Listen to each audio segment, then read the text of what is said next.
Good evening. Settle your shoulders, let the day slide off, and take a slow breath. The room you're entering is small and breath warm, lit by a patient candle that throws a ribbon of light across rough plaster. Outside, the lane is a churn of mud and boot prints, the smell of damp straw and wood smoke pressed into every gap in the door. It's late. The village has thinned to murmurs. A dog shakes itself somewhere by the byre. You can hear the house settling timbers creak like old knees, and the faintest rasp of wind feeling along the eaves, searching for a way in. Tonight we move softly, the way a hand smooths rumpled linen, and we let the story come to us by degrees. You are not the bride who lives in ballads. You are the bride who lives in the village, where a dozen other faces remember your childhood, where the baker knows the shape of your hands, and the midwife remembers the weight you were at birth. People imagine wedding nights happen in isolation. A private room, a closed door, two hearts. But here, privacy is a wish. Marriage is a braid of families and fields, favors promised and favors owed, and tomorrow's night has been discussed, joked over, and prayed about by nearly everyone except, somehow, you. That is the strangeness.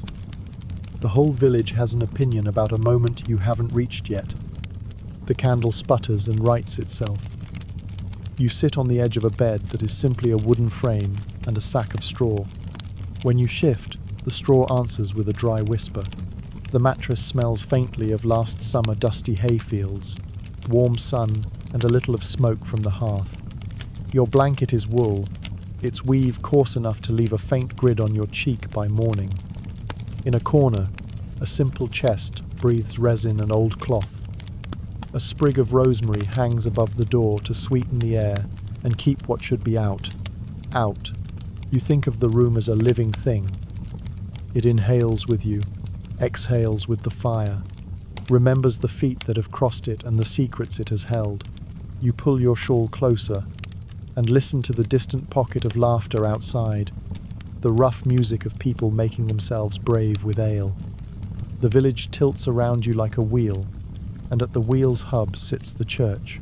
This is not a love story that begins with private vows whispered under a tree.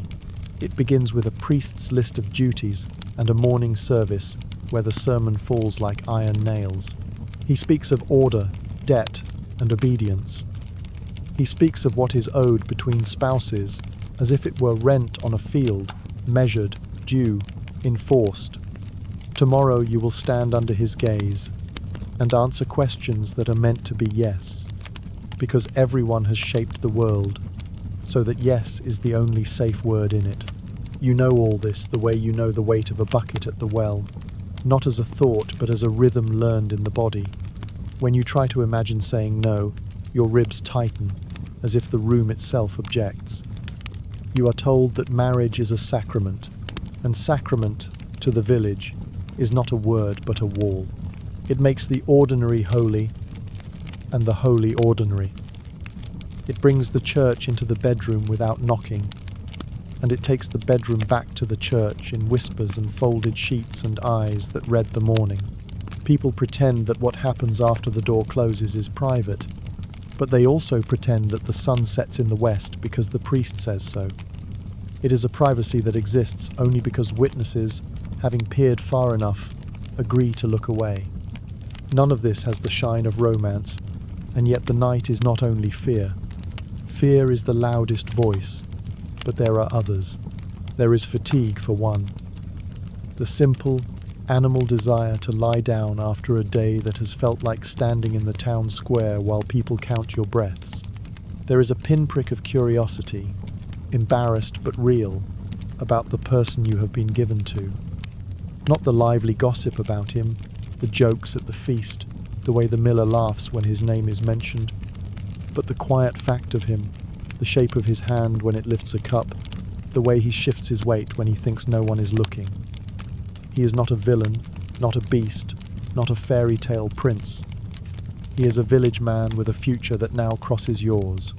Tomorrow night, he will be close enough to fog the same air you fog.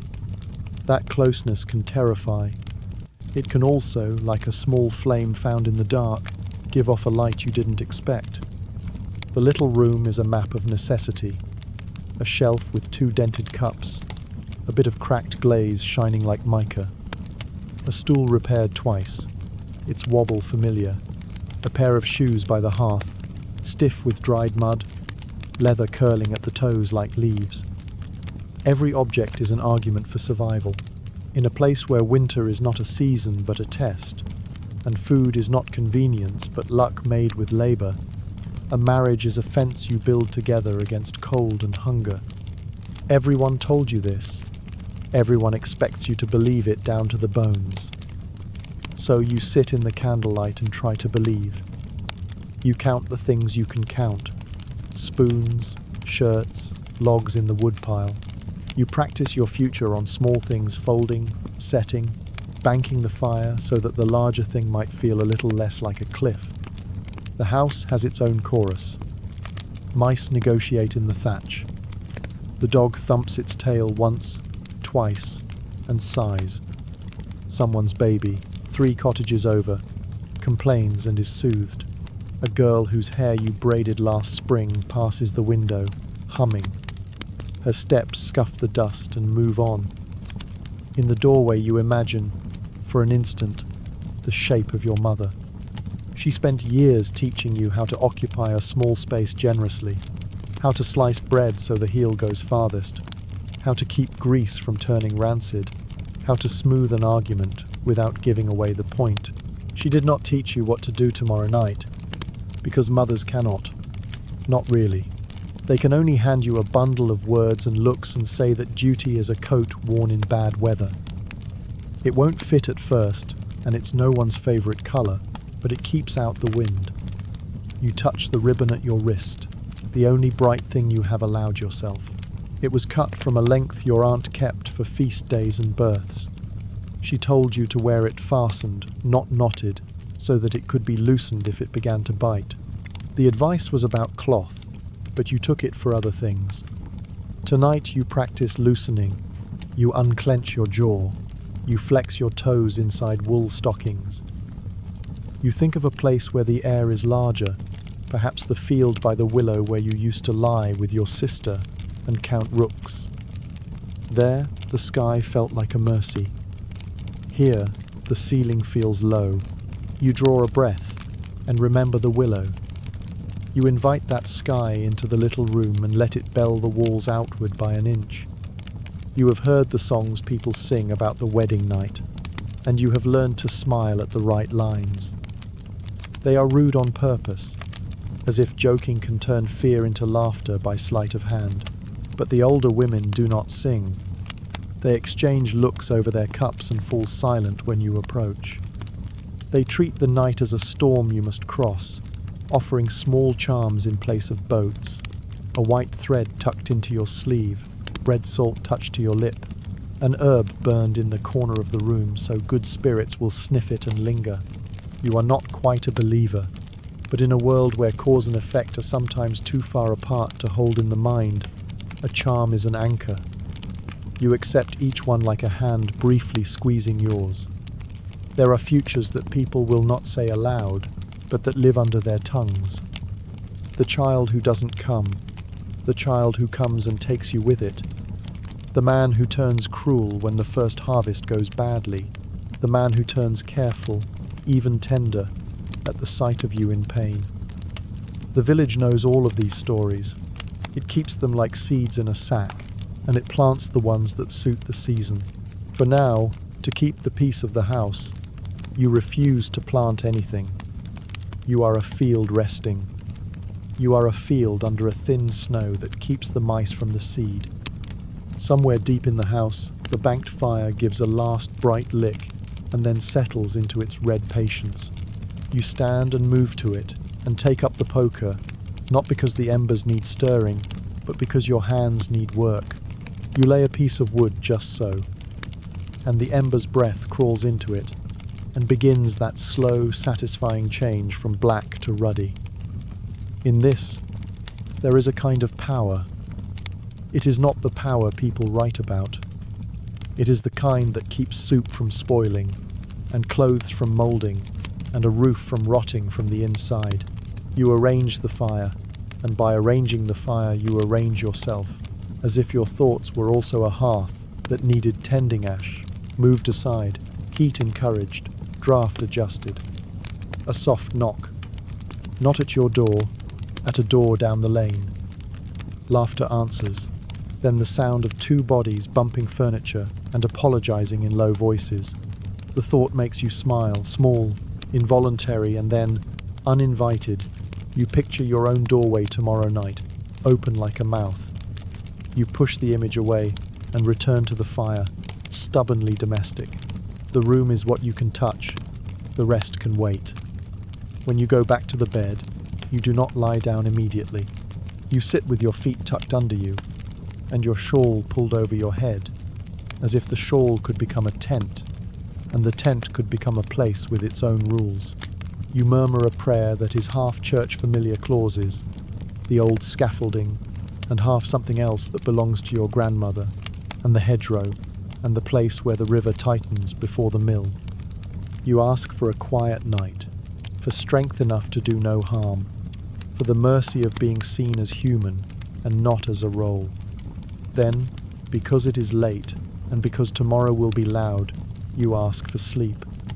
You lower yourself and bring the wool up under your chin. The straw approves with its dry whisper. In the shallow bowl of the window, the moon sits like a coin someone might come for. You are not alone. Even alone, you are not alone. The house, the lane, the village, the church, the fields, the old stories, the small ribbon at your wrist, everything communes over you like hands over a candle. The fear is still there, a stone on the chest, yes, but sleep is a river, and you have learned how to float on your back with the stone and let the current make the weight feel lighter. Tomorrow will be a day of faces and formulas. Tonight is a night for breath in, breath out, and the steady counting of your heart. You will cross the threshold when you reach it. For now, let the room hold you. The candle gutters, steadies once more, and finally spends itself with the gentlest twist of smoke. In the dark, your eyes open wider, until the furniture puts itself back together in outline. You turn to your side, tuck your hand under your cheek, and practice what the older women have always practiced: conserving warmth, conserving strength, conserving self. There is a future on the other side of the door. You will meet it when it knocks. Tonight you sleep. By the time a village decides your future, it does not use words like decide. It calls it custom. It calls it proper. It calls it the way things are done. Your betrothal arrived that way, like weather rolling in across the fields. You did not choose the clouds. You noticed them. Everyone nodded at the sky, and then the rain fell as if it had always intended to. People will tell you, especially the priest, with his tidy Latin that consent makes a marriage. By now, in law and sermon, such words have weight. But in practice, your yes is more costume than choice, stitched to fit you by other hands. You put it on because there is an audience waiting, and because stepping on stage naked is unthinkable. The bargaining began long before anyone taught you the old phrases. Fathers with their shoulders turned in close, mothers measuring you with a seamstress's eye as if a life could be hemmed properly with a steady hand. The miller's family owns a narrow strip of meadow that touches your father's field like two fingers meeting. Joined, they make a shape that will plough clean, no awkward turnings, no wasted corners. In a village that lives by lines in the earth, that shape is a fortune, small but sharp. And so your name entered a ledger you never saw. The talk was practical, brisk as chopping kindling. A few chickens from your side, a bolt of coarse cloth, and a patch blanket from theirs. Someone said, a stool sturdy, and someone else, grinning with half a tooth, made a joke about sturdiness that was not about furniture at all. Your father held out for an extra goat, as if that animal might chew down the winter between now and next harvest. They argued over the meadow's boundary stone in the same tone men use for saints' days and taxes. Serious, weary, inevitable. When people say dowry, they conjure a parade of gold and velvet. The reality is quieter and more important. Dowry is arithmetic in a place where arithmetic decides who eats. It is a list written on the skin of your future. Hen. Scratchings that become eggs. A blanket that can keep a fever from pushing someone over the edge. A stool that holds under a woman kneading bread, with 2 children leaning into her hip. Your own dowry sits like inventory in your mother's chest, linens she wove when you were still a child, trailing after her spindle. A small pouch of coin that feels larger than it is because it was hard to save. A length of blue wool dyed badly by a cousin who swore the colour would deepen once it dried. There is no glamour in it. There is life. And then there is you, the part of the bargain everyone pretends is not a bargain. The women in the lane talk with the same double tongue they reserve for the weather and the price of salt. Lucky girl, says one, because luck is a word that can be worn 2 ways. Mind his temper, says another, not because she has proof, but because every man's temper is a coin that spins, and no one knows which side will show when it lands. The miller's boy is a stranger made of familiar parts. The way he lifts a sack of grain across his shoulders. The way he laughs with his mates till ale runs down his wrist. The way he looks, sometimes, toward the road out of the village, as if the horizon were a person speaking softly to him. He is not cruel in your memory, because he hasn't needed to be. He is not kind in your memory, because kindness in public is too easily mocked. He is a possibility shaped by other people's necessities. On the day the promise was set, your mother reached for the good comb, the one that catches and holds even in your winter hair, and muttered that you would not go to the meeting looking like a broom. She talked while she worked, her sentences fastening themselves around you as neatly as pins. Keep your eyes low. Answer when spoken to. If you don't know, say you'll ask. If you disagree, say you'll think. She is not schooling you in deception. She is giving you the grammar of survival. Your father, meanwhile, pretended to busy himself with the hearth, and then left early to confer with the miller as if by accident, the way men hide strategy inside the performance of habit. The priest is the village's official memory. He remembers law so others don't have to. He will remind you he already has, in a dozen sermons you half heard while counting candle drips, that the church guards the door to marriage. He will say, as if pulling a curtain back, that by this century custom has ripened into rule. Bride and groom must consent. He will say it as if the words themselves are a shield. But listen closely, and you can hear the hinge squeak. Your yes must be freely given, and yet everyone has had a hand on your elbow guiding you toward the place where you will say it. Ask yourself which is stronger, the sentence in the book or the pressure of 100 eyes.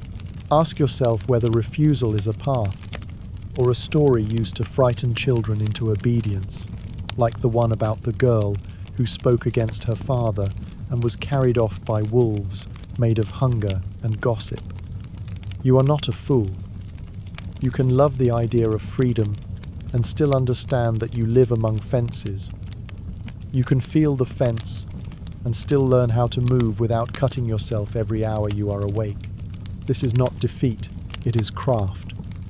The older women, honest when their daughters are not listening, will tell you what craft looks like. Bargain for small things because the big ones have already been traded.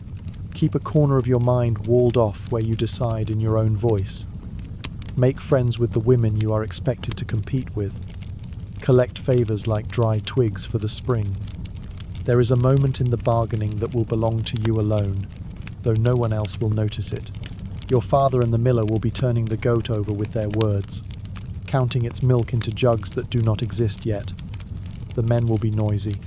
The women will be quiet in a way that fills the room like a second fire.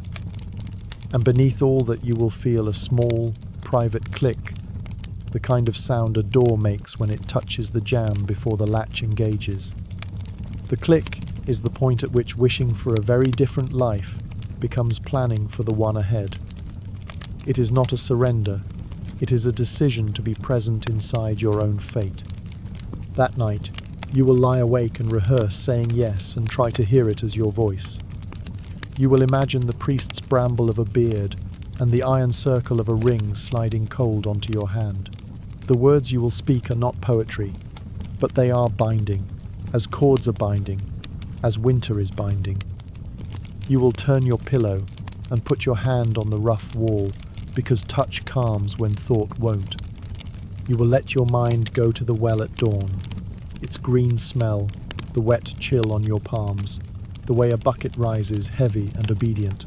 This is how you remind yourself that you still act in the world, that your hands still make changes nothing can gainsay. In the morning, your mother will put a sprig of rosemary in your palm and tell you to tuck it into your bodice. Not because saints require it, though she will say they do, but because scent is a companion.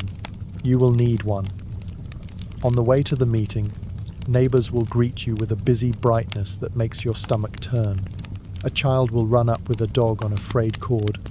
The dog will press its cold nose into your knuckles and look up as if to ask for orders. You will feel absurdly grateful. You will scratch behind its ear and remember that living things respond to kindness in ways that no law can regulate.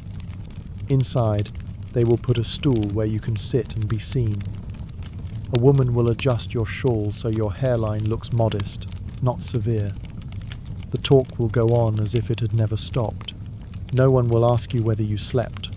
No one will ask whether you imagined running to the end of the lane and then past the willows and then on until your breath burned and your feet were no longer feet but wings.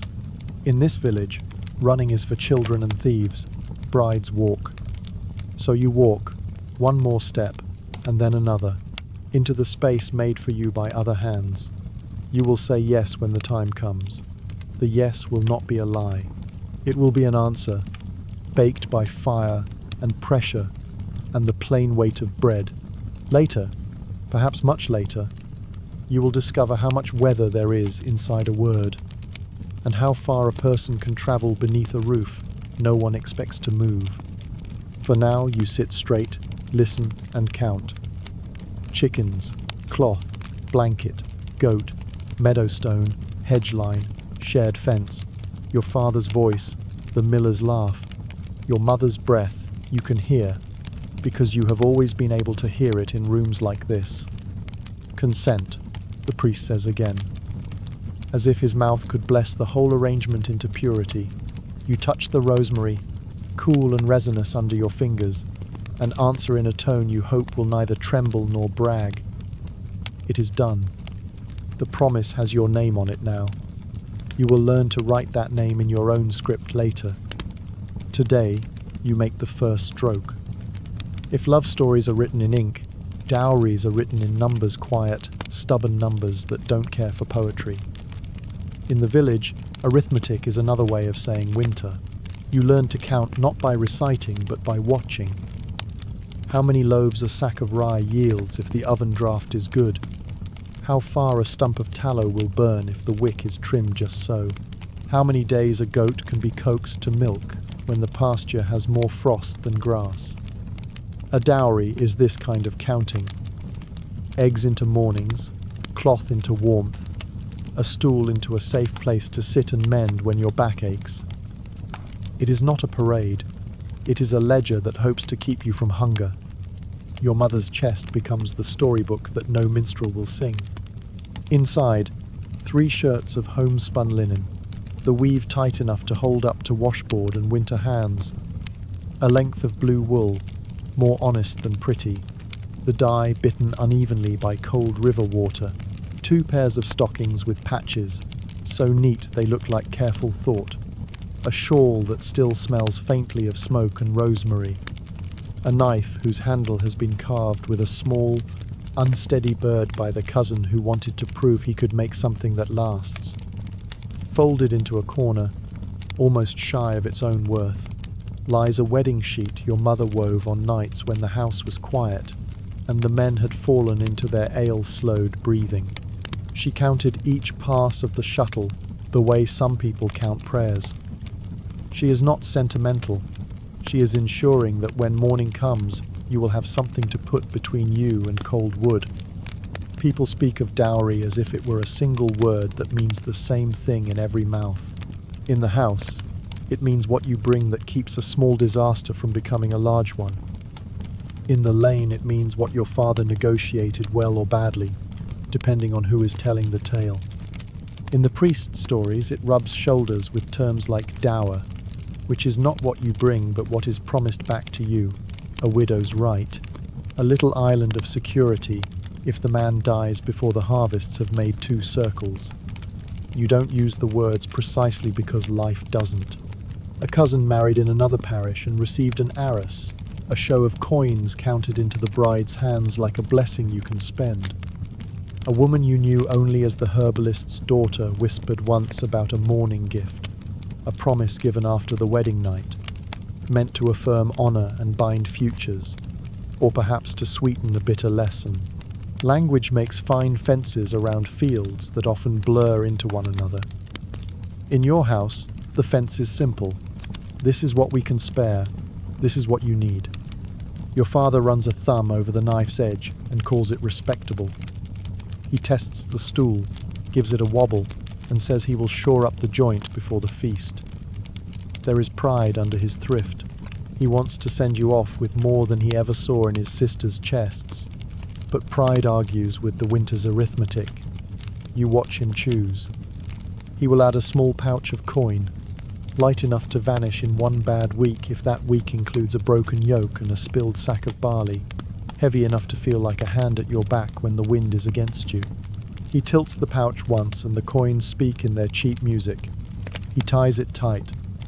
Bread and babies, that is what the neighbours will say when they joke about the night to come. But a dowry is also the bread you won't burn because you have a second pot when the first cracks. And the child you can wrap against your chest because the shawl is long enough to go twice around. It is the pair of chickens whose lives will turn into eggs, then birds, then soup, then bones for broth, then a thin, rich jelly that shines on the lip of a wooden bowl like luxury.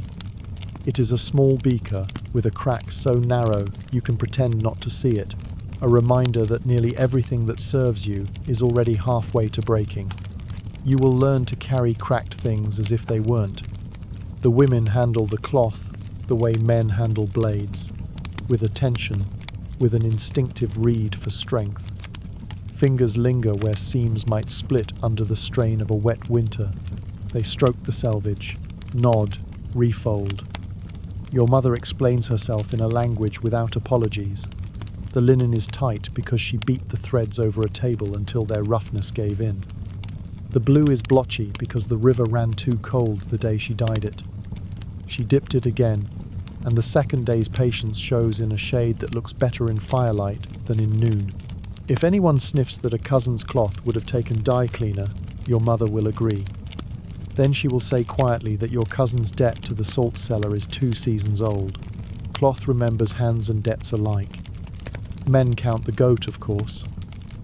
They count the goat the way they count the weather, as if tallying could change it. The animal stands in the yard with its slit eye judging them all, chewing the cud of its own boredom. Your father wants to keep the best milker. He also wants not to be the man who sent his daughter into a new house with a goat that gives up when the frost sharpens. He picks the middle choice and calls it wisdom. The miller shrugs and calls it fair. Fair is a word that feels large in the mouth and small in the hand. You stack the word in your pocket anyway, with the coins. There is a line that runs through the village.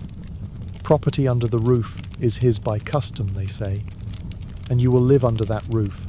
Under law, people speak of coverture of a wife sheltered, and, with that shelter, covered, as a field is covered by winter snow.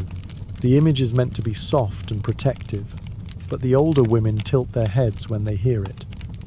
Protection is useful, erasure is not. They teach you the quiet workarounds. Mark your name in thread on the inside hem. Put a small knot under the seam where only your fingers know. Remember where every piece came from, the story of it. Stories can be stronger than the hands that try to snatch things when tempers run hot.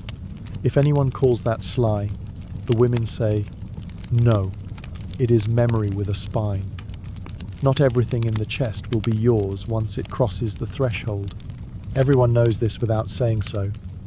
Even the priest's sermons on unity make room for the reality that some goods follow the woman. A bed, if you had one to bring, would be the pride of the list. Beds are heirlooms in this world. The best bed, given to a son, or kept back by a widow with an iron certainty that sleep can be inheritance. You do not bring a bed. You bring the sheet that makes a bed feel like a promise. It will have to be enough. A girl you knew who married a cooper brought a small wooden tub. She swore later that it saved her baby's life in the winter of the red cough because she could warm water fast and wrap steam around a chest packed too tight for breath. People laughed when she bragged about a tub as if it had saved a soul. She let them laugh. Saved is saved. Your mother places one last thing in the chest, a small packet wrapped in waxed cloth. It is not entirely orthodox, though the saints would understand.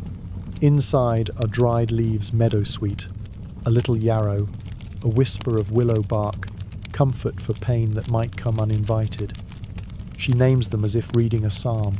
There is a risk, always, in acknowledging that pain walks with you. The acknowledgement can be mistaken for refusal. But your mother has learned the cost of pretending. She folds the packet into a corner, as if tucking in a child. You see relief move across her face like a cloud across a field, and are suddenly, fiercely grateful. In the yard, two boys thump a chest like drummers and are scolded. The miller's wife looks at your things with a face that means to be kind and lands, instead, on judicious. She is measuring not only the linen but you. It is not malice. She is building the budget of her own peace. She will share a hearth with you. She wants to know whether you will be a hole ashes fall through or a steady bank for coals that will last till morning. You meet her eyes briefly, then look away. Deference is not the same as surrender. You twist the ribbon at your wrist and make a small knot against the weave once, twice, a third time, then loosen it again, fastened, not strangled. You will say it to yourself later when the house feels too close. At some point, you will set the chest lid down and feel its weight. Tell you a truth. Everything here cost someone something. The linen is hours stolen from sleep. The shawl is a pair of eyes stinging from smoke, because the wind turned mean at the wrong moment. The coin is meals eaten thinner. Even the goat is a friendship with a neighbour that will have to be earned back with borrowed tools and careful returns. Dowry is never free. It is paid for in the kind of invisible coin the village understands best. Blisters healed, quarrels patched, pride swallowed, and swallowed again like a bitter herb that keeps the blood strong. Later, when the talk of bargains is over, and the men have drifted toward the ale, and the women toward the washing up, you and your mother will share a moment that does not look like much. She will press the key of the chest into your hand, as if it were a sacrament of her own making. The iron will be cool and unexpectedly heavy. She will not lecture. She has done that kind of talking for years and knows when words begin to slide off instead of settling in. She will say only, "Mind what's yours." And because she is braver than anyone has given her credit for, she will add, after a breath, "And mind what's you." When you are alone with the chest for the last time before it leaves your room, you will lift the sheet and lay your palm flat on its surface. The cloth will feel like the inside of a new word, familiar and strange at once. You will imagine washing it in the mill stream, wringing it out with red hands, spreading it to dry across a hawthorn hedge, and counting, as you always count, days left in winter, loaves left in the bin, hours before dawn. You will imagine a morning when you turn the sheet and see a mark on it that the village wants to see. You will imagine a different morning when you turn the sheet and find nothing at all, and what happens then? The sheet will not answer you. It is only cloth. but it is also the line your life will cross tomorrow night, and cloth has a way of keeping stories in its threads. You let your hand rest there, and that simple weight becomes a vow, to make good use of small things, to measure without meanness, to keep a corner of yourself unbargained. When the time comes, the chest goes first, lifted by men whose faces you have known since they were boys, daring each other to jump the ditch by the willows. It looks smaller outside, as if the sky leaned down and pressed on it. You follow. The lane is rutted, the stones remembering every cart that has jolted past. Children run ahead and back again. Foxes at the edges of a story, and a neighbour's hen dashes under the cart as if to bless the enterprise with her comedy. At the turn toward the miller's house, you look once over your shoulder at the square of wall where the chest used to sit. The market leaves is paler than the rest, a print of absence you will carry with you long after summer chases the damp out of linen and goats grow fat again. You put your hand on the cart not because it needs steadying, but because you do. The wood is familiar under your palm. It is the feel of work, of movement, of wheels doing what they were meant to do. The cart rolls. Next to you, your mother breathes in and out like a prayer. Learned so early the words have forgotten themselves. You think, as the chest bumps along, of how many women have made this same procession with their own ledgers disguised as linens, their own arithmetic dressed up as gifts. You think of each one counting quietly, accurately, mercifully the cost, and paying it, and then learning, with a toughness that does not announce itself, to make change. Dawn comes the way it always does here, quietly, through smoke. The hearth coughs itself awake, the room loosens its chill by slow degrees, and your mother is already moving hands at bowls, eyes on the day as if it were a stubborn animal that needs halter and lead. Today is the making of a bride, which in this village means the making of a woman people are willing to look at and say, yes, that's proper, without adding, well, at least no one will talk. It begins not with perfumes and silk, but with water. Cold water. The bucket you draw is a blunt truth in your palms. No scented bath, no copper tub shining like a story. A wooden pail, the well's iron lip wet with dawn, the rope rough against your skin. Your fingers remember how to lift and pour without splashing. The memory is in your wrists like a psalm you learned before you could speak. In the corner, a small tub waits. Steam will come eventually, but not yet. For now, breath makes its own ghosts. Your mother chips a sliver of soap-home lye, last year's fat saved against hunger and unglamour, and drops it into the water with a jolt of scent that is clean because it has the edge of ash. She says lightly, "Scrub like you've quarrelled with yourself and plan to make it up." It is a joke with teeth. You smile because she wants you to. The washing is work, not romance. You begin with the places that speak first in any crowd, the hands that strangers see, the face people read when they pretend not to. Then the places that belong to you alone. Gooseflesh rises even under the shawl. You scrub, and the water dims with the colour of ordinary life. Hearth ash, wool dust, the faint, sweet must of straw. When you lift the cloth to rinse your hair, your mother stands behind you with the care of a woman who has learned from other women how not to tangle what will need to be smoothed again. She tips the jug slow, so the chill doesn't bite all at once, and her breath warms the back of your neck. "Blue," she says, as if reminded by the black ribbon of wet hair. "We found the blue." You know which blue she means. It is not the courtly blue that pours from a lord's purse when he pays a Flemish dyer to summon sky into wool. It is a village blue, borrowed, a little wrong, beautiful at candlelight. Your cousin dyed it in a river that ran too cold, stirred it with a stick that was more hopeful than scientific, and promised the blotches would even themselves out if the cloth were cut with kindness. Today, it will be your overdress. The dress is more than colour. It is your mother's hours, and your aunt's quiet needle, and the neighbor's judgment waiting to pounce or to approve. Blue has meanings the village half remembers: faith, fidelity, purity, if anyone insists on being poetic. But the better meaning is practical. It doesn't show smoke. Before the blue, there is the linen. Your shift is as clean as people can make clean without wasting fuel. The weave is tight because someone long ago learned that loose linen makes for cold bones. Your mother takes it from the peg and shakes it once, as if to settle its temper.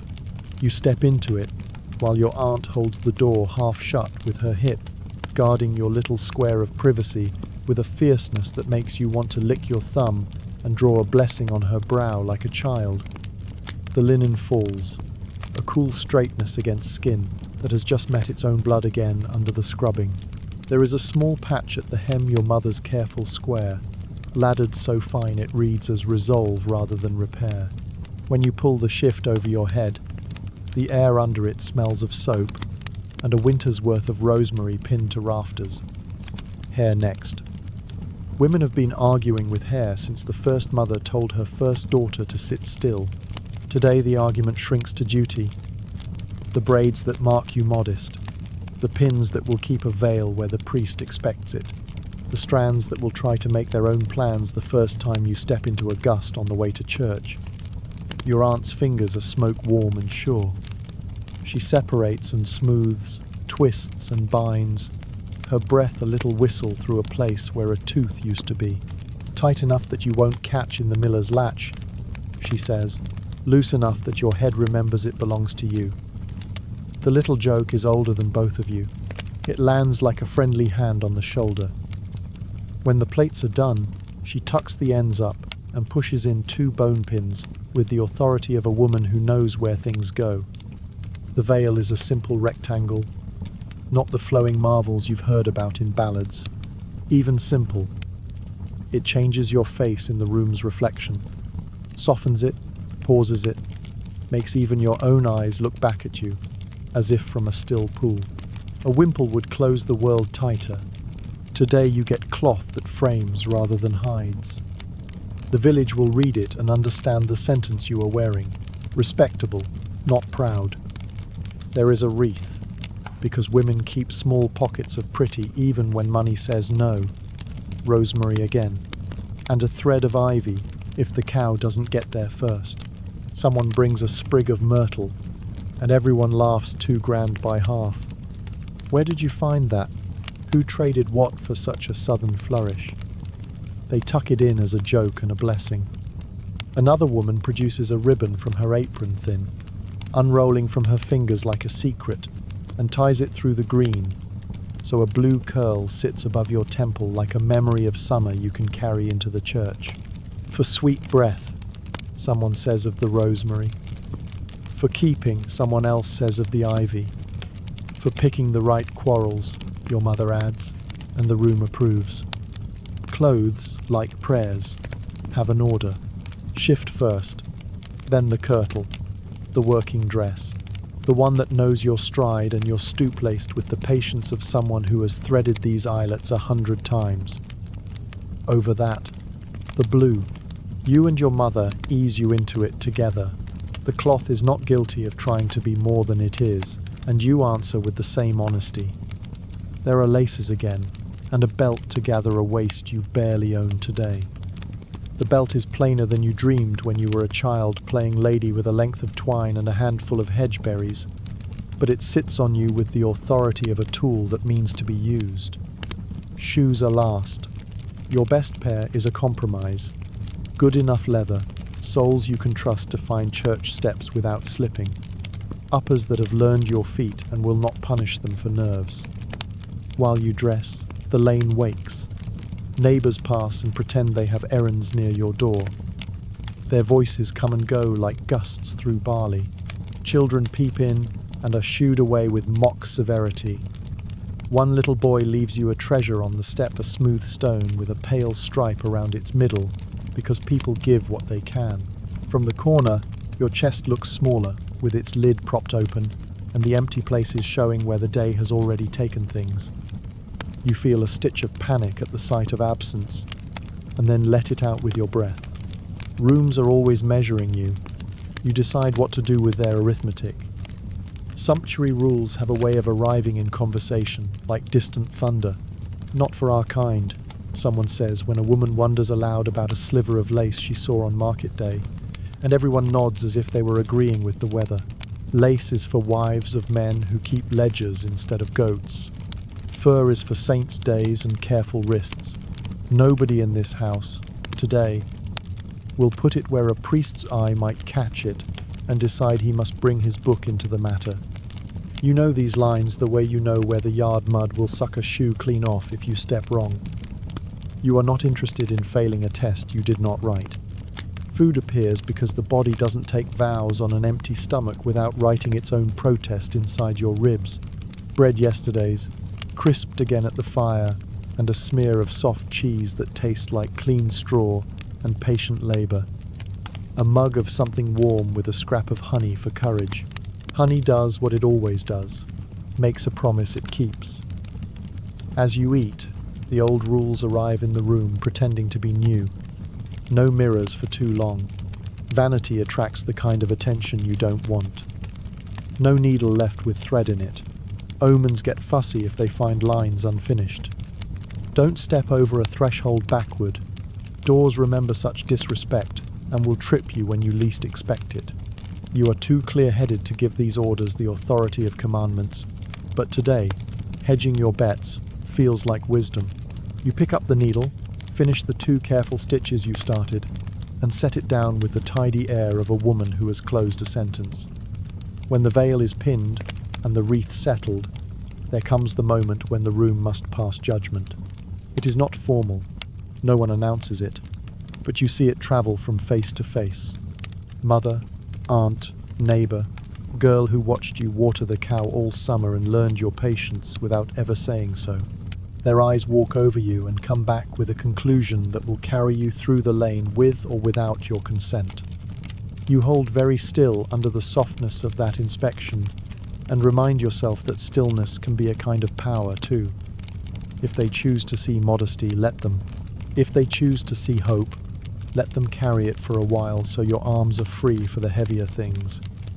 At the last, your mother brings out a small iron pin and slides it under the hem where only you will know it lives.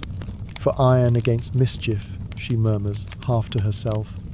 And then, because she will not leave the day entirely to charms, she squares your shoulders with her palms and says in her clear house voice, "Walk like you know the way."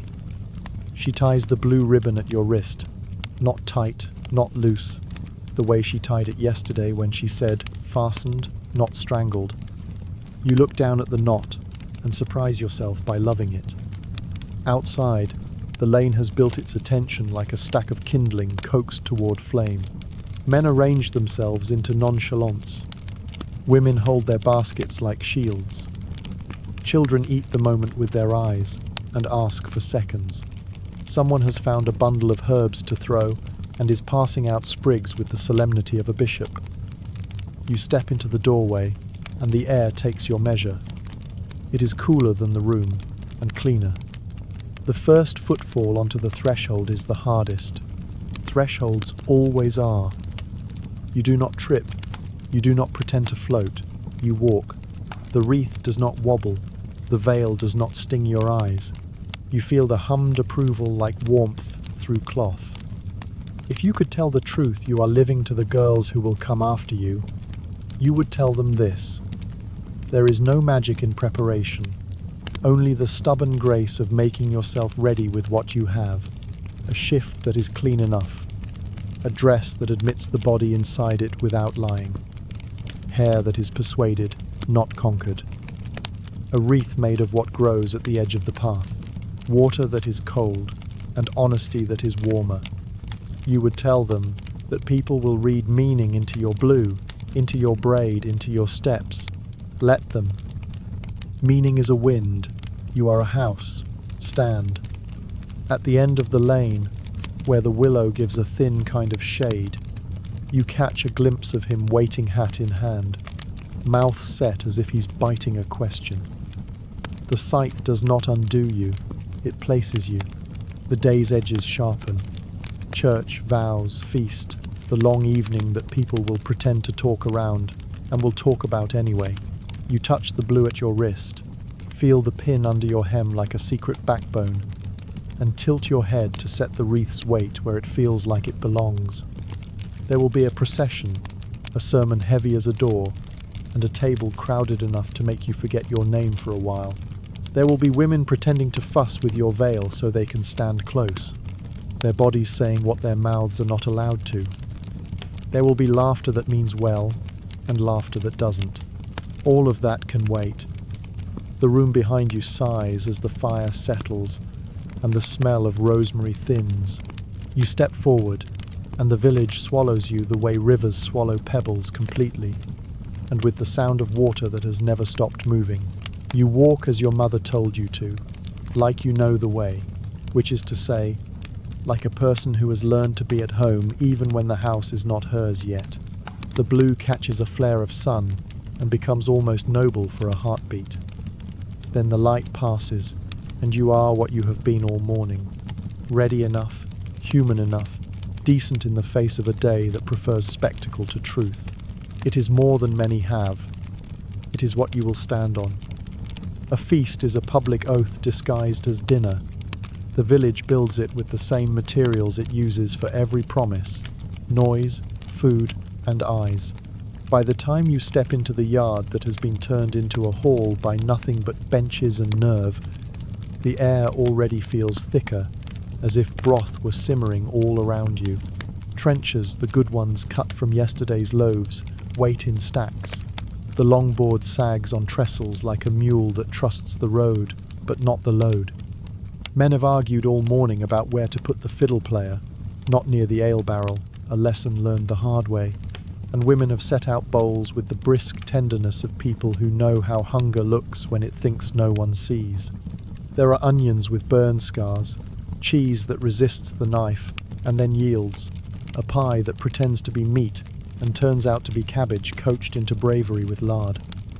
And there is meat, too real meat, because a wedding without the honest shine of fat is a scold, not a celebration.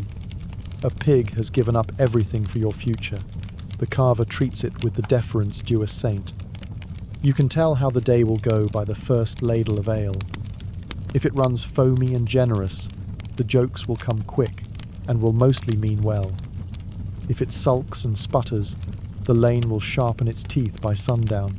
Today the barrel behaves, and relief travels the benches like a shy animal permitted to move. The boys who think themselves men keep volunteering to check the ale, as if their tongues were instruments of public service. Old women who have not danced since their hips reminded them what it costs, still sway in place when the piper tests his reed. The piper is mostly wind and a grin.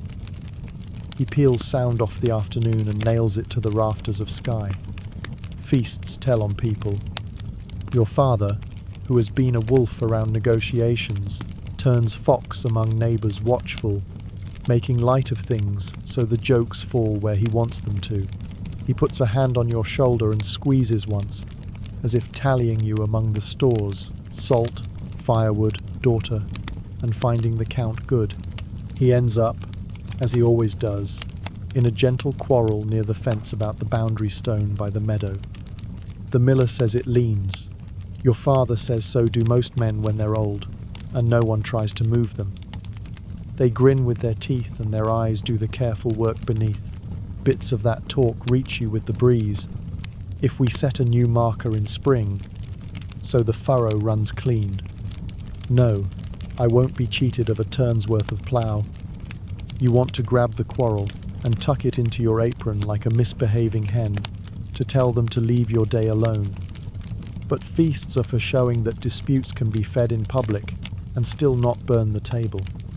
People take readings of your face as if it were a bell that tells the weather. You try to give them something calm, a version of yourself that neither boasts nor begs. A neighbour presses a cup into your hand with the authority of a midwife. Sip, she says. Not to be brave. Bravery's a poor drink, but to keep your mouth from forgetting how to be kind. The advice is so ordinary it shines. You sip, and the ale is a lesson in patience. A little bitter at the start, then bread, then something warm that is not quite courage but sits near it. The jokes begin where they always begin, too close to your body. Some are as old as the lane and roll along so practiced they've lost their edge. Others are sharp by design, meant to test whether you will snap or bend. A man with a cap like a wilted mushroom mimes lifting you over a sill and the table roars. A girl who has spent the summer bringing your family onions on credit squeezes your hand under the table and murmurs, "Breathe through it." You find you can. Your jaw unclenches by degrees. You can't soften the jokes, but you can decide not to bleed for them. Food steadies the room. Pottage arrives thick with barley, the kind that puts a polite weight in your belly and promises to burn slow. Someone slides a trencher under your hands the moment they're empty, as if their worried idleness might give your thoughts ideas. Children orbit with the seriousness of small officials, ferrying plates and crumbs, rewarded by permissible licks of gravy from suspended fingers. The miller's mother, who could run the whole village by just looking at it, presses a wedge of something spiced into your palm. "Eat before talk eats you," she says, and you do. The spice is a surprise rare, a traveller's news tucked into your mouth. If you were a poet, you would say it tastes like distance. Instead, you say thank you and mean it. Songs want to happen as soon as people feel plenty. It is one of the village's better instincts. An uncle with a voice like a russet apple starts a ballad that has a verse for every mistake two people can make and a chorus forgiving them all. The piper answers with a line that makes feet forget their rightful place under benches. The yard becomes a pattern. Hands catching hands, older women teaching half steps with thumbs against knuckles, lads making a show of seed seller swagger and then laughing at themselves when they miscount the beat. It would be easy to be carried by it, to pretend for the length of a song that the day is just a gift. You allow it, one full verse, then another. The third verse tips back toward you with its sly little wink. Bring her home, lads. The night's a long road, and your stomach drops as if the dance floor had slicked out from under you with an eel's wink. There is a way the village looks at you when it wants to wish you well, and still claim its tithe of spectacle. The look settles on you now. Women adjust your wreath for the 5th time, smooth your sleeve, check the pins as if protecting you from a wind they can't soften. Men become loud and suddenly very preoccupied with the strength of the rafters and the exact grain of the bench that will surely not break under any weight, no matter how clumsy a pair might be when they stumble later. Joke, joke. Laughter keeps trying to be a shield. It keeps failing. Children get sent away for a task that has never existed at any wedding in the history of the parish.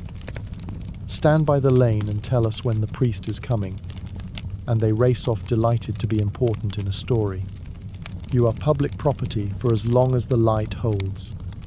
People bless you with bread and with their eyes, and each blessing contains a measurement. A good strong girl, someone says near your shoulder, not quietly enough to escape being heard, and he'll have his work cut out for him. Answers from farther down the table. You decide to leave those words where they were dropped.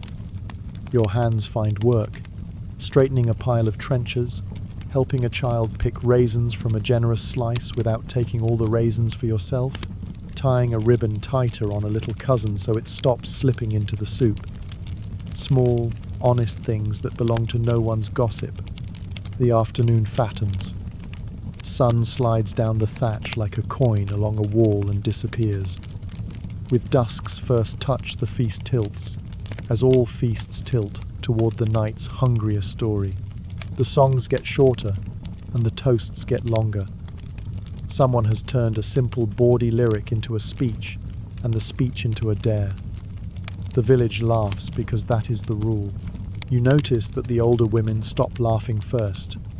They begin clearing as if the room were a field that must be readied for weather. A girl offers you a cup, and then, under cover of the gesture, asks low, "Would you rather walk or be carried when it's time?" You blink at the kindness of a choice where choices have been thin.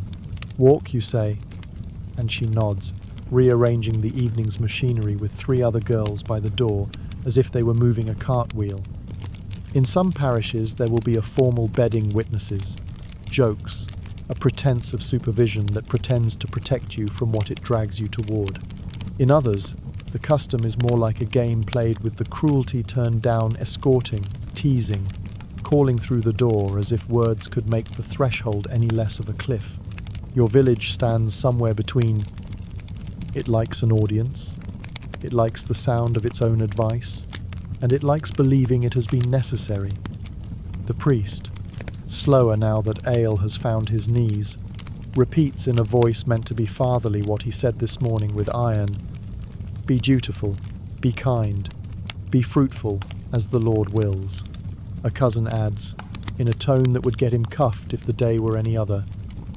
And be quick about it, the sheets are cold. Laughter again, a wave that breaks and leaves you wet to the ribs. You find your future husband's face in the swell. He holds himself like a man bracing a door against curious goats. He is sober enough to be careful, and not so proud he can't look sheepish when a joke points a finger. He tips his head, a question that asks whether you can breathe. You nod, a small permission, and a hand finds your elbow, the miller's wife, of all people, who leans in and says without moving her lips, "We will not let them make a parade of you." The promise is not a miracle. It is a hand in a crowd. It feels like something a person could stand on. Dancers give way for the last plates and the last toasts. Someone presses a sweet into your mouth, a candied peel that snaps and floods you with a brightness so sharp you could weep. "For luck," the woman says, and you believe her because the taste is honest. Work transformed by fire and patience. And what else is luck made of? A boy offers a posy of crushed flowers, stems sticky on his palm. You tuck it into your belt and he stares as if you have knighted him. You find you are able to smile for real. "Time," declares a voice that thinks it controls clocks. It doesn't, but it can move a crowd. The lane shifts, funnels. Those who mean to be tender make a ring that says procession without saying the word. Those who mean to make sport drift to the edges where they can throw words like pebbles and claim the mischief wasn't theirs when someone yelps. You step into the space the girls have kept for you, as if stepping into a boat.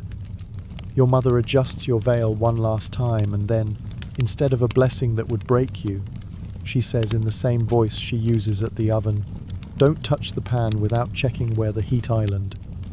You nod, because the message fits everywhere there is risk. The village moves. Torches catch, 1 then 3, smoke winding into the damp. The piper plays something less like a tune than a companionable breath. Children surge ahead to check for the imaginary priest. Their shouts come back like birds doubling themselves. Your feet know the road to the miller's house better than your head, which is having to learn how to be inside a body that everyone has discussed all day. The jokes thin as the light does. At the last corner, the miller's wife raises her hand, and the procession obeys her like a tide. She draws you near the door, and speaks so close you feel the shape of her words on your cheek. "We will bring you to the threshold, and then no farther," she says. "What is yours is yours."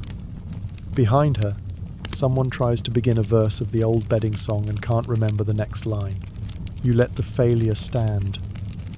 The day has had enough of lines that lead straight to you.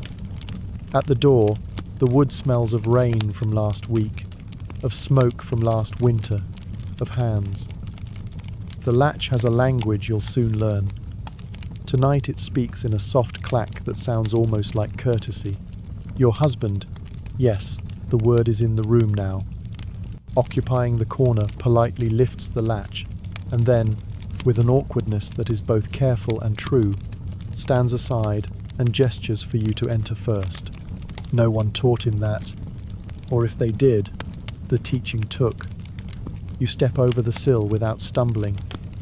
The girls behind you make a loose wall with their bodies and the door eases toward its place. On the far side of the wood, The feast adjusts itself, finds other stories to chew, becomes, at last, something that feeds you without devouring you. The room holds its breath, and so do you. For all the day's appetite, this is the first silence that feels like yours. It will not last. Nothing good does, not at the start. But it is here. Your palms, slick with the feast's heat and fear's salt, find the wool of your skirt and anchor there. You hear the faint rasp of straw in the mattress, and the small, surprised sound he makes when the latch settles both human truths, both manageable. Beyond the door, someone laughs in the yard at a joke that no longer belongs to you. The laugh passes like weather. Inside, the candle takes the room into its keeping. For a heartbeat, you are not performance. You are a person in a room. You can begin. Stone keeps its own weather. Under the church roof, the morning is colder than the lane, as if the building stored last winter and took a quiet pride in returning it to your bones. The door thuds behind you with the sound of a lid on a chest. Smoke from the last mass hangs in grey ribbons, braiding with breath and candle soot.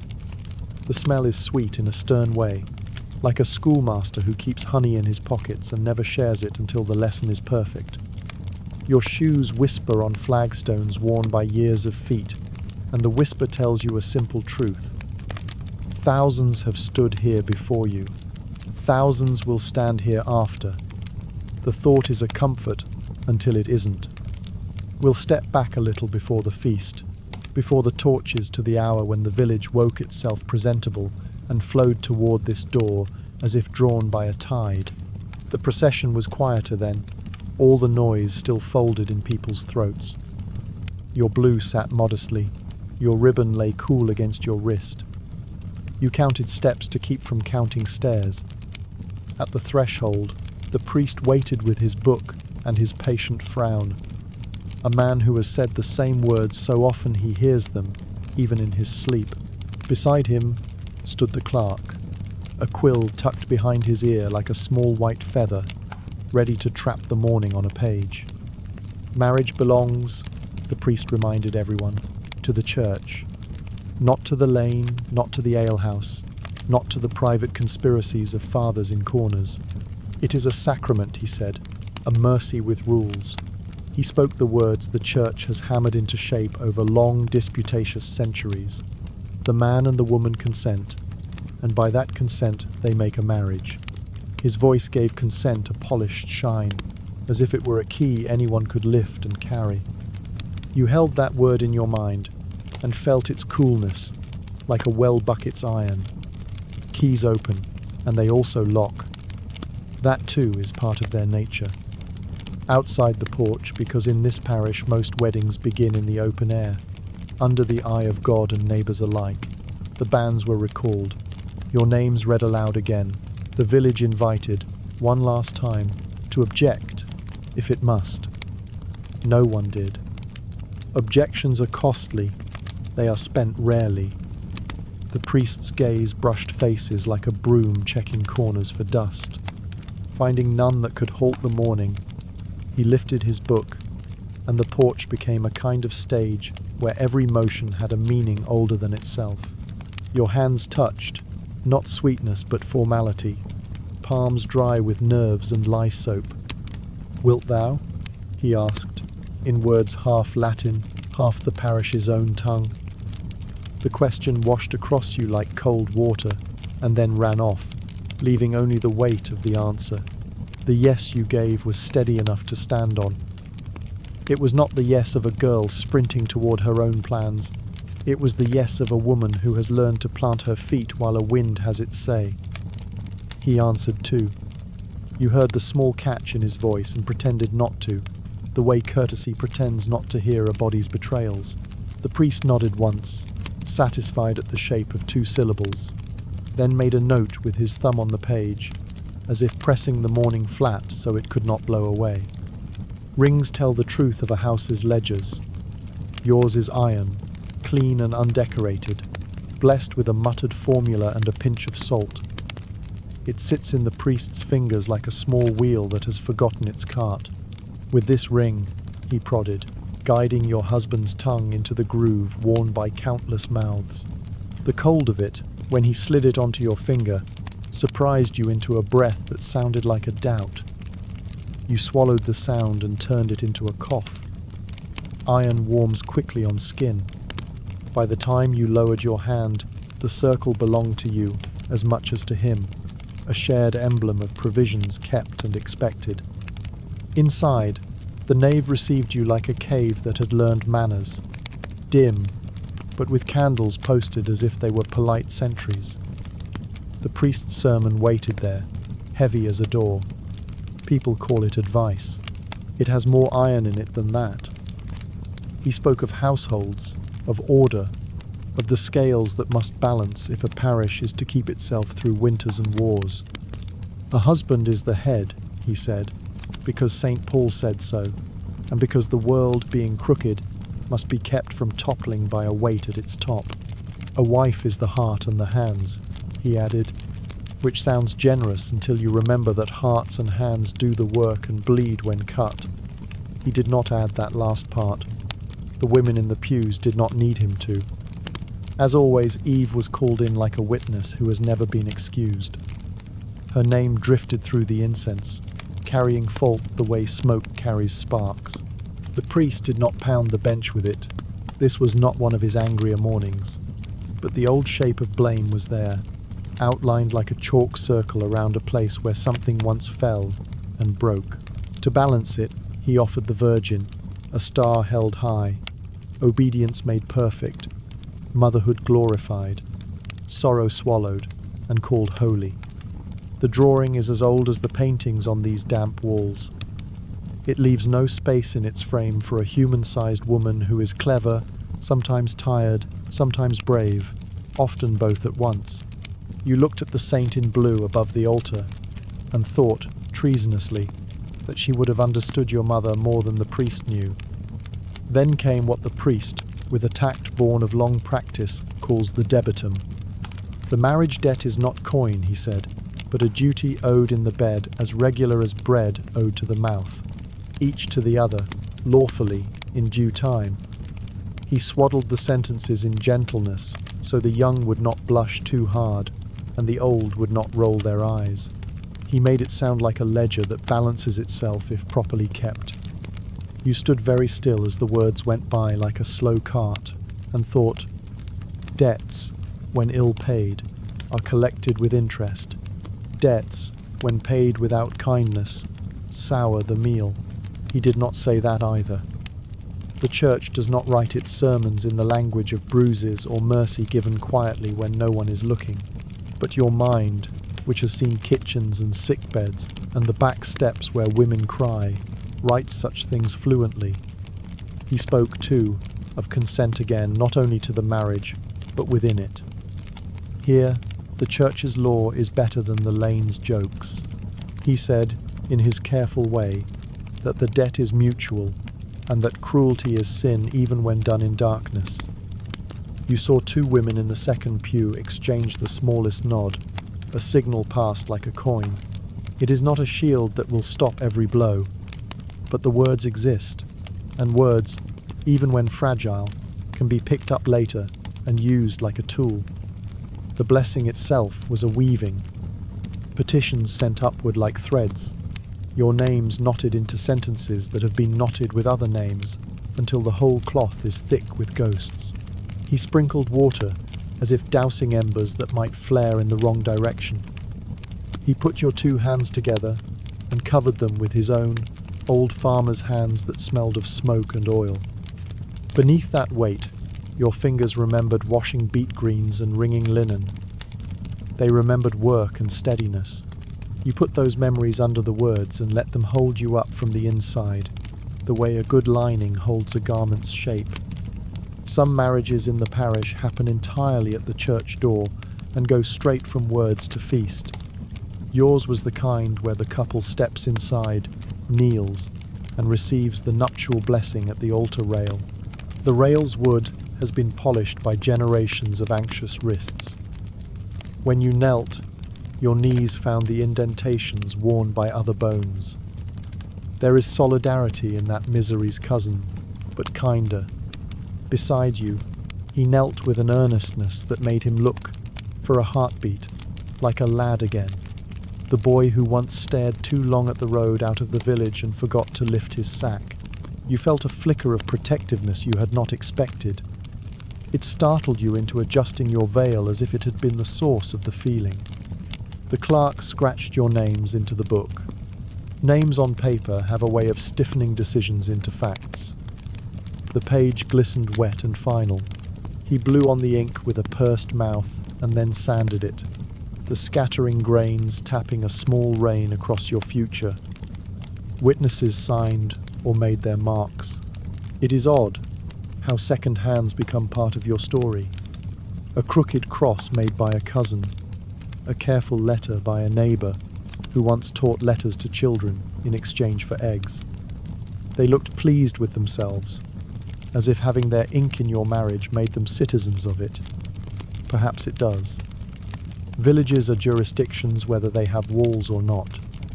At some point, the priest, never a cruel man, only a thorough one, reached the passage about bearing one another's burdens. He made it sound tidy, like two buckets sharing a yoke. You thought of burdens that will not consent to sharing, pain that takes up a whole bed, fear that turns a face away to the wall, a winter that kills the cow despite every careful slate of hay.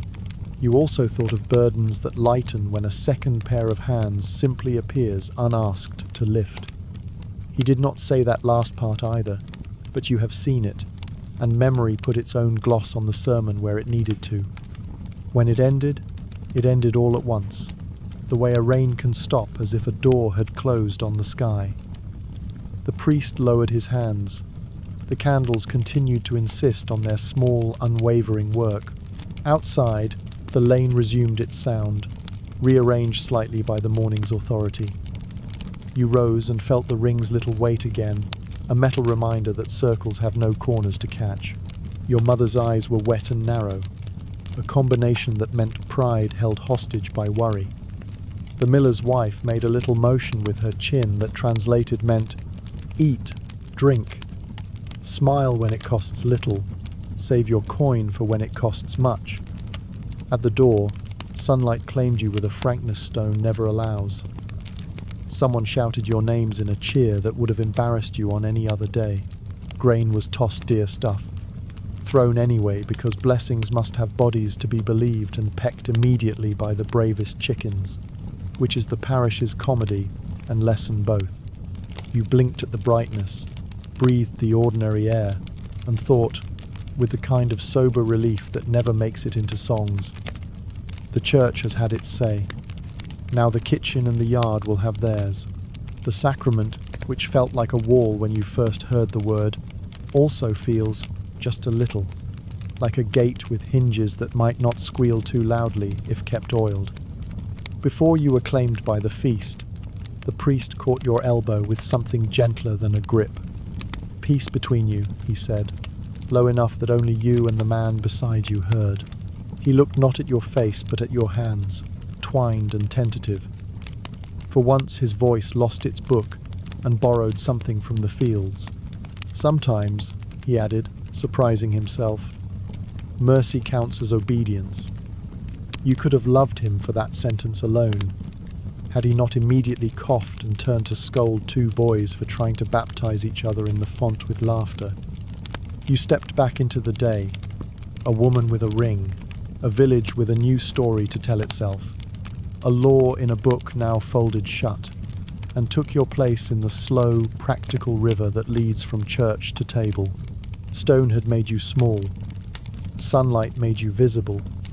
Neither, you realized, could tell you what kind of person to be on the far side of a door.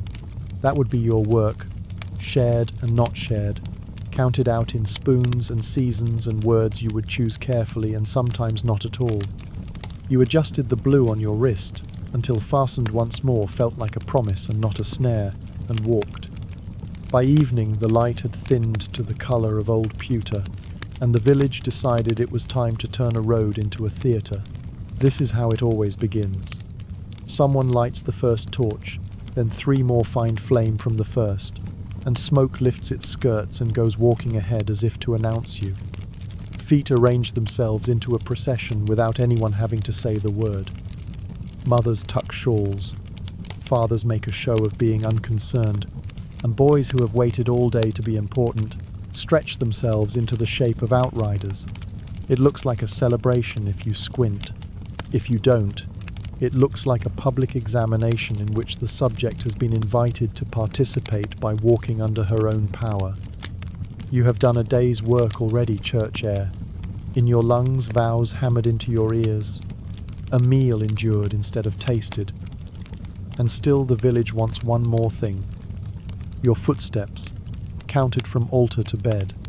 A lane you have trod since you were a child now feels newly paved with eyes. Doors that never line up all at once along the crooked street seem suddenly to be aiming their thresholds right at you, like open mouths. The sound is not cruel, not yet. It is the careful cheerfulness people use when they want the ending they expect, and fear the ending you might need. The pipes begin with something that pretends to be a tune, and then remembers it is actually a march. Voices find the chorus everyone knows, the one that has a verse for every object in a bedroom, and manages to make all of them sound like instruments of state. The words bounce along the hedges and over the ditch, gathering more voices as they go. A girl slips to your side and brushes your sleeve with her fingers, a signal that says, "We are here, we will make a wall when we must." The miller's wife on your other flank carries her body like a shield built for just such weather. Between them, the air feels like it belongs to you for as many steps as it takes to breathe twice. Your husband now, the word less strange every time the torchlight flickers across the ring on his hand, walks at a practiced pace. Not too fast to look eager, not so slow as to tempt jokes with sharper teeth. At some houses, the old women step forward with blessings disguised as instructions. Don't trip the threshold. Keep a coal alive from your mother's hearth to begin the new one. Don't let the last friend out before the first ember catches. They have been giving this advice since the road was a bridle path and the church a wooden box. And every year it is both true and not enough. Your mother has taught you better. Look where the heat lives. Say yes to help. Say no to humiliation. The procession accrues offerings the way a river gathers sticks.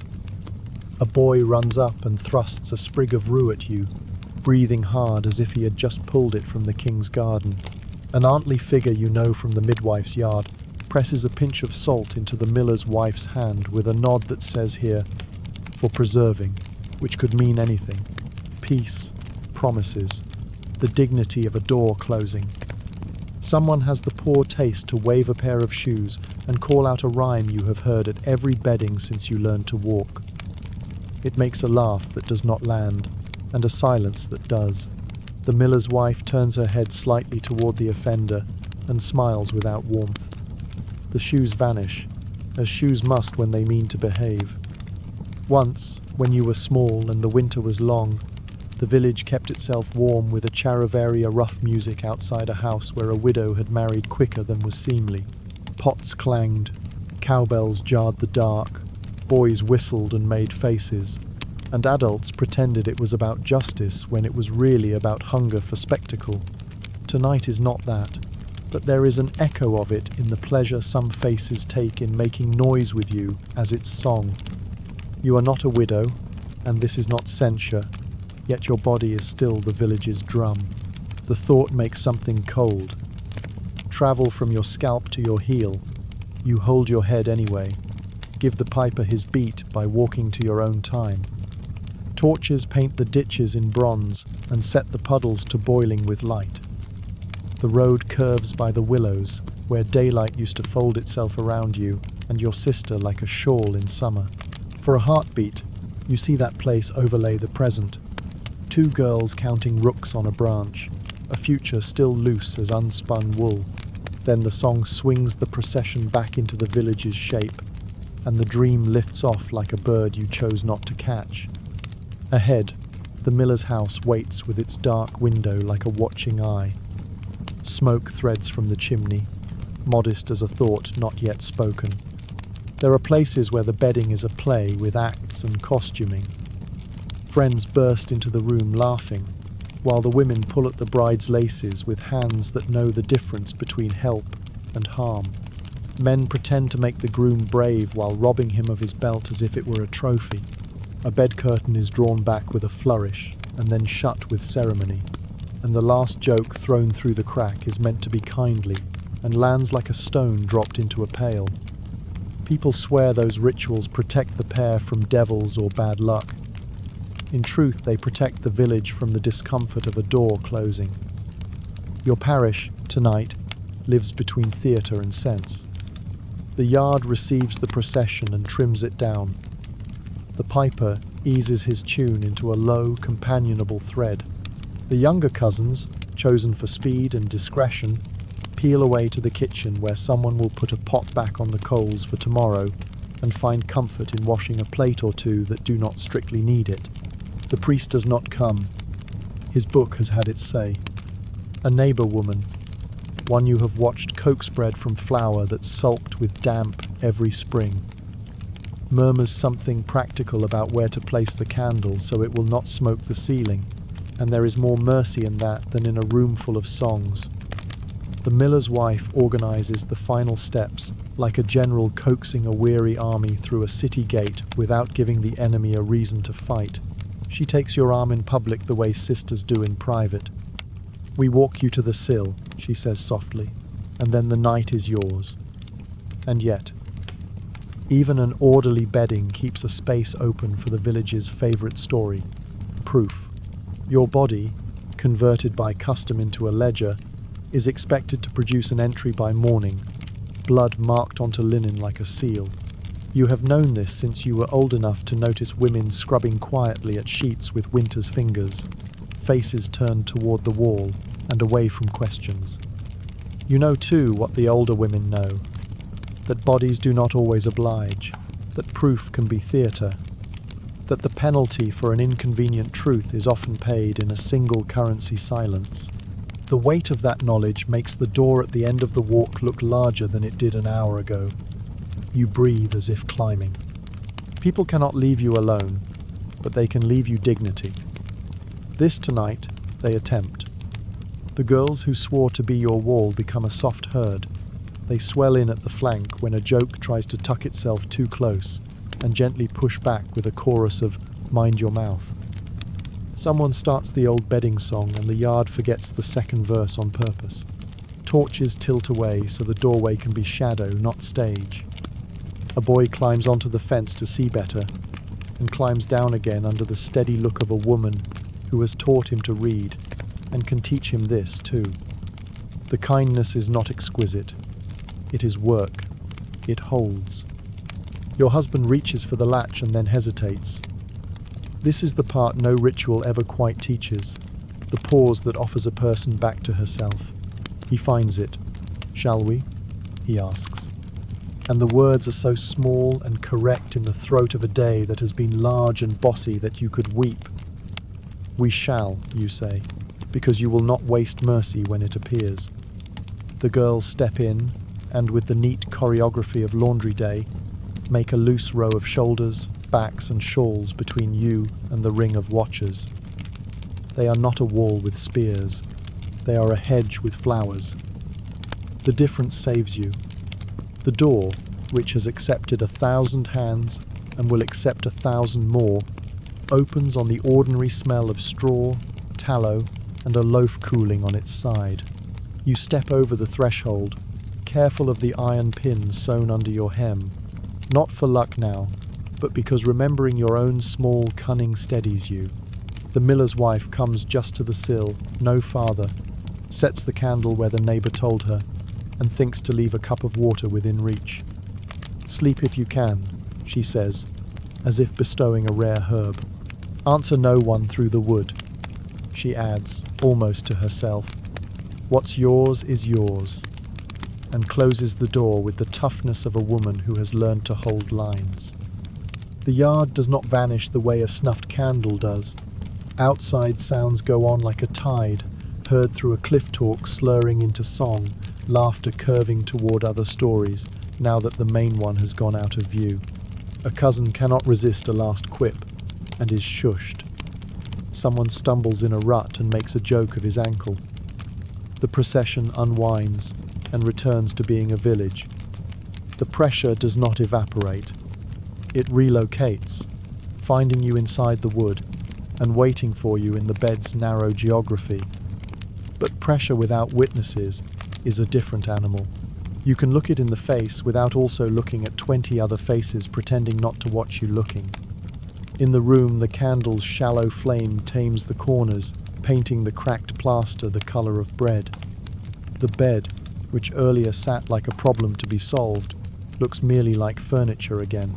A sprig of rosemary lies on the chest, where someone absent-mindedly set it and forgot to remove it. It makes the air honest. Your palms have learned the trick of being both cold and sweaty. You rub them down your skirt and feel the warped small ridges give you back a measure of ease. It is not courage so much as orientation, knowing north from south inside a space you did not choose. Outside, the last torch scuffs away down the lane. The house lets go a sigh in its beams. For the first time all day, there is no one to read your face. You could unclasp. You do, a little.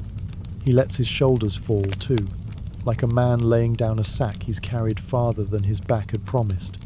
He says something practical, because men raised by mothers who can make a hearth from damp twigs always begin with the practical. Shall I bank the fire? It is a silly question, the coals will mind themselves. But the silliness is a kindness. It gives the room a safe first sentence. Yes, you say, and he touches the poker to the coals as if stroking a cat until the embers glow like cherries and then hush under ash.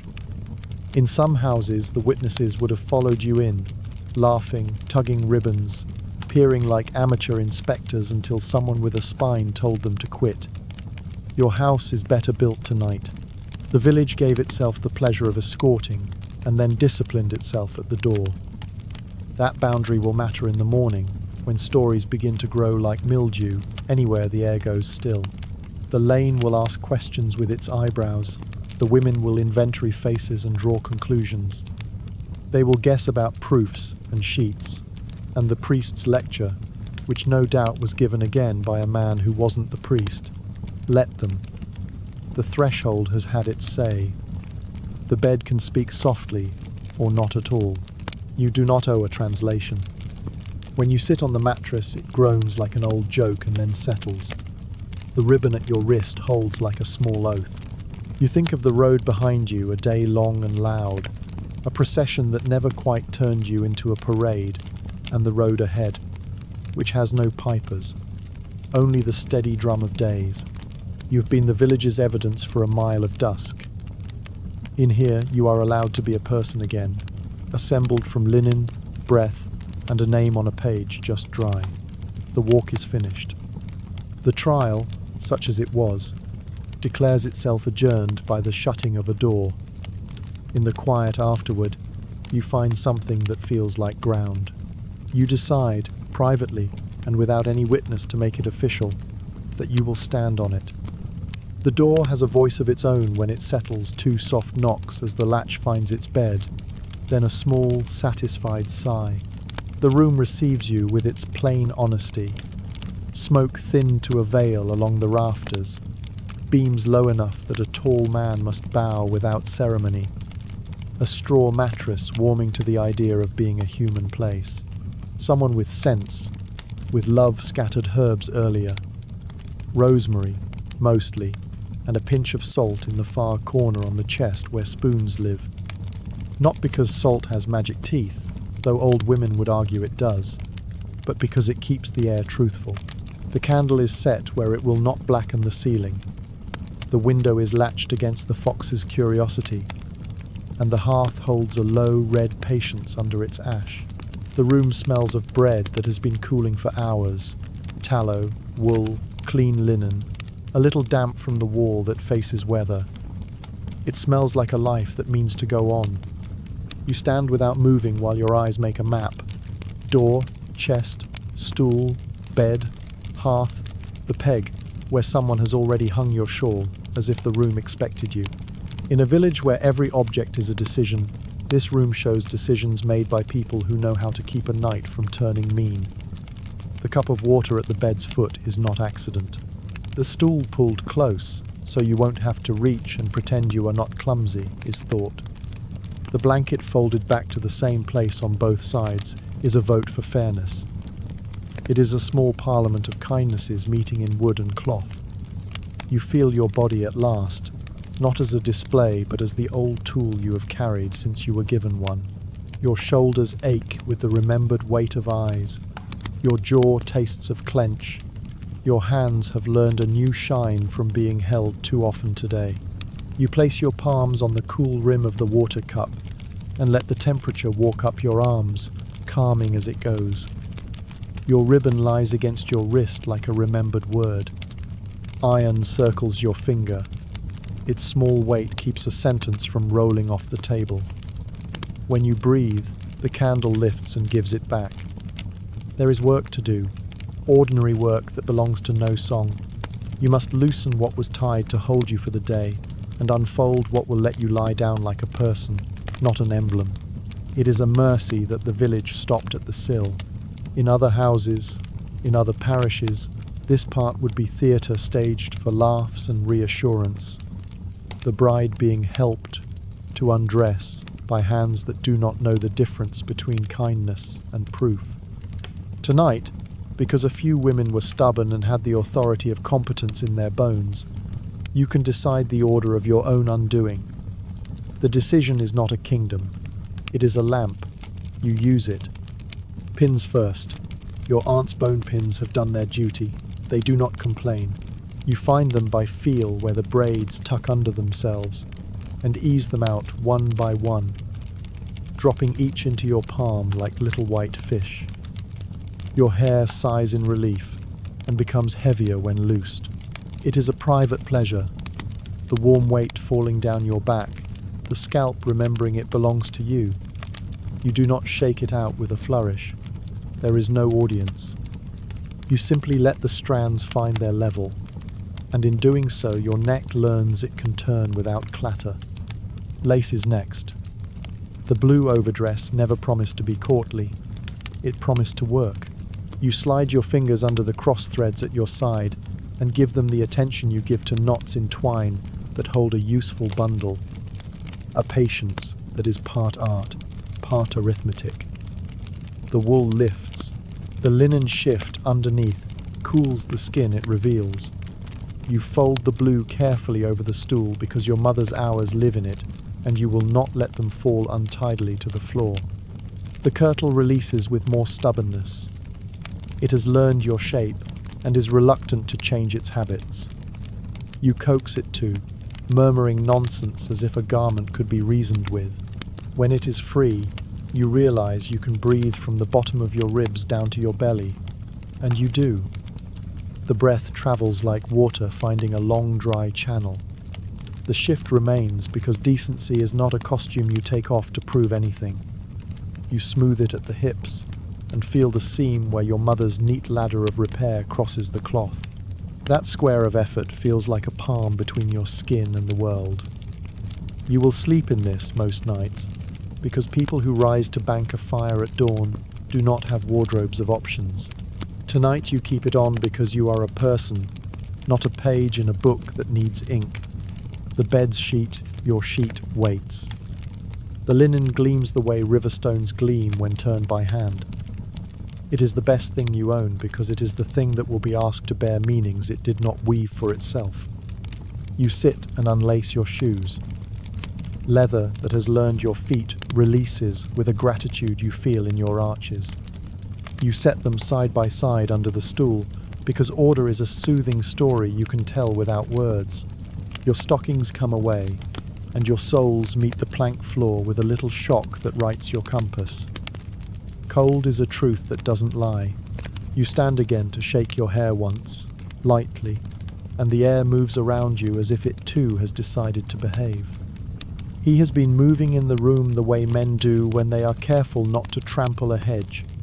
Practical, quiet, pretending to be interested in the poker because that is easier than learning the shape of a new silence. He looks up once and then down again, honoring the dignity you are building pin by pin. "Do you want the window a finger open?" he asks. And the question is not about air, it is about whether you want the night to have a voice in here. "Not tonight," you say, and he nods like a man to whom a map has been shown. On the chest, the sprig of rosemary the girls left earlier waits like a little evergreen oath. You lift it, crush it once between your fingers to wake it, and set it by the candle where the resin can make a small cathedral in the air. The smell lifts the room out of its usefulness and gives it a little shine. Your grandmother would call that shine a blessing. Your mother would call it atmosphere. The priest would call it distraction. You call it help. The salt in the corner glints dully. You find yourself grateful to that too. A handful of the sea exiled to a room so landlocked it might forget the world is larger than fields and sermons. There is a folded cloth on the chest that does not belong to you. It is a towel, clean and thin, the kind people keep for guests and babies. The sight of it makes your throat tighten with stupid gratitude. It means someone thought about after. Not the story, not the proof, not the gossip after. The part where bodies are their own weather and require mopping, binding, holding. You do not know whether that someone was the miller's wife or the mother or the neighbour with the bred wisdom. You do not need to know. Intention lives in linen. Because your head has been colonized all day by other people's sentences, your thoughts try to go to the sheet with dread's inventory. You tell them no, not because dread lies, because it is unhelpful to do the village's accounting for it. You know the law, the morning's inspection that in some houses is a ceremony and in others a glance. The way a stain is asked to satisfy a parish's appetite for a story that can never be exactly true. The ways women make do when the body does not perform on command pricked fingers, a smear of the kind of mercy a cousin can be trusted to keep quiet, a refusal to hang a life on a towel. You do not plan deceptions tonight. You plan to keep your skin as your own, and your voice as your own within the narrow edges allowed. If Providence cares about linen, Providence can hem and wash. He finds a place on the far side of the room and turns his back because somebody taught him how to be a curtain when there isn't one. He sets his belt on the chest instead of the bed because he has a mother. He unties his shirt with the absent-mindedness of a man who has unknotted twine 1,000 times. The motion looks like preparation for work, not conquest. You do not watch him more than is polite. You inventory the bed instead, as if it were a task. The mattress is straw, yes, but the straw is new enough that it remembers its own spring. The blanket is wool, and under it another, and at the bed's foot a folded strap of cloth long enough to wrap around a belly if you should need it to one winter, or a knee that goes wrong, or a child who needs binding to a parent's chest while work goes on. You think like this when fear wants to talk too loudly. Fear prefers altars. You answer with cupboards. Your hair, now half dry, clings here and there to the skin at the nape of your neck. You smooth it forward and braid it in one long tail you can live with for sleeping. The motion divide, cross, tighten, tuck is the day's first true ease. You fasten the end with a twist of thread saved from the blue dress seams. Your hands, at last, find an unhurried rhythm. You lift the ribbon at your wrist and retie it, because doing so makes your breathing friendlier, fastened, not strangled. The knot looks ordinary and makes you feel like a person whose choices, while thin, are real where they exist. He clears his throat, not to break the spell, to enter it without breaking it. "May I?" he begins, and leaves the sentence out where you can pick it up or not. You pick it up gently. "You may sit," you say, and you even smile because you mean it, and because you want the room to remember that smiles have reasons besides performance. He comes to the stool, not the bed, and lowers himself like a man who has learned from livestock not to assume the ground is ready. Between you is a strip of floor, and the candle's short reach, and all the words other people spoke in your name today. Between you is also the work both of you did, saying yes with the mouth when the ribs were uncertain, standing where directed without surrendering the last piece that makes a person herself. It will take time to learn each other's grammar. Tonight you begin with child language. Do you need water? Is the fire banked? Your feet must be sore. Mine too. These sentences are not poetry, but they are joints that hold a day together. There are things the priest did not say, and things the old women do not announce in public. The body sometimes hurts. The body sometimes refuses, for reasons no book can catalogue. The body sometimes surprises you with a mercy so plain you are ashamed you did not expect it. Your mind, which has been wringing itself all day like a piece of wet cloth, will try to predict the next hours with grim accuracy. You let it sit down. You choose smallness on purpose, the detail of the seam under your thumb, the way the candle's pool of wax has reached and claimed the base of its own light, the quiet knock of a beetle in the beam above the bed that no one but you will ever notice. Smallness is not avoidance. It is a way to be faithful to the room you are in. You rise long enough to slide the folded towel nearer. You set the cup of water within easy reach where a hand, any hand, can find it in the dark without flailing. You check the blanket's fold for snags, because no one should be snagged tonight if it can be avoided. Then you sit on the bed and feel the straw shift under your weight like a friendly animal making space. The sheet is cool. The linen talks against your skin in its dry whisper, a language of threads that have agreed to hold. When you look up, he is still on the stool, elbows on knees, hands mostly empty, except for the day they cannot yet put down. He meets your eyes like a man offered bread after a long walk, grateful, chastened by the fact of need. You could fill the air with an explanation of everything you fear and everything you intend. You do not. You pick one thing. I will sleep better, you say, if we let the candle burn a little while. He nods, and you see a shadow lift from his face, the one that had been making plans to be brave in the dark. A little while, he agrees, as if you have set the length of a prayer. On the chest, the rosemary stands up in its small green courage. The salt minds its corner. The candle makes the room a circle that excludes nothing but the day. You set your palm flat on the sheet and feel its weightless promise. To keep you from the splinters underneath. To take on, without understanding, whatever story the village will insist it tells in the morning. To be washed and dried and used again, because this life does not throw away good cloth. You are not cloth. You will not allow yourself to be laundered of personhood, but you will use the promises that can be used. Water for thirst, linen for warmth, a door that has learned by repeated practice how to close. You draw the blanket up, not all the way, not yet, and let its wool smell of sheep and field and human hands remind you that everything you touch tonight came from labor and will answer best to care. You are at the threshold again, not the door's wooden one, but the soft edge, where two people decide whether to be kind while the world watches from the other side of the wall, pretending not to hold its breath. You have crossed thresholds all day. This one you will cross at your own stride. You take it, slow as the candle, sure as the red heart in the hearth, and the room says yes by continuing to be exactly itself while you begin. The bed is a stage even when no one is watching. The straw knows its cues. It crackles when you sit as if to announce your entrance. The blanket waits in its folded wings.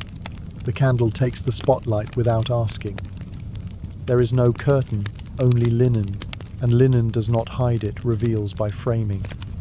If the village had insisted on witnesses, this would have been theatre outright. Because the women held the line at the door, the audience remains imagined. Imagined is still powerful. You feel eyes that are not here the way a healed wound can still complain when the rain comes on. You try to make the bed ordinary, a place where people sleep and snore and turn their pillows to the cool side and dream of things like dry boots and sweet milk. The day resists, insisting on the specialness it has assigned to this rectangle of straw and cloth. Specialness is a bully.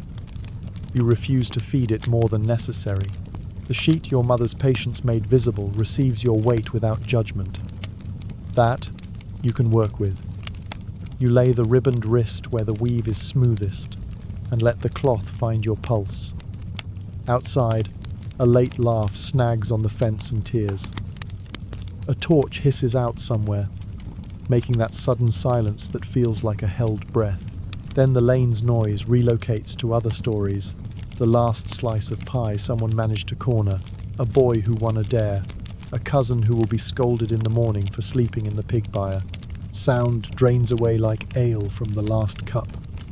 In the hush, the room's small biography resumes. A beetle ticking in the beam, the kettle's cooling metal settling with tiny answers to a question no one asked aloud, the hearth's red patience, stating its case without heat's arrogance. You sit on the edge of the mattress and leave space between yourself and the center, as if the bed were a road with traffic rules. He reads the rule without being told and takes the other edge. Two people shoulder to shoulder would be braver. Two people edge. Sitting is honest. You have been reduced all day to symbols in other mouths.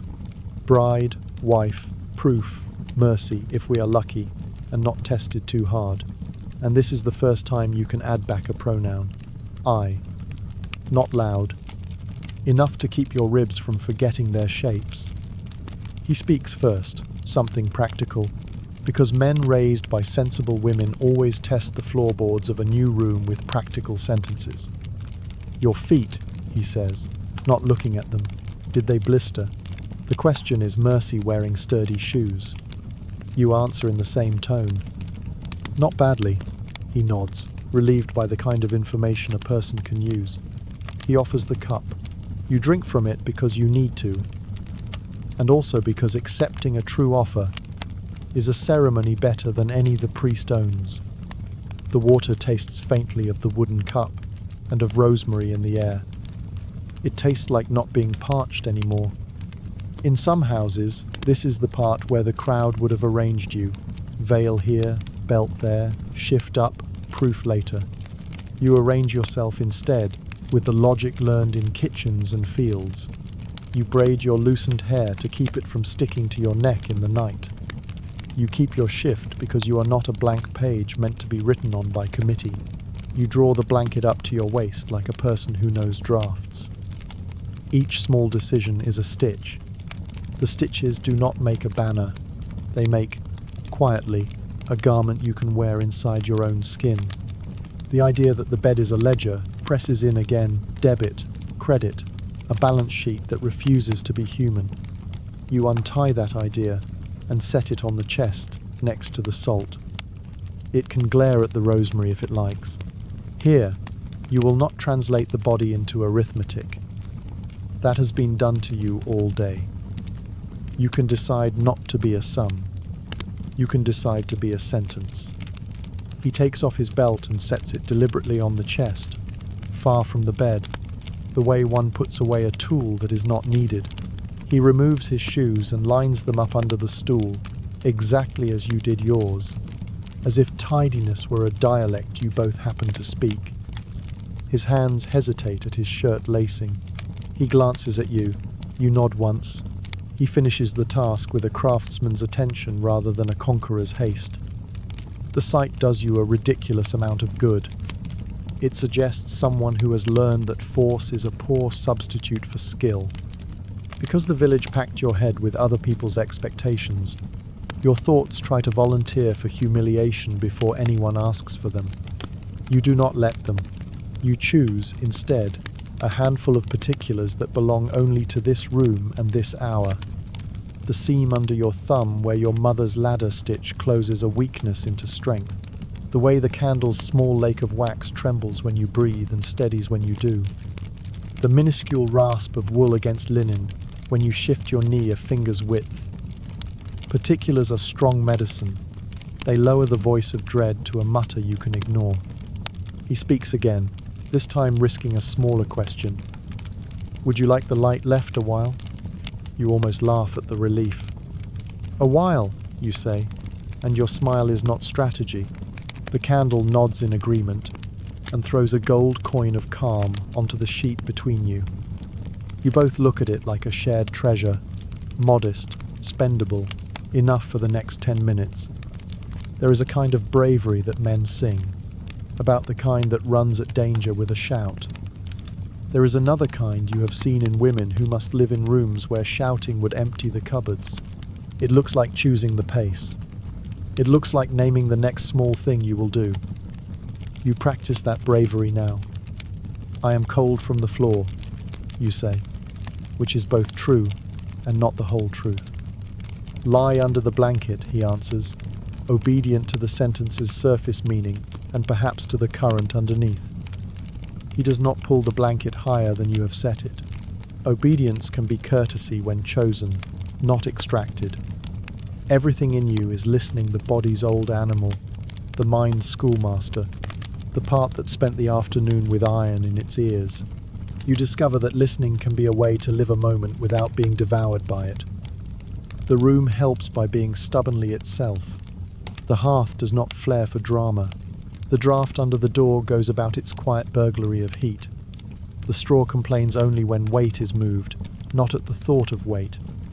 You are not being watched, not even by the saints in paint. Their eyes, mercifully, live down the lane in the church where stone hoards winter. You lie back, not all at once. The sheet accepts your shoulder, then your spine, then the fragile shelf between your ribs and your breath.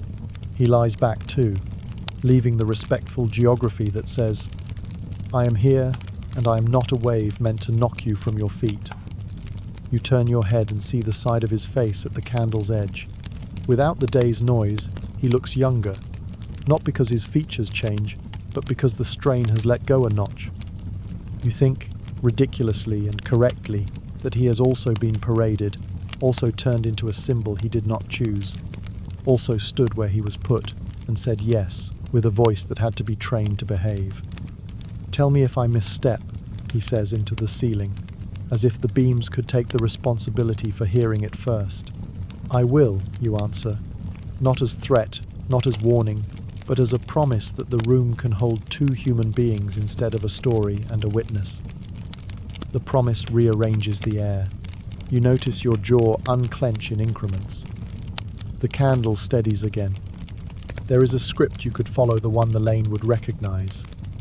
It has scenes and lines, some of them ancient enough to smell of yeast and iron. You decide to write a shorter scene first. You take his hand, not a grabbing, not a test, a taking the way one takes a cup of water. His hand is rougher than yours where the mill has made its callus, softer where no blade has demanded a hardness. He does not squeeze as if checking a market fruit. He returns the pressure you gave and no more. The bed, that tattling stage, says nothing about it except what straw says to wait. The sheet wants to be a page. The village will try to read it in the morning whether or not it has words. The old women know how often sheets lie for all the right reasons. You decide, for tonight, not to argue with the future's nosiness. The future will find its own dinner, if left to it. You turn your palm so your fingers can rest in the valley of his, a geography no sermon owns. The action is so small it would embarrass a ballad. It is also the first honest paragraph the day has let you write. Breath lengthens, because bodies are less proud than minds, and will take comfort where it is offered. Your breath and his begin to find the same slow measure, not a march, not a chase, just two bellows agreeing not to fight the fire. The bed's language changes when people stop performing on it. The creaks become twigs in a wind instead of boards selling secrets. Your shoulders remember that they come with blades meant to lie flat when there is no load to carry. Your stomach chooses not to tighten at every shift of weight. Your thoughts, which have been bristling like hedgehogs for hours, unroll a little spiny inch. You say the next small sentence, because you want to, and because the room has earned it. We can be kind. You tell the dark that is beginning at the corners where the candle does not reach. It sounds like you are pledging something larger than the bed. Perhaps you are. He nods, and the nod shows in the movement of the mattress more than in your eye. We can, he answers, and his voice is not official or brave or clever. It is domestic, like a man agreeing to carry wood before the weather turns. The candle shortens in its saucer until the pool of light is a round-held breath. You do not blow it out yet.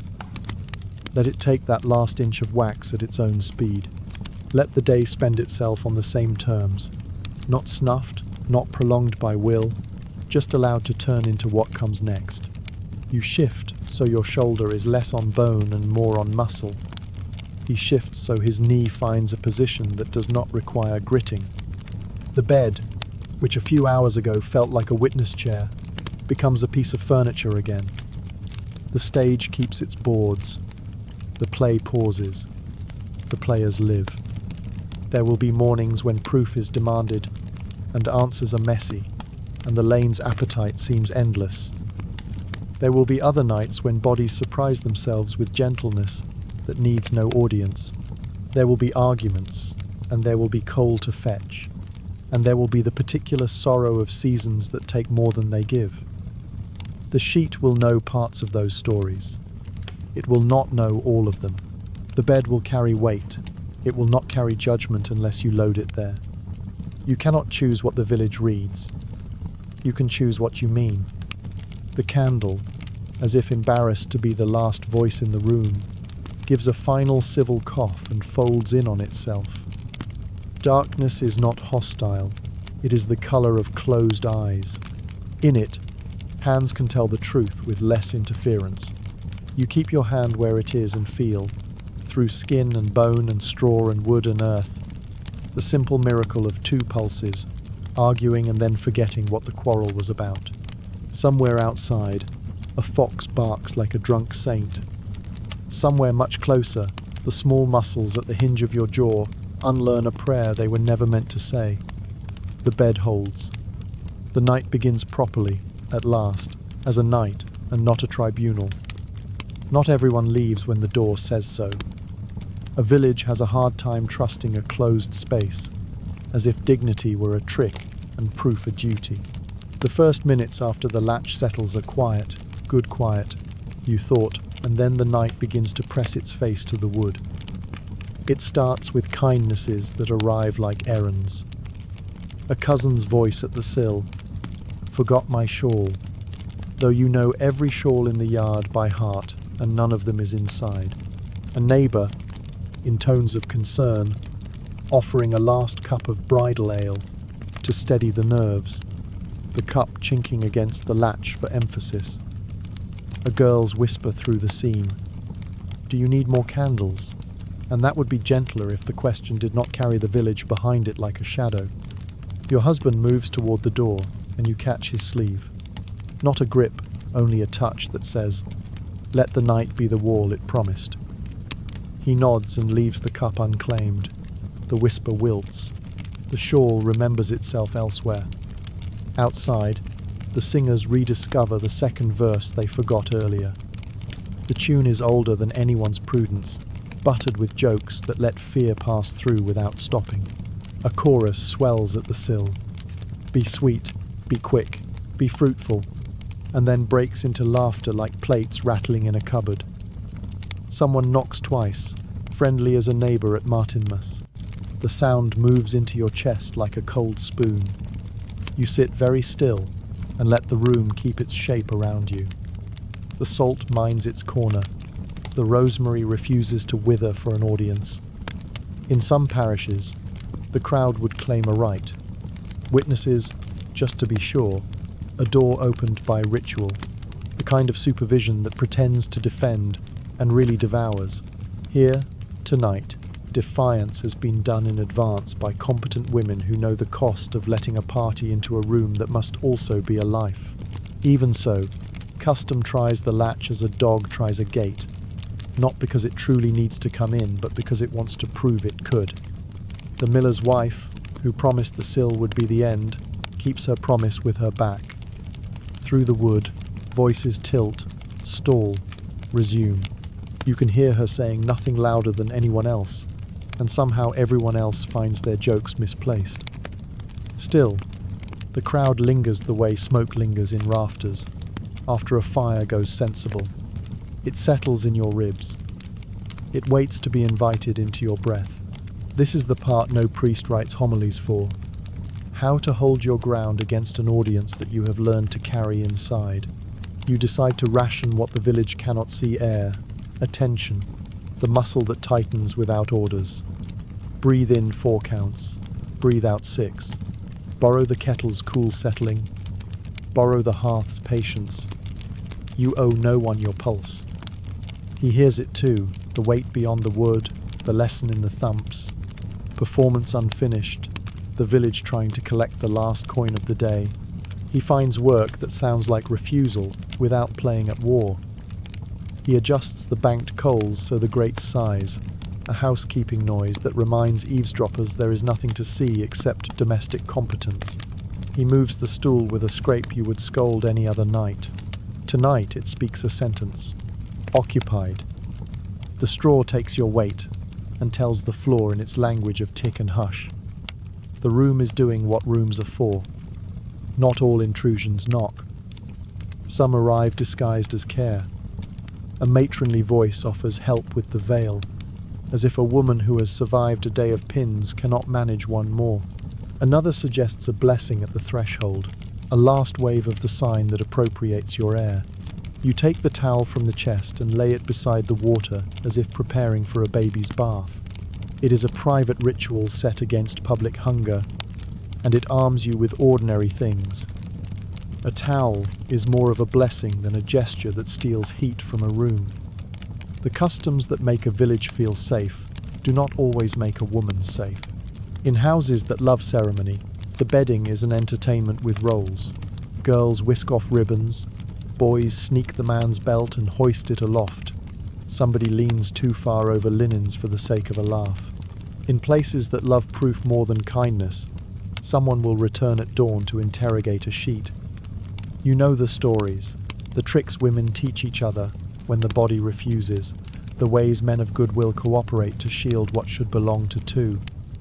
You know, too, what happens when goodwill is thin. Tonight your parish has chosen its better self, and still the old appetite prowls outside like a fox taught to fetch. There is a knock that is not a knock, but a test. A soft brush of knuckles, so the one who makes it can claim later it never happened. Your jaw prepares a defense out of habit. You unclench on purpose. The miller's wife saves you the trouble. "Go home," she says, not unkindly.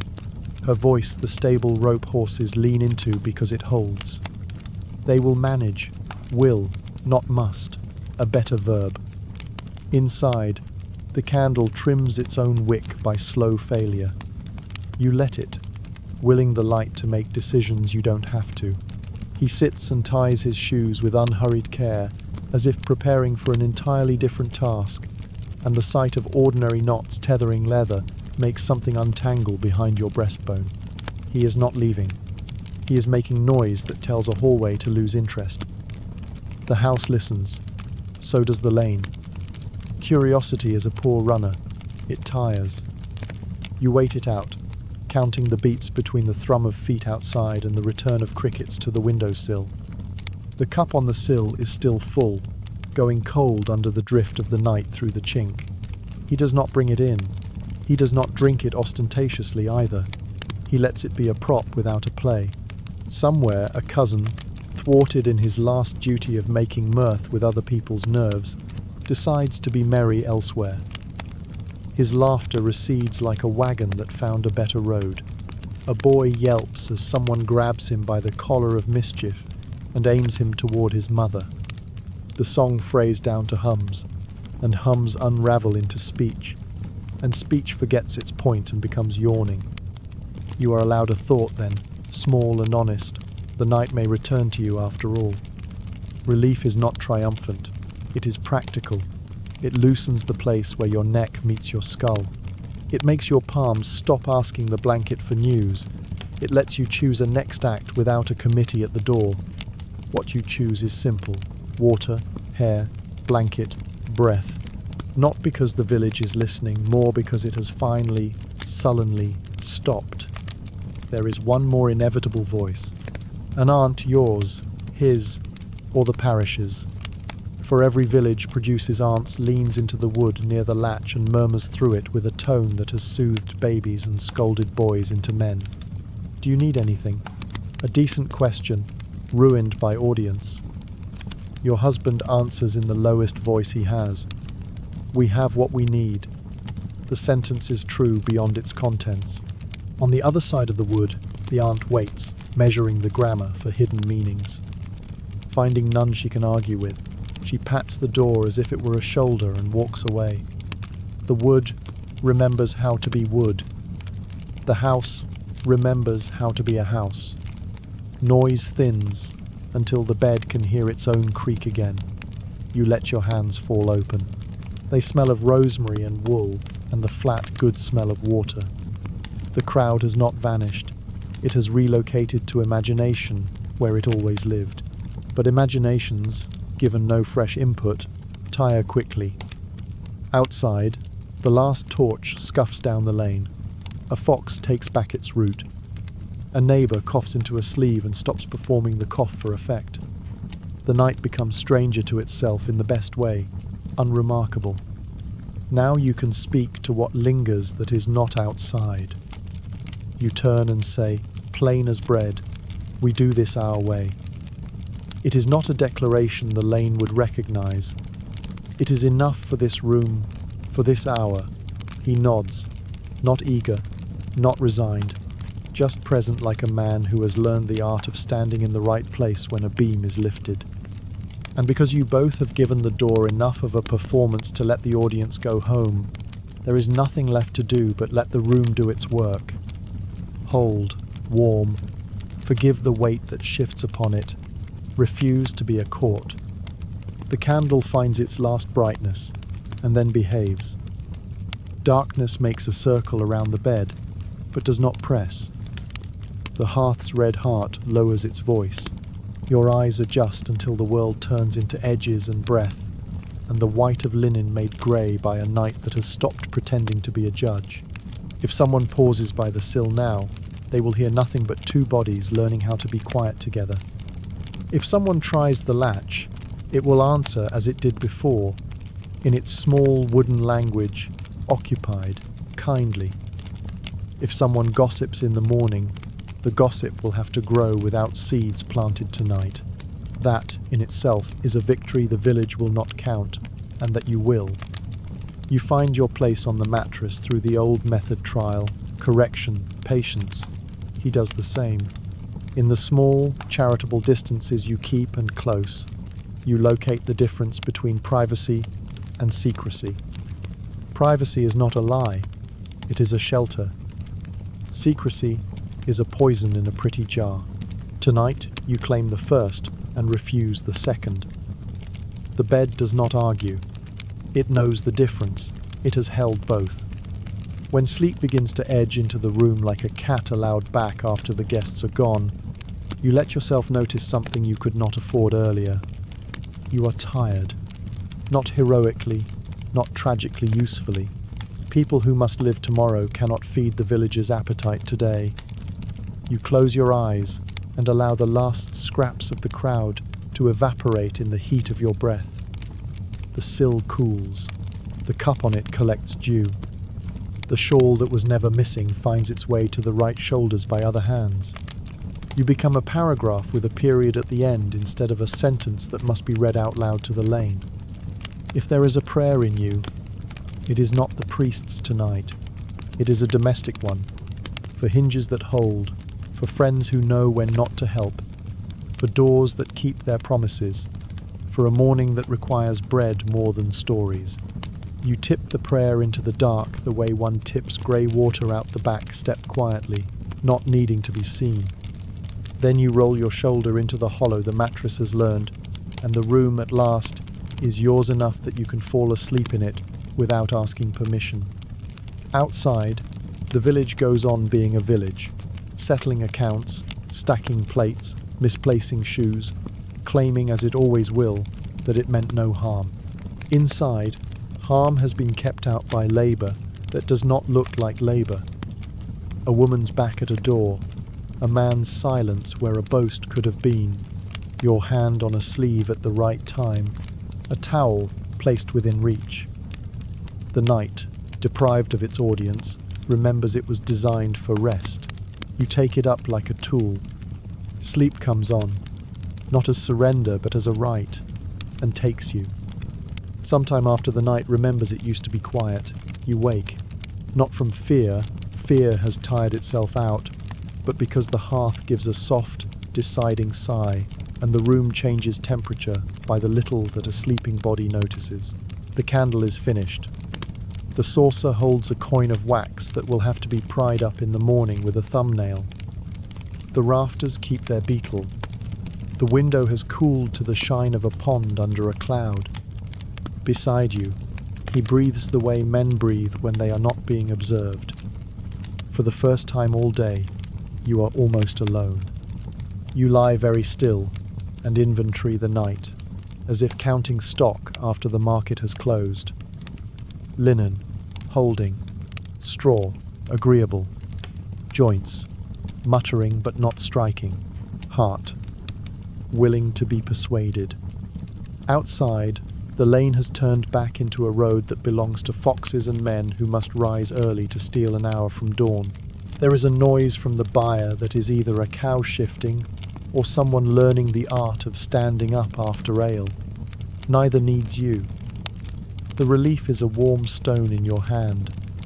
He shifts and wakes the way a cart wakes one wheel at a time.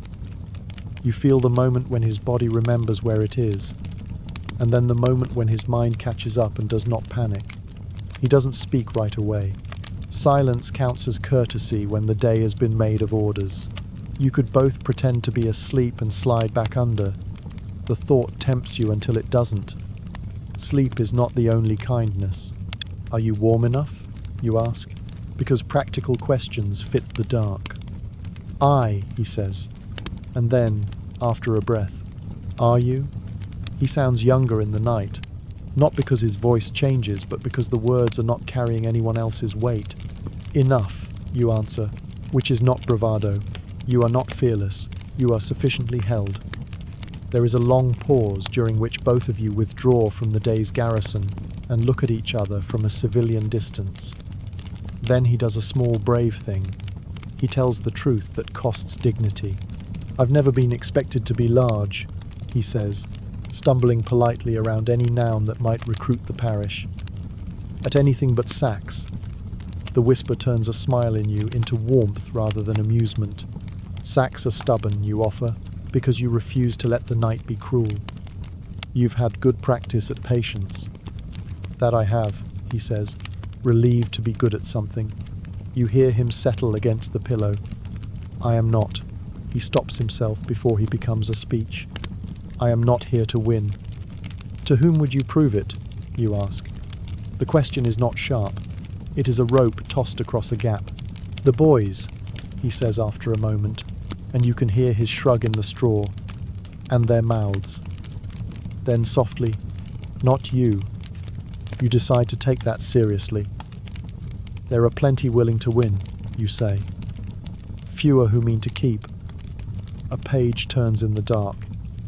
You can feel it in the shift of his breath. Keep, he repeats, as if tasting a word he has only ever seen in ledgers. I can keep. The statement relaxes something behind your ribs that none of the day's blessings touched. Embarrassment wanders in, looks around the room for purchase, and leaves empty-handed. There is nothing to show off with. It is a relief to live briefly in a world without spectators. You decide you will ask a question women rarely risk. Tell me, you say, one thing you are afraid of that has nothing to do with me. He huffs a laugh that tries not to wake the rafters. Flood, he says immediately, and then seems surprised at himself. Water where it oughtn't. The mill's a friend until it isn't. He clears his throat. And you, he asks, having paid his debt in honesty, and now asking a fair return. Fire, you say, the kind that gets into the walls and eats the house from inside. There is a moment of communion that would make a priest jealous. Two people agreeing to respect what can ruin them if left untended. We will mind both, he says, and it sounds like vows made on an ordinary altar, the hearth. The lane has appointed you both to office without asking, husband, wife, debtors to a duty the priest lined in careful ink. The debt is an idea you can almost see, a shadow that wants to sit at the foot of the bed and take notes. You do not invite it onto the mattress. We owe, you say, because not saying it would turn truth into a trap, but not at the cost of harm. He turns toward you. The straw accommodates and complains once. I know what the book says, he offers, and I know what it doesn't. He is not a scholar. He is a practical man with room for mercy in his pockets. There is no line, he says slowly, as if reading from his mother's face in memory, that says I must be a brute to be a husband. The relief in you is not dramatic. It is a quiet, careful warmth that arrives like broth and steadies you like bread. Then, you say, we will be two people and not a story. You had not planned to say it aloud. The sentence seems to have been waiting at the door all day, willing to enter only after the last guest left. In the dark, you feel him nod. The bed approves by continuing to exist without creak. You realize then how much kind speaking you have hoarded. You have not been permitted to use it on yourself all day. You spend a little now and do not ask forgiveness after. I am tired, you say, not from fear, though fear is noisy, but from being seen. I want. The word jams because you get so little practice at wanting aloud. Plainness, not a parade. Aye, he says, with a fervour that makes the straw wake again. Plain, I know plain. I was hoping for plain.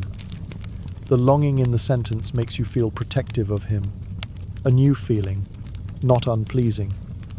You have protected children, bread, embers. You add a man to the list, and the universe remains intact. He fumbles, not with intent, but with humour. If you tell me to stand on my head and recite the credo backward, he says, I will try, but the head standing may bring down the rafters, and the credo will take till Whitsun. You snort in a way you would not in daylight. The sound makes the night less ceremonial. Whitsun is soon enough, you answer. But not tonight. Not tonight, he repeats, and you hear in it the acceptance that is not sulk. There will be those who would call that weak. You call it the art of keeping the door from sticking on its hinges. He tests the words for wobble and finds none.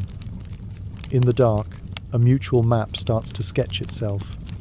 This much fire, this much air, this much mercy. It is not a treaty signed by lords. It is chalk on a table, renewable, practical, easily revised when spills happen. Because the day made you both pawns in other people's game, you risk naming it. We did not choose the board, you say. We can choose the move. He hums and considers, as men do when they are deciding whether to try sense in a place where habit has stood guard. We can, he agrees, and then braver. You first. It is not a challenge. It is a gift ceding precedence in a room where precedence is often stolen. You take that precedence and spend it small. Water, you say, and he hands you the cup in the dark by its sound, not by any show of gallantry. Feet, you add, because the cold wakes at your soles, and he fumbles for the blanket and tucks it where draughts pry. His fingers are clumsy with care, not intent. You find you can let that happen without preparing a speech on your rights. Tools do not shout at the hand that uses them well. You decide to be a tool only in the sense that you and he will repair a day together. He offers his palm then, low and awkward, as if greeting a skittish foal. The gesture is too simple to be seen. You lay your hand in it because it is harder, suddenly not to. If the lane were watching, it would misread the act, assign it a larger meaning, or a cruder one. The lane is not watching. In the room where no one is counting, a hand can be only a hand. It is dry. It is warm. It is not demanding anything but contact. You answer with the same grammar and do not get punished for it. People talk as if the night were a single act with one right ending. You know better from keeping fires. Sometimes the work is to add fuel. Sometimes the work is to bank the coals, so there will be heat in the morning. You name this hour a banking. He understands without metaphor. Tomorrow, he says, we will still be here. It sounds, briefly, like an ambition worth a life. The church has spoken of the debt in even tones. The lane has made it a drum. Between book and drum is a house that must be kept. He puts his belt ridiculous symbol that it is on the chest again, with deliberate distance from the bed, as if saying a grace the priest would not recognize. You tuck your ribbons knot flatter. These are small rites. They keep the room human. You refuse to let the bed be an altar that accepts sacrifices. Altars are feeding places. Tonight you will not be fed to anything.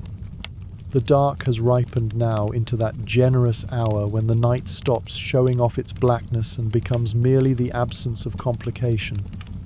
You let your body rest in it without argument. Your jaw, which has been a gate all day, becomes a hinge. The breath you count loses interest in numbers and goes back to its old, reliable trade. Thank you, you say into the pillow, not to him, not only, to the door, to the women at the sill, to yourself for not confusing prudence with cowardice. The night tries on quiet and finds it fits. He speaks one more time, the way a man fixes a latch and then tests it by hand. If you push me, he says, say so, and I will move. If you hold me, say so, and I will stay. It is absurdly wholesome. It is also the best sentence the day has earned. The same to you, you answer, because you refuse to be granted more humanity than you grant. He sighs like a field after rain, and the bed, that tireless stage, chooses to be furniture again. You turn on your side, braid warm against your neck, and take the practical step that never makes it into songs. We should sleep, you say, because morning is not a rumour, and bread rises only for those who rise with it. He chuckles in agreement, a sound with no audience, and arranges himself into the geography of not getting in the way. The room holds, the coals hold, your courage holds by doing nothing dramatic. Outside, the church keeps its stone weather without supervision. Inside, two people keep their kindness without witnesses. The last thing you notice is the faint perfume of crushed rosemary on your fingers. It smells like clean, like kitchens, like women who know the worth of ordinary leaves. You think, drowsing, that perhaps mercy has a scent after all, and it is not incense. Then the night, satisfied, erases the lines around the bed and makes a larger shape that includes both your breaths and asks nothing further. You allow it. You sleep, not as a surrender to the village, but as an agreement with yourself you intend to keep. Sleep comes in seams, not cloth. You pass into it and out again like a needle, tugging small lengths of rest behind you. Somewhere between one stitch and the next, a thought sits down beside the bed and refuses to move. Children, not as angels in woodcut margins, not as the rosy promises of feast day sermons, but as the village counts them hands for harvest, heirs for hedges, proof that a house is properly yoked to the parish's future. It is a kind of arithmetic that uses your ribs for slate. The lane speaks of children as if they arrive at command, like bread when the oven is hot. It does not tell the truth it knows, that bodies are weather, and weather is no one's servant. Still, the talk began long before this night, wrapped in jokes to keep it from being a demand in daylight. A boy at the piper's elbow guessed you'd have a son by Candlemas, as if sons were drawn down from the rafters by songs. An aunt, not unkind, murmured near your ear, "May you be fruitful." and the May held more freight than a blessing ought to carry. Even the priest's gentle speech about the debt put children where everyone could see them, at the end of a sentence shaped like duty. The house knows different. It measures children in nights of walking when fever starches a little throat, in drops of broth coaxed past a tight mouth, in shoes that split because bone decided to grow on a day when leather did not.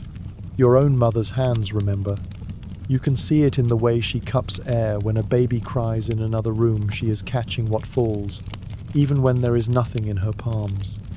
She taught you sums the priest does not preach. A child is labor saved later only if labor is spent now. A child is security in old age only if the world allows long ages. A child is joy until winter takes the cow and joy gets sold for salt. She did not say the last part out loud. The yard did, in the way it counts winters. He shifts next to you, halfway back to sleep, and breathes something that could be a word. You listen because the night has made you careful of words. We will be asked, he says, not much more than a thought with sound. You do not ask by whom. The village, the book, the faces at table. I, you answer, and your mouth finds a smile that is not quite a wince. We will be asked whether the house can be counted on to produce more shoulders for carrying. He is quiet long enough that you think he has fallen away again. Then, my mother lost too. He says it flat, the way a miller might speak of a wheel lost in flood, a fact made smooth by years of handling. We speak of the 4 we kept, he adds, but the 2 are in the wall like old smoke. She cooked with them for years. The image is so accurate that you have to swallow, or you will cry. My mother, you offer back, paying honesty with honesty, counts with her fingertips when she thinks no one sees. She touches each of us gone, and living as if the names sit in the pads of her fingers. When I catch her at it, she hides her hand in her apron, like a girl with pilfered quince. The bed hears and approves 2 people showing their dead-like coins kept warm in the palm. The church has a saint for this dread, because it has a saint for every weather. Saint Margaret walks into the room on old women's tongues the way midwives do, unannounced and then indispensable. Margaret and her dragon beast swallowed her, and she walked out again, and hold a place above many hearths around here. A picture, a scrap of blue cloth touched to a relic somewhere far off, a charm whispered over a belt that has done duty for 3 cousins. A girl you knew once knelt with the girdle of Our Lady on her belly because the parish had borrowed it from a church in the next valley for a fee and a promise of safe return. A wax, Agnus Dei, in a locket that stuck to the skin in summer, smelling faintly of honey and soot, comforted a woman who could not stop counting the hours of her labor. The priest tolerates these things if they behave. He scolds when they grow teeth. People smile and hide theirs longer in cupboards. Midwives are the parish's other saints, the ones with hands.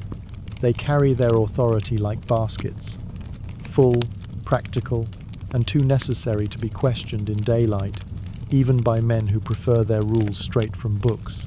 They come when called without counting the hour, and they come with knowledge that makes the church nervous herbs that calm, oils that help a body remember how to do what it was built to do, prayers that have learned to borrow from fields and psalms both. Your mother tucked a little parcel into your chest earlier, meadowsweet, yarrow, a whisper of willow comforts for pains the day might deliver. You will not misuse them. You will not preach them. You know the line between story and instruction and mean to keep it like a good stitch, but you are grateful for the parcel's weight. It says, somebody counted ahead to the night, no song wants to sing. The village counts ahead too, but cruder. It imagines sons because fields are selfish, and hedges prefer one heir to many small arguments. It hopes for daughters because hands are hands, and wet linen will always need lifting. It does not say barren aloud if it can help it, because the word sours ale, but it keeps the jar handy in its mind, ready to slap the label on any woman who does not produce according to the parish's calendar, as if bodies were clocks you could wind with gossip, as if sorrow were laziness. You touch your ribbon. In the dark, the knot is a landmark. It stands for fastening what you can, refusing what will not hold. You think of the morning how even the best news, in some houses, is demanded as proof on cloth. Blood as seal, as if virgins were jars stamped with a maker's mark, and as if bodies that do not behave by the book ought to be sent back to market. Old women will tell truths the book does not print. Some girls do not bleed at first. Some women do because the body is a riddle. Even saints can't read. Some men are tender, some are not. Some nights are banking, not burning. The proof people want is a story they can carry down the lane in daylight without blushing. It is not always the truth. You decide not to hand your life over to linen any more than you must. Fear changes shape as it's handled. Earlier, it was a crowd. Now it becomes a room with a cradle in it. Not yet, perhaps not for years. Perhaps never, but possible. In your mind, you set the cradle where drafts will not bully it, near the hearth, but not where sparks can learn to jump. You are surprised to find the thought does not break you. A cradle is work, like bread, work you could learn. The fear that remains is not about rocking. It is about blood and the noise people do not make when they are brave, because there is no air left for sound. You have a memory of a girl who did not return from her lying in. The parish softened its voice around her name for a fortnight, and then sharpened again out of habit. The churchyard, if you look at it with unkind eyes, is a ledger of women's wages paid in full too early. He rolls onto his back, and the straw corrects him, a familiar argument between a man and a bed. If a child comes, he says, speaking carefully, so no one outside the room can hear the plans you are not making, we will not make a parade of it. The kindness in that sentence is almost comical. Women do not get to choose whether parades happen around their bodies, but the intent is real. We will not turn you into a road, he amends, surprising himself with the accuracy. You take the amendment and set it on the chest with the salt, and if a child does not come, you say, we will not let the lane make that the only song it knows how to sing about us. He breathes out a laugh that isn't quite. I'll have other tunes ready, he promises, and you believe him because you have to, and because you prefer a promise you can test with years to a blessing that evaporates in heat. You think of spacing, though no one calls it that. People talk about the months when milk steals the moon, a sideways way of saying that nursing takes cycles into its own keeping for a time. They talk about husbands who go to sea or to sheep for shearing when the saints' days line up unhelpfully, of beds moved for a season under the pretext of roof repairs, of midwives who counsel abstinence with more authority than any priest, and succeed because their advice comes wrapped in soup and scolding. They do not write these strategies into books, they pin them into lives.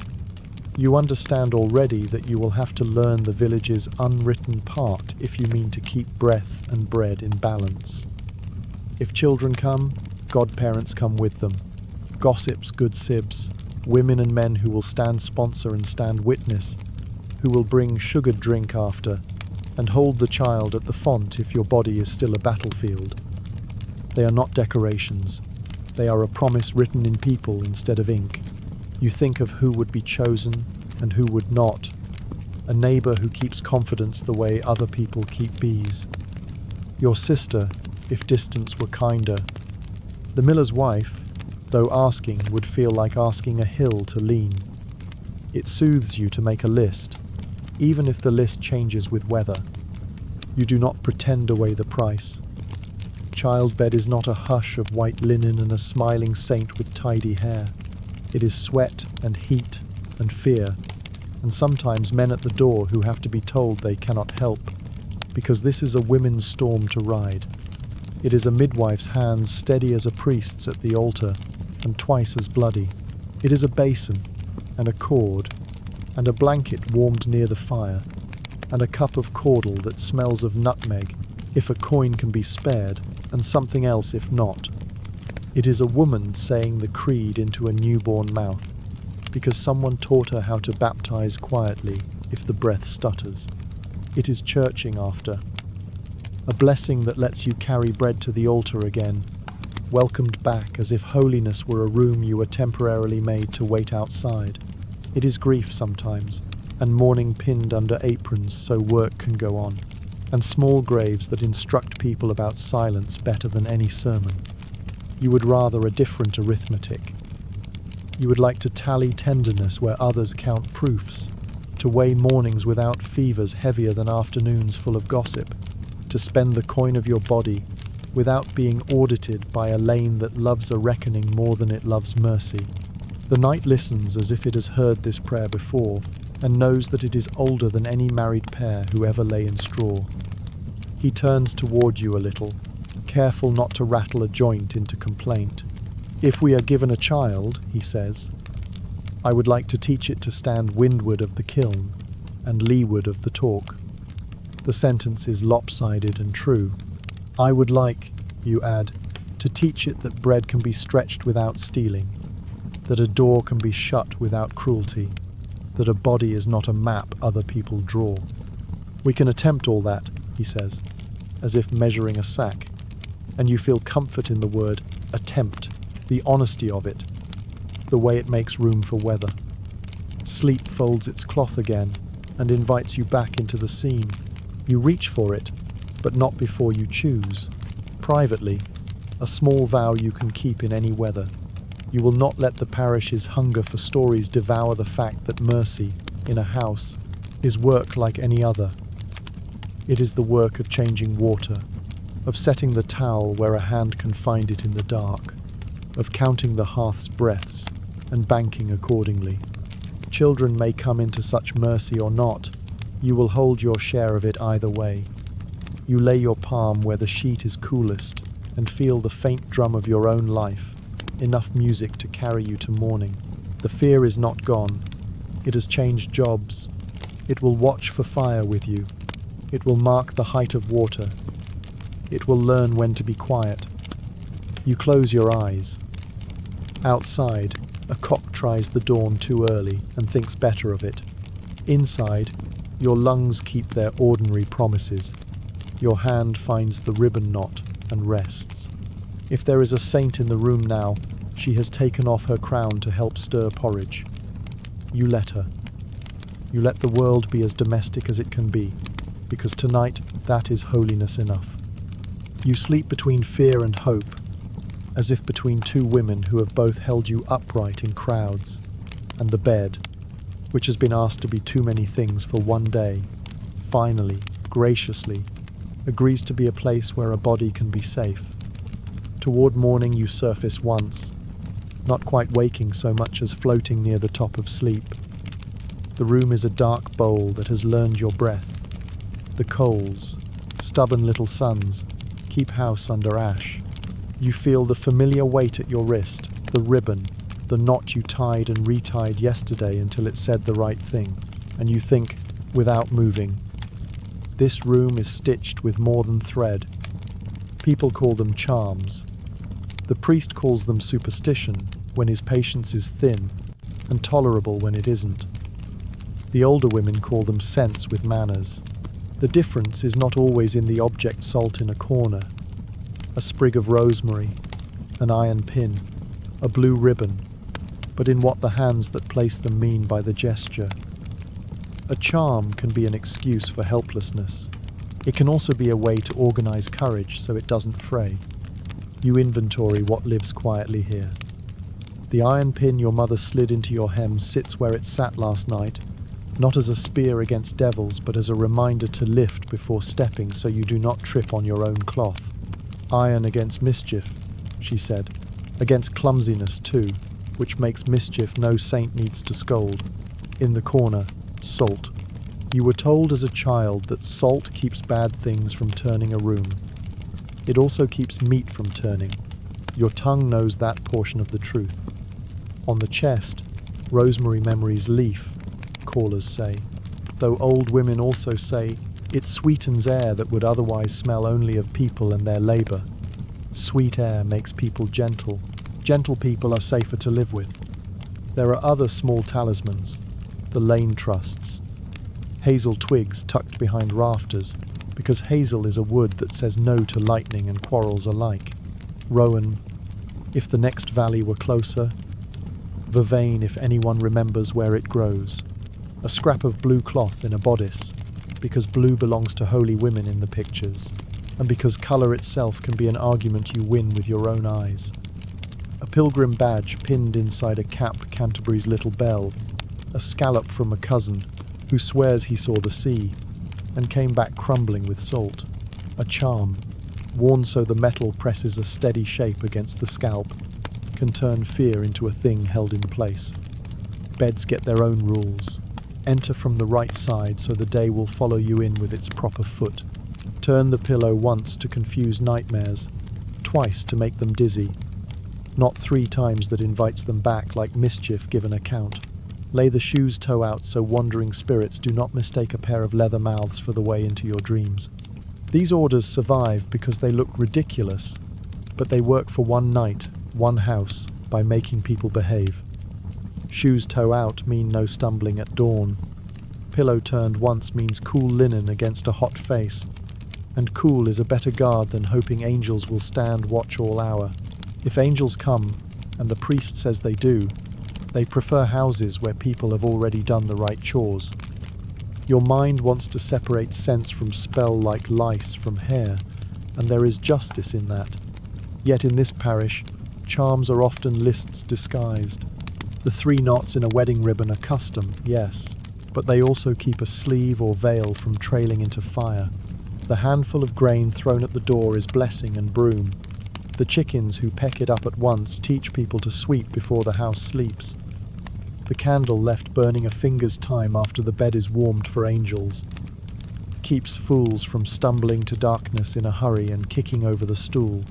If the night lets you pretend it's all heaven's business while you do the practical, no saint in this village will complain. The church has its own sanctioned amulets, plain as a processional. A cross above the bed, holy water shaken from the priest's finger on a spring feast day, a wax Agnes on a cord that smells like bees and keeps the wearer from feeling alone. A prayer folded into a scrap of parchment and stitched into a hem because the words work better. Somehow, when they ride with you, the priest tolerates the rosemary if he sees the cross. He forgives the salt if he hears the prayer.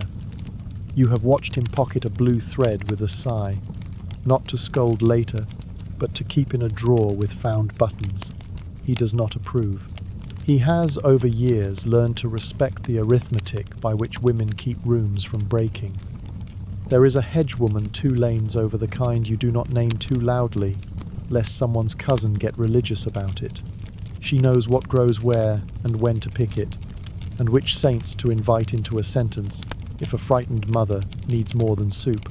She makes churching teas for women who must be seen by the altar again, and would like their legs under them when they go. She will draw a thread through smoke and pass it over a belly, knotting steady, as she murmurs words that are half psalm, half weather report. If you ask her whether she believes in charms, she will look at you as if you had asked whether she believes in buckets. A bucket carries water, she will say. You still have to walk. Laughter runs through all of it, the nervous kind that makes a room human. A cousin will shake her apron and say that she always keeps Rue by the door to keep the wrong men out and the right ones in, and when someone asks how the herb knows the difference, she will grin and answer, "My hand corrects it." A midwife will mutter that rosemary is for remembrance. Yes, remember to boil your cloth, remember to sharpen the knife, remember which end of the baby looks for air. The jokes are barbed, but they herd fear into pens where it cannot run the house. Even men wear charms when no one is looking. A miller keeps a nail from a broken shrine in his pouch because the wheel went smooth the day he found it. A ploughman ties a red thread around his wrist when the field looks sullen and untellable. He calls the thread nonsense and reties it twice. A cooper carves a notch in the shop's threshold and spits in it, a rite he learned wrong and kept, because it turned worry into a habit he could time. It calms the hand, he says. Calm hands fix barrels. You think of your ribbon. A child's thing, the lane would say, but the knot has been a firm place for your mind to stand when the day slid underfoot. Fastened, not strangled, 3 words that work better than most charms because they instruct. The ribbon does not ask angels to come. It asks you to check your own breath and tie what needs tying. The village has a few cruel charms too, the kind that lean toward proof and away from mercy. A linen hung out for inspection is not a blessing, it is an audit. Women make gentler versions of this theatre, when they must finger pricked on a thorn while bringing in the rose. A cousin who knows when to turn her back and when to lay a cloth down with the right smudge in the right place, because 4 houses would burn if she didn't. It is not virtue, it is triage. You do not plan to need charity that looks like lies, but you will not judge the hands that have used it to get a girl through a winter. When the lane is not listening, old women will confess that charms often work because they slow people down. A person who must tie 3 knots cannot slam a door and be a fool. A woman who lights a candle, for angels, sees where the wool is piled and moves it back from the hearth. A man who sprinkles salt with a mutter sweeps the floor. It is good to belong to a parish that pretends heaven insists on housekeeping. More husbands would obey a saint than a wife, and if the saint speaks with a wife's voice, who is offended? You stretch a little and the sheet answers with its dry whisper. The thought comes that you might take inventory of yourself the way you have of the room, a charm of the body, hands scrubbed, hair plaited, ribbon knotted, breath counted, a charm of the mind. Story kept smaller than the house, saints invited when they behave, fear given a stool, and asked to sit quietly while work is done. In the straw he shifts, a soft concession to comfort. Even the bed has rules you can call charms, if doing so keeps the rules in place. No one thrashes. Both make space, talk instead of guessing. If the priest wants to call that a prayer, let him. You call it common sense. There are customs for mourning too. A woman you once worked beside swore by a handful of ashes thrown eastward before breakfast on the first day in a new house. So the sun will know our names, she said, which is prettier than, so the yard remembers where dirt ought to go when wind wants to pick it up. In some cottages they chalk crosses over door and shutter. In others they bless the animals before they bless themselves, a hierarchy so practical that even saints nod. You imagine, idly, the chalk crossing your new lintel tomorrow, your hand or his, a little white mark that says, "Here is a home trying." You turn your wrist and press the ribbon's knot into your palm as if to stamp the moment. You decide which charms you will keep and which you can let wander. Keep the iron in the hem, because hems catch. Keep salt in the corner, because salt is useful twice over. Keep rosemary on the chest, because rooms deserve to smell like more than work. Keep the blue, because colour can steady the stomach. Let go of the doorstep songs that make people brave at your expense. Let go of proofs that require cloth to tell on you. Let go of anything that makes mercy small enough to fit on a yard of linen. At the edge of sleep, another story tries to get in, the one where a clever rhyme makes life easy, where an herb and a word turn winter into a pet.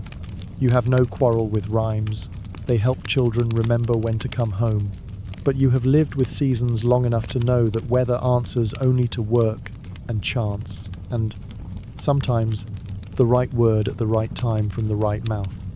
You turn the story away and keep the practical parts. Sweep, bank, tie, bless what you can, forgive what you can, leave room for what you cannot know. He breathes, steady, beside you. The rafters keep their patient beetle. The room's charms, visible and not, go on working at their true trades. The pins securing cloth and mind, the salt preventing rot in food and talk, the rosemary making the air kind, the ribbon reminding a body not to make knots it cannot later untie. Somewhere on the peg, your shawl hangs with its own small faith that the next morning will need you warm. You slip under again, past the level where thinking insists on being useful, and the night takes over its watch with methods older than any parish darkness, time, the quiet disbelief of walls. If a saint passes, she will not knock. She will set her palm on the door and feel whether the grain runs smooth with peace. If the hedgewoman dreams of you, she will not brag. She will put her kettle on early and check her packet of meadowsweet. If the priest wakes and prays his office, his words will make a web you may never notice and still live inside. If the village dreams, it will forget the dreams by breakfast except the few that help it sweep and stir and carry water. In the morning, you will open the door and step over the sill with iron in your hem and salt in your corner and blue at your wrist and the memory of rosemary rising as the day's first recipe for gentleness. You do not need the charms to work miracles. You need them to remind you that living is a craft, a set of motions repeated until they look like luck. You lay your hand flat on the sheet and feel, through the linen, the straw, the frame, the floor, the good earth under the house. That is the oldest charm of all. Weight where you are, breath where you are. A prayer that sounds like a person saying simply, let it be enough. It is enough for this hour. You let yourself sink. Dawn is still a long way off when the room remembers God. Not because he has been absent. Stone churches teach the trick of ubiquity, but because your eye lifts to the beam above the bed and finds the small wooden cross that lives there, the one you did not notice last night when your head was busy counting doors and breaths. It is plain as a spoon, 2 scraps of oak planed thin, lashed with thread the colour of ash. Someone's knife made its steady hand, no flourishes, the work of a man who knows that a thing meant to hang over sleep must not be gaudy. It is not a lord's gilded crucifix. It is a house's cross, the kind that has watched chilblains and bread dough and quarrels softened at the edge. You lie on your back and let that little instrument find its place in the room's parliament. Salt in the corner, rosemary on the chest, iron in your hem, cross above the rafters. None of these objects stray far from usefulness, and yet each carries, in this parish, a charge. Heaven as neighbour, not as king. The priest would approve the cross most. Of course, he knows what to do with wood set in that shape. The others he tolerates because women tolerate his book, even trade. You can feel yesterday's sermon trying the latch again, not as a crowd this time, but as a sentence that wants to live in your mouth without permission. Debt, he said, made gentle so the young would not bolt. Obedience, he said, with a velvet lining. He is not a cruel man. He is like the cross useful, and yet the words take up room. They kneel beside the bed and wait for you to adopt them whole. You do not. You have learned, in a single day, the art of trimming language to fit a human house. The cross is reminder and barometer.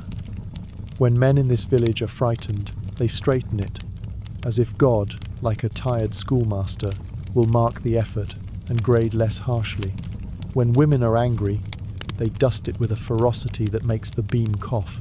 When children fall sick, someone drapes a rosary over it, beads dull blue in lamplight, as if to teach a small circle to ask a larger one for help. You think of beads counting Hail Marys in work-warmed fingers, of lips muttering a pater under breath while bread is checked, again, for done, of a girl touching the cross with 2 knuckles before stepping outside into rain that will make washing day grind the bones. The church is the village's weather report and its almanac. It tells when to sow, when to abstain, when to feast, when to keep to bread and pea broth and remember poor mouths. There are days the book leans its body across the bed and announces, "Not tonight." The list is longer than any man with a new wife likes to recall eves and feasts, fasts and Fridays, Seasons when the church paints the world in violet and asks people to choose hunger for a while so they'll recognize it in others. There are houses where these rules turn into cudgels. There are others where they become a calendar of breath. We have time. We can be tender without rushing at the body like men at a market at closing. You were raised in the second kind. You mean to keep it. Confession is the church's way of making a ledger out of a life, and then, surprisingly, burning the ledger. Women carry the ashes home in their pockets and blow into them when needed. You have stood at that little screen and told a man with farmer's hands about lies as small as a nicked egg and complaints as large as a mother's grief. You have listened to his voice half-field, half-book tell you to make amends and stir a pot for a neighbour and count your beads and be kind to yourself because God is not fooled by theatrics. When the book speaks of beds, it tries for delicacy and lands, often on arithmetic. He will say mutual, and he will mean it. He will say cruelty is sin, and mean that too. Manuals older than him tell confessors to warn men against roughness and women against spite, to counsel moderation, to praise patience. You wish those manuals were nailed to the door of the alehouse, as well as kept in sacristy drawers. Penance is strange but practical, the way many holy things are when they survive long enough to live with people. For sharp words, 3 paternosters and bread to a poor widow. For a sly bargain, a coin in the alms box, and a visit to the man you trimmed too closely. For the marriage bed used like a field under a hailstorm, a week of abstinence, and a promise to treat the other person as a person. The priest will not use that phrase. You translate it anyway. You are good at translating sermons into chores. It is one of the parish's crafts. He stirs beside you and looks up, following your gaze to the beam. My father made that, he says, as if the cross were a stool or a rake, useful and modest. After the cough took my sister, he said we needed the wood to remember mercy more than judgment. He says it quickly, embarrassed by honesty at an hour when men prefer to talk of weather. You take the sentence and place it carefully on the chest with the rosemary, to keep it from being stepped on in the morning rush. We need both, you say, but one breaks bread faster. He nods, eyes back on the little oak. You know the other edges of church power, because every woman does.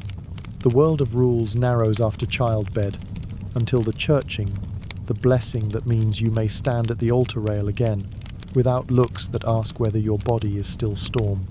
There are weeks when you will be asked to measure your life against calendars not only of fasting and feasting, but of blood and milk, and the measuring will feel like a lamb led down a lane and judged for fat by men who do not own sheep.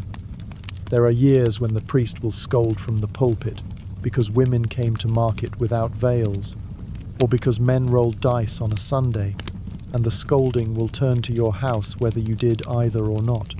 Authority travels down a street like smoke. Some of it goes where it is meant, and some of it slips under doors just because doors must breathe.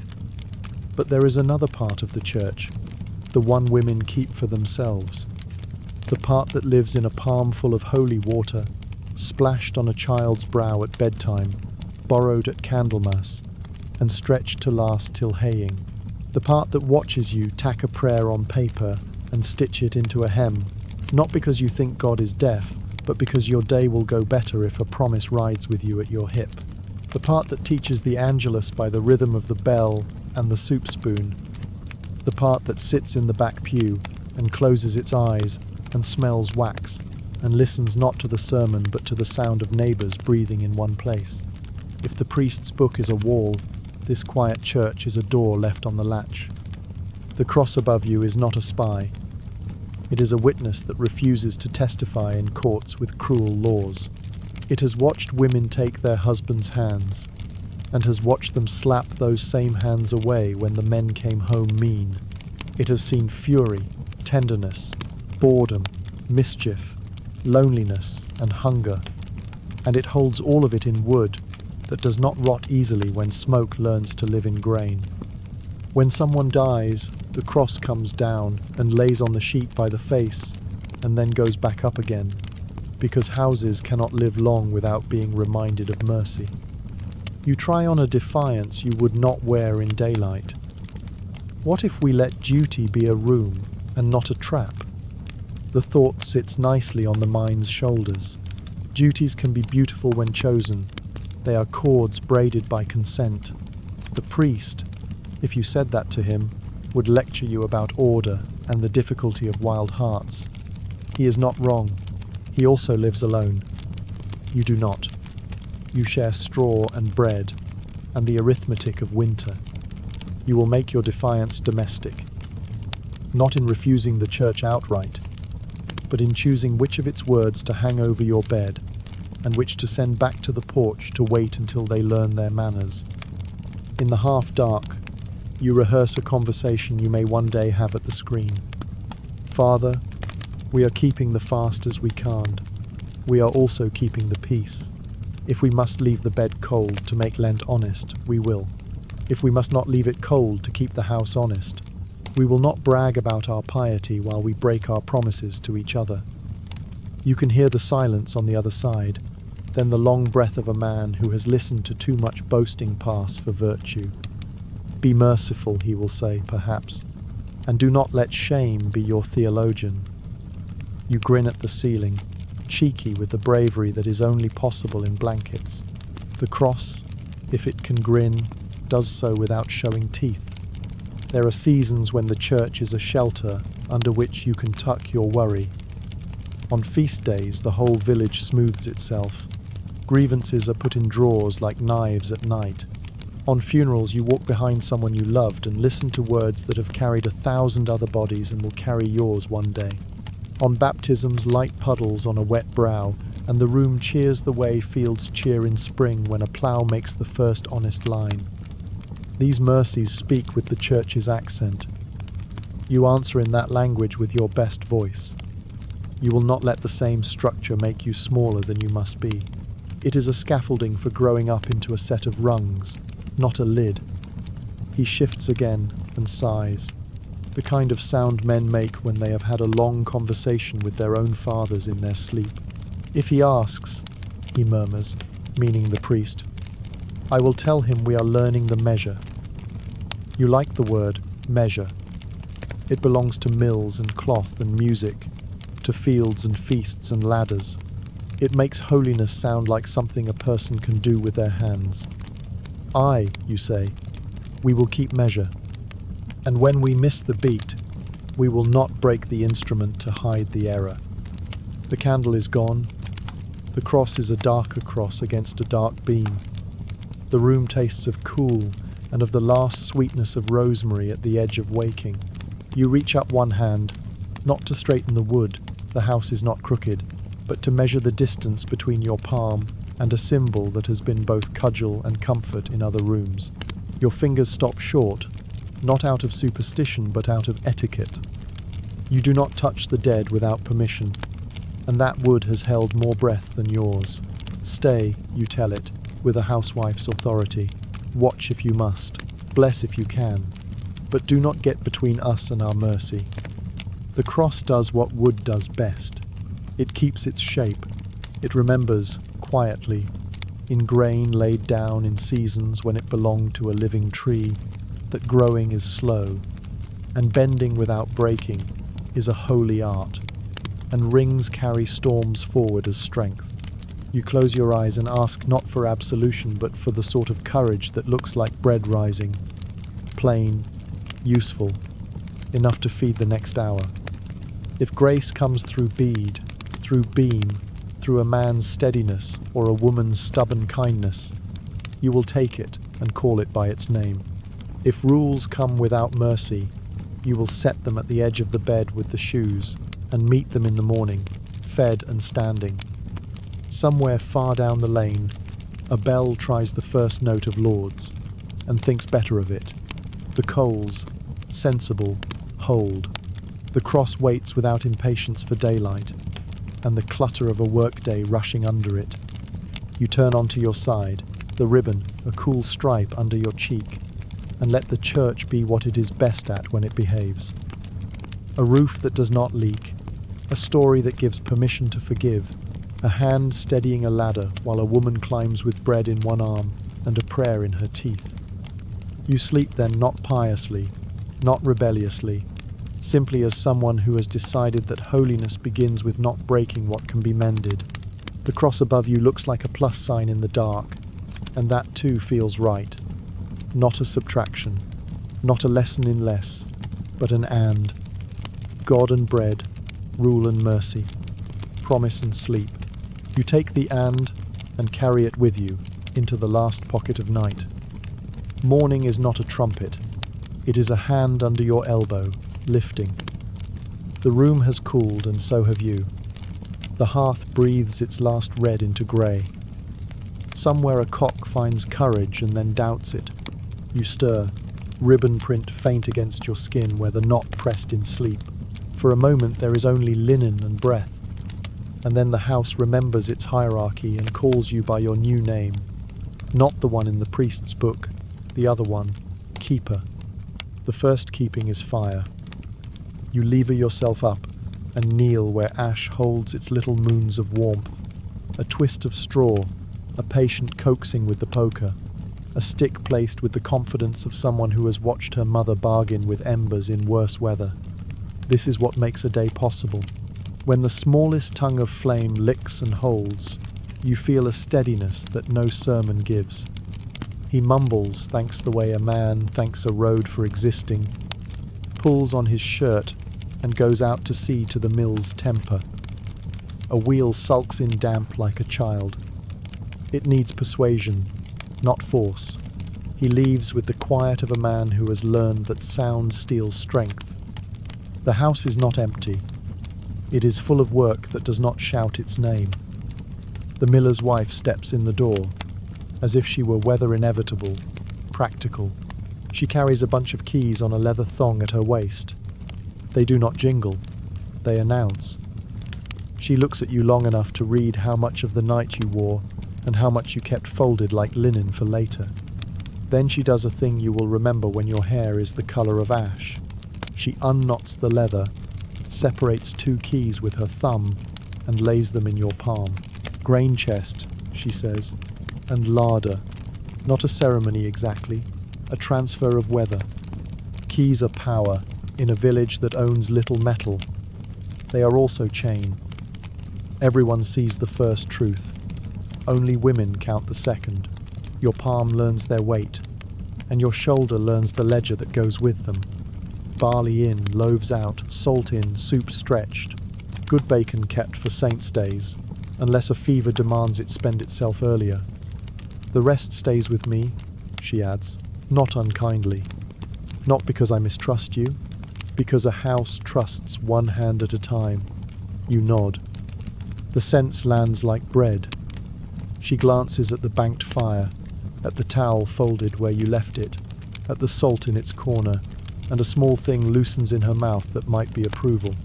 You know order, she says. It is the highest praise a housewife gives. The day begins with water. It always does. You shoulder the yoke and go to the well. The lane is already awake enough to practice its face at you. Curiosity softened into courtesy, but your body remembers how to walk as if it were no one's business. Women greet you with their own measures of warmth and appraisal. How's the head? One asks, meaning everything else. As it was made, you answer, which is the kindest truth. A girl flees past with a bundle of sticks, real as her own feet. Ordinary life reasserts itself like yeast in dough. Back at the hearth, chores line up without arguing. Bread first, yesterday's leaven saved under the cloth. A splash of balm from the ale that thinks it is useful. Flour sifted with hands that can feel stones before teeth find them. Kneading is prayer for people who need their knees for other things. You push and fold until the dough stops sulking and begins to breathe. While it rests, you set the small ale to warm. Brewing is women's arithmetic. A pinch of this because the water was shy. Another because the last batch ran thin, and men pretended not to notice while drinking twice. Somewhere there is a man called the ale taster who makes a face like a bishop and pronounces on other women's livelihood. Mind your boil, the miller's wife says, passing, and he'll mind his tongue. You believe her. Authority that works has a smell, malt, and discipline. Spinning waits like a cat that isn't in a hurry. It knows it will get you. Distaff tucked under the arm, spindle twirling as deftly as gossip. You draw one thin line after another from fluff that wanted to be cloud forever. In every house you have ever loved, the whir of a spindle has been the sound of survival. Thread becomes weft, becomes shirts that get you through February. It is not pretty work. It is power disguised as patience. A man can call himself head. A woman who spins becomes backbone by inches. Hierarchy here is blunt and lawful. The husband is head, the priest says so, the lane agrees. Hierarchy here is also local and complicated. The mother-in-law is weather. The oldest daughter is a rope that keeps two fields tied together. The girl who can brew without souring the whole batch becomes a person men treat carefully, even when they forget why. A house is a ladder with rungs made of chores. You climb by learning which ones break and which hold. You will not run this place. Not yet, maybe not ever officially. But you will decide when the loaf goes back into the oven and when it comes out. And on some days that decision will matter more than a boundary stone by the meadow. By mid-morning, the larder wants inventory. You lift the lid on the grain chest, and the smell of stored sun rises dusty, sweet, private. The key turns with a little complaint. You promise oil later like a bargain with something that doesn't speak. The tally stick hangs by the door, a notched story of debts and paybacks. You will learn its grammar. A notch for a quart borrowed, a crosshatch for the day. A neighbour returns it with 2 eggs tucked under the edge, because shame learned generosity while walking home. The priest may keep parchment, women keep wood. You will be truer to your stick than any man is to his oath after ale. Children appear as they always do in houses that feed first as voices, then as hands. A niece tumbles in to return the borrowed trenchers. She scans your face for weather, decides on sunshine, and installs herself at your knee to pick raisins both legitimately and as crime. You let 2 disappear and catch the third with a mock scold. Hierarchy is also play, teaching a small person the difference between mercy and sugar. Later, if a child comes into this room with your eyes, it will inherit the same arithmetic. Love measured out like flour, generous, not wasteful. At the door, a neighbour wants a cup of balm for pancakes, which means her man is cornered by a cough, and she needs easy food that smells like feast to trick his throat into remembering joy. You give it without tallying, because sickness recalculates all books. These are the economies no assize governs, favours traded under the table where the parish can't see. The women's market opens every morning at every door. You are not a lady. You have no servants you can afford to waste. Still, people move in relation to you now, slightly altered by the keys at your belt. An apprentice ducks his head when you pass the mill to carry bread to men who forget to eat when the wheel behaves. A cousin offers to fetch water without being asked, because last winter you pulled her boy out of a ditch by his ears, and then pretended to scold the ditch. Your authority is made of 100 such stitches, none of which look remarkable until you stand back and see the cloth. The men God keep them like the phrase, master of the house. You know its counterpart, mistress of the inside. Men sign for pigs and pay rent in front of the reeve. Women make the rent not ruin supper. On days when the Lord's man rides through to count and scowl, your work becomes invisible as if erased by the shadow of a horse. On days when the Lord's man is long gone and the flour bin is low and a rain has set its teeth into the thatch, your work becomes the only thing preventing ruin. You will be praised in Proverbs backbone, good wife, helpmeet, and paid in the right to worry first and sleep last. This is not complaint. It is a weather report. After dinner pottage, bread not ashamed of itself, a slice of cheese that argues but yields you sweep the hearth because ash makes rooms dishonest. You tie your hair back and patch a sleeve where a splinter insisted on becoming a thorn. You set lentils to soak so tomorrow begins kinder. You look at the small ale and decide it needs more time. Decision after decision, tiny and sovereign, become a kind of crown no one can see. Sometimes you feel the weight of it, sometimes it sits easy. When it pinches, you loosen the ribbon at your wrist until fastened returns to its proper meaning. The miller's wife does not vanish into authority and leave you to drown. She hovers at the edge of your day like a hawk watching a field alert, generous with the kind of criticism that keeps you from being cut by your own tools. Your loaves will hollow if you rush, she says, tapping the dough with a knuckle that has judged more bread than any man in this parish has eaten. Your ale will be bitter if the mash goes dry at the edges. She shows you where the draught sneaks under the door and how to set a brick so the fire learns to pull sweetly instead of fighting the room. She is not your mother. She is an encyclopedia with hands. By mid-afternoon, the village turns on its quieter axle. Men throw shadow-thin jokes at each other and pretend work is easier than at Island. Women choose between mending by the door for light or darning by the hearth for warmth. The church bells mark the hour as if the day were their invention. You look up when they sound and wipe your hands on your apron, a gesture as old as bread. Head of house, the book says about your husband. It is not a lie. He will sign the Reeves tally, argue with the mill stream when it runs low like a mule, stand in front of you when a stranger goes mean. He will also come to you to ask whether there is enough salt to try the pork, whether the hen laid in her foolish place again, whether the old dog has forgiven him for stepping on its tail. Neither of you is the church's tidy drawing. You are the lived diagram, head and backbone, both necessary if the day means to stand up. Toward evening, a small crisis to test your rank. The wheel balks, the river throws a fit, the grain must wait, and a customer with a volatile temper leans in the doorway smelling of impatience and yesterday's ale. He wants his flour, and he wants it now, and his voice tries to turn need into authority. You step into the space between him and what he can break. You soften him with a cup and a heel of bread, and the news that if he helps lift the sack when the wheel behaves, he'll be a hero by supper. He blusters for the pleasure of it, and then obeys, confiding to the room that no one minds a bossy woman when the bread is good. You do not correct him.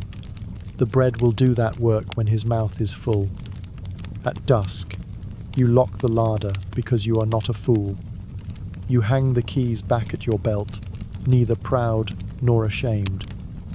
He returns with the face of a man who has negotiated with water and survived. The miller's wife counts the men home like a shepherd. Children find each other's names again in the lane. You salt the pot with the small pinch that makes hunger stop banging its spoon. Smoke takes the roof in its arms. The day reduces itself to plates and talk.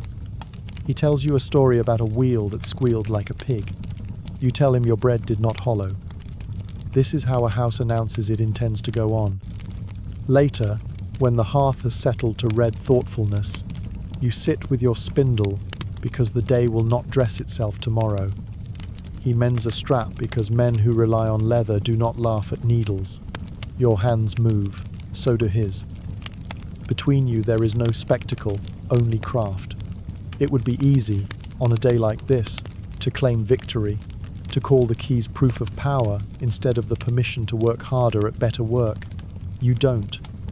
You let the truth be plainer, that in this parish the head faces weather and the backbone holds under it, that both break if the other fails, that the only crown worth having is the wreath of a house that eats and sleeps without fear. Before bed you bank the fire for morning, the small mercy that keeps children alive and bread honest. You set the towel where a hand can find it in the dark. You glance at the beam where the plain cross minds its watch without swagger. You touch the ribbon at your wrist and retie it to remind yourself that you are not a hinge for other people's doors. The keys cool against your hip, like moons that understand gravity.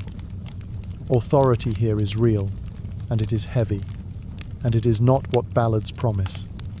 It is better and worse and daily. You lay your head down, knowing that no one will sing of the hour you turned the loaf at exactly the right moment and saved the day from sulk. You do not need a song. You need sleep and a morning. Both will come if the fire holds and the river behaves. You have done your part in making it so. The house creaks around you like an old ship that still knows the route. You breathe, and the room breathes back. When people speak of power, they mean crowns. When you speak of power, you mean bread that doesn't fail, and a door that keeps kindness in and foolishness out. Tomorrow the ladder will be there to climb again. Water, fire, flour, keys, mercy. You fall asleep not as a queen, not as a servant, but as the backbone of a living thing that stands because you learned where to place your weight. By rights, the first morning should end the village's curiosity. Doors opened, bread baked, smoke in its proper braid, the story ought to fold itself, tidy as a sheet. It never does. Afternoon brings visitors with errands too convenient to be real. A neighbour returns a spoon you did not lend. A cousin's wife happens to be passing with a sprig of mint that travelled half a mile for the honour. Each face is kind enough, but their eyes go hunting. They do not ask. They look for laundry lines. In some parishes, the proof would be public a sheet held up like a banner, the morning's redness turned into a sermon on order and honour. Here, the custom flickers, half believed, half shamed. The miller's wife knew how to put it out. Before sunrise she came, set the tub in the corner, and poured in water that steamed like breath.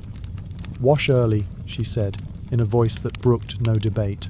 Not to hide, to claim. She spoke as she always does. Plain, practical, cutting a cord around your throat you hadn't noticed was there. You did as told. Ash soap, cool rinse, cloth wrung and set to dry by the hearth where heat is honest. Anyone who peers today will see only work cleanliness, order. A house that minds itself and work is the answer that makes the lane lose interest. Still, the lane tries. A pair of girls linger near the hedge and practice not looking. The alewife's apprentice steps to check the barrel and sniffs the room like a hound of gossip before being shepherded away by the look the miller's wife reserves for boys who don't yet know which doors bite. An aunt you cannot fault for loving ceremony arrives with a round loaf and language so careful it feels like lace. "If there's to be a showing," she begins, eyes sliding toward the peg by the window. "I've a cloth that flatters light." The miller's wife answers for you. "There will be bread tonight," not proofs, and escorts the sentence to the door with her palm between the shoulders. You are absurdly grateful for the bread, both kinds.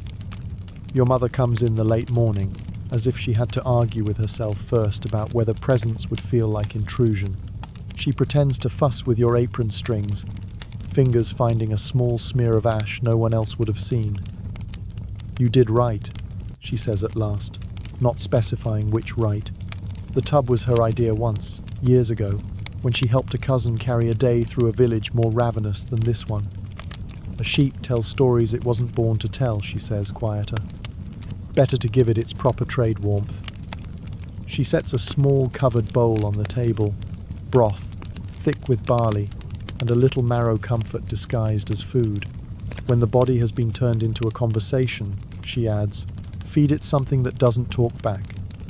It is not only neighbours who circle. Rules try the latch too. The ones that live in church books and manor courts and the lanes between. In the afternoon, with the dough rising and the small ale keeping its temper, the miller's wife sits with you by the hearth and names them the way some women name herbs. "Consent makes it," she says, nodding at the ring that has already learned your finger. "The church says so. That's a mercy. But consummation makes it stubborn, harder to undo." She does not say the word divorce. This parish does not keep that spice. She says, instead, Annulment is for knots tied wrong kin too close, vows made elsewhere, a body that cannot answer when called. But courts are slow, and winter is quicker. Her hands pluck a sprig of rosemary of its leaves, one by one, as if reciting a litany.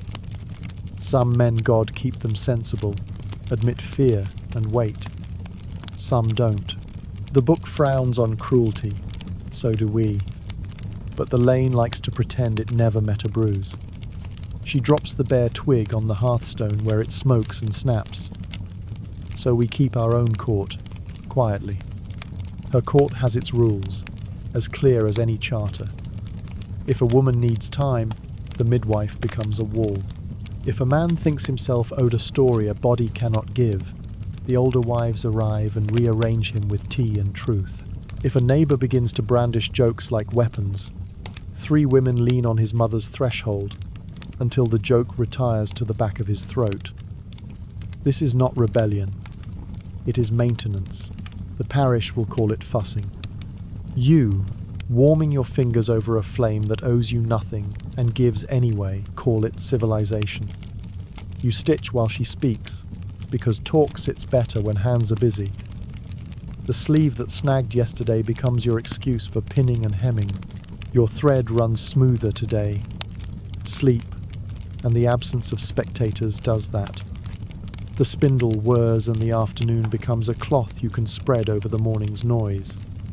He passes the door twice, once with his shirt off and a sack over his shoulder working like a hinge, once with his cap in his hands, as if remembering manners taught him by a woman whose grave the churchyard keeps. He tips his head at your mother, a deeper bow than many men afford a queen.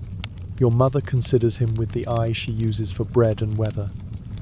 She nods, almost to herself, and you exhale one of the breaths you have been carrying since yesterday. There is talk, still, at the edges. Someone mentions in the yard that in another valley a husband dragged his wife into court, complaining of wrongs the law would blush to write down. The priest there ordered a trial that no decent mouth names, as if making a spectacle could solve what wasn't a problem until men made it one. The story travels with relish that gives away the teller's character. The miller's wife throws a glance at the gossip and it falls quiet. That's their valley, she says. We do our washing in the house. What you wash, today, is the table, the bowl, the corners where dust invents excuses to stay. You wash your own face, and do not feel inspected by the mirror's poor shine. It is only water and reflection, no audience. You lay out linen for the bed without allowing it to become a flag. The sheet is a tool, you tell yourself again, not a witness. It agrees, neutral and clean. If the lane composes a ballad from silence, let it sing to itself. After dinner, another honest bowl, the kind that wants no commentary. Your mother lingers with you while the miller's wife goes to check the mill's accounts in the stable, where men suppose money behaves better. You and your mother talk about nothing. The way the barley headed early last year, the pie that refused to set the Michaelmas your aunt forgot to scald the milk, the neighbour's hen that has learned to open the latch with its beak like a sinner's clever cousin. You mention in an ordinary voice that you slept. Her eyes shine with the relief of a woman who expected to learn a different lesson. Sleep, she repeats, as if testing a new saint. Well then. She rises, kisses your hairline the way she did when you were small and fevered, and leaves you a sprig of thyme, because mothers will always give the little thing they can reach. In the lane, proof turns into rumour, and rumour into a plate passed hand to hand until greasy with repetition. You let it pass. You learn a new trick answering questions with activity. How did the night? Asks the woman who despises the entire parish through the narrowest, sweetest smile. The rye needs turning, you say, and step past her into work so solid. The question has to find a place to sit and think about what it's done. How are you feeling? Asks the cousin who likes the shape of gossip even when the content is dull. As people do when bread rises, you reply, and produce a loaf that smells like a sermon about patience. The village will always take food over stories, so long as the food is good. Evening brings a small reckoning. The ale taster, every parish saddles some man with that brass, comes with his little wooden paddle and a mouth arched for pronouncement. He makes you pour, squints for head, sips, and performs the ritual of consideration as if the fate of kings lived in your bucket. Sound, he says at last, as if he were not naming what he wanted to say all along, fit to drink, fit to live beside.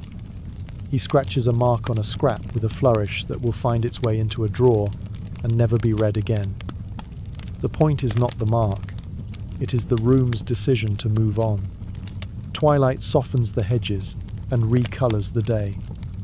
He returns from the mill with the look of a man who has argued with weight and not been humiliated. The wheel yielded by inches, and then all at once water, that old lawgiver, deciding to agree. He has a nick on his knuckle, dark with work. You wash it without speech, because not every kindness must announce itself. He finds the stool, the one you folded the blue over on your wedding evening, and sits with the carefulness of a man learning which chair belongs to which quiet. The river behaved, he says. So did the bread, you answer. The room measures both sentences and finds them true. There will be valleys where the first week of marriage is a war between book and bed, where proof becomes a currency and women must counterfeit to eat. There will be houses where consent lives only on paper and kindness has been taxed out of the air. Your parish is not free of such weather, but this room has learned a different grammar, washing instead of waving, feeding instead of proving, quiet instead of theatre, the kind of privacy that is not a secret but a right. You did not invent it. Women who loved their daughters more than they feared custom built it, plank by plank, and taught you, with recipes and warnings, and not looking at the wrong time, how to inherit. At the hearth you lay tomorrow's kindling with the fussy precision of a person grateful to be allowed small sovereignties. You tuck the towel where it was last night, because bodies are easier when the next thing is where hands expect it. You straighten the small cross on the beam, because it has earned that courtesy, and you have, in the last hours, made your peace with Anne's. God and bread, law and mercy, duty and the decency of saying no, when no, is what keeps a house from breaking. The ribbon at your wrist lies flat, fastened, not strangled. The phrase, repeated, has become a liturgy that makes sense to your bones. He says nothing about the sheet. You say nothing about the sheet. This mutual silence is not avoidance, it is taste. You blow out the candle before the room can turn into a stage. Darkness comes in, as if it had been invited. The bed receives you without commentary. Straw groans once, and then remembers its job. Outside, the lane retells the day to itself with more heroics than it deserves. Inside, you recite the inventory that has become a salvation. Water banked, fire banked, bread saved, keys hung, towel set, door closed. The body, still a little wary of celebration, agrees to sleep on such terms. In the days to come, talk will lose interest because hunger does. A cousin will declare that she had expected more spectacle and then forget to care when her cow calves early. The aunt with the flattering cloth will bring a pie and forget she ever offered you a stage. The girls by the hedge will find new sport in a boy who thinks rosemary is a flower for hats and will be corrected by laughter. The parish will remember the uses of its mouth. Prayer, work, songs, scolding lads off fences, telling children not to run with knives. Your marriage will remember its proper ambition, not to be a parade, but to be a house. Before sleep claims you, your mother's bowl of broth still warm in your belly, you think one last pragmatic thought. Should a rumour try to grow again, you will starve it with blandness. Should a rule knock with more force than sense, you will meet it with the women who made this door hold last night. Should mercy be needed, you will spend it as if it were salt precious. measured, never hoarded at the cost of rot. This is your strategy, more trustworthy than any charm. You smile into the dark at the cleverness of calling plainness strategy, and the dark smiles back by not arguing. The house sleeps, the river keeps its bargain. No banner hangs but the smell of bread cooling on its side.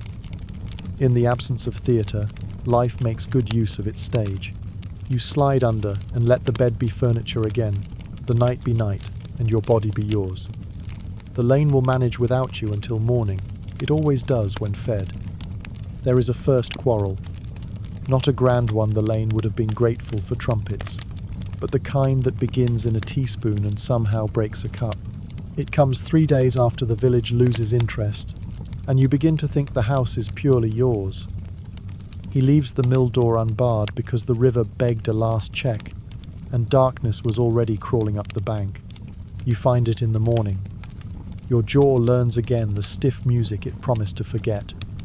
We have grain in that chest, you say, too steady. We have neighbours with boys, he answers, too light. You hear your own mother's anger wrap itself in the apron of worry. He hears his father's certainty pretend to be sense. It would be easy to sharpen. You do not. You go bar the door and set the kettle. When he returns with a face prepared to argue, you hand him bread and say only, "Next time." It is not victory. It is the day choosing itself over drama. You learn the map of hours that make kindness easier. Late morning, when the loaves are rising, and men are proud of how flour turns to food. Twilight, when the wheel has either submitted or sulked, and no argument on earth can forgive it into behaving. You avoid summoning big talk while ash is being laid for night beds and bread, share a superstition about timing. He learns you are talkable after the well but before the ale. He learns the look that means no, and the other look that means no. Not because I am a wall, but because today I am a house propping itself. You learn the sound he makes when courage has outrun its strength. You learn not to reward it with scorn. Weeks find their ladder. Market day turns your steps into a list and your shoulders into a shelf for gossip you choose not to carry home. Lent slides in like a hand between you and appetite. The priest, patient as a millstone, reminds the parish of fasts and temperance. Not tonight becomes, on some nights, a relief rather than a rule. On others, it is a discipline that keeps the house honest. The book's calendar and your body's calendar do not always shake hands. When they refuse, you practice a new craft, telling the truth without giving the lane a song. We will keep our measure, you say, and your measure includes bread and peace, and the fact that mercy is sometimes the most obedient act. There is a morning your belly turns against porridge and your mother's face, when told nothing at all, begins counting in her head. It may be only a day's mischief. It may be the first arithmetic of a new life. You do not tell the house. The house is good at guessing. The miller's wife, who could read weather from the way smoke stands, sets a stool nearer the fire without remark, and leaves a cup of something with honey's edge on the table you pass most. You remember the midwife's packet tucked in the chest and take comfort from its mere existence. To want and to fear the same thing on the same morning is a human trick. To keep house under such weather is a woman's occupation.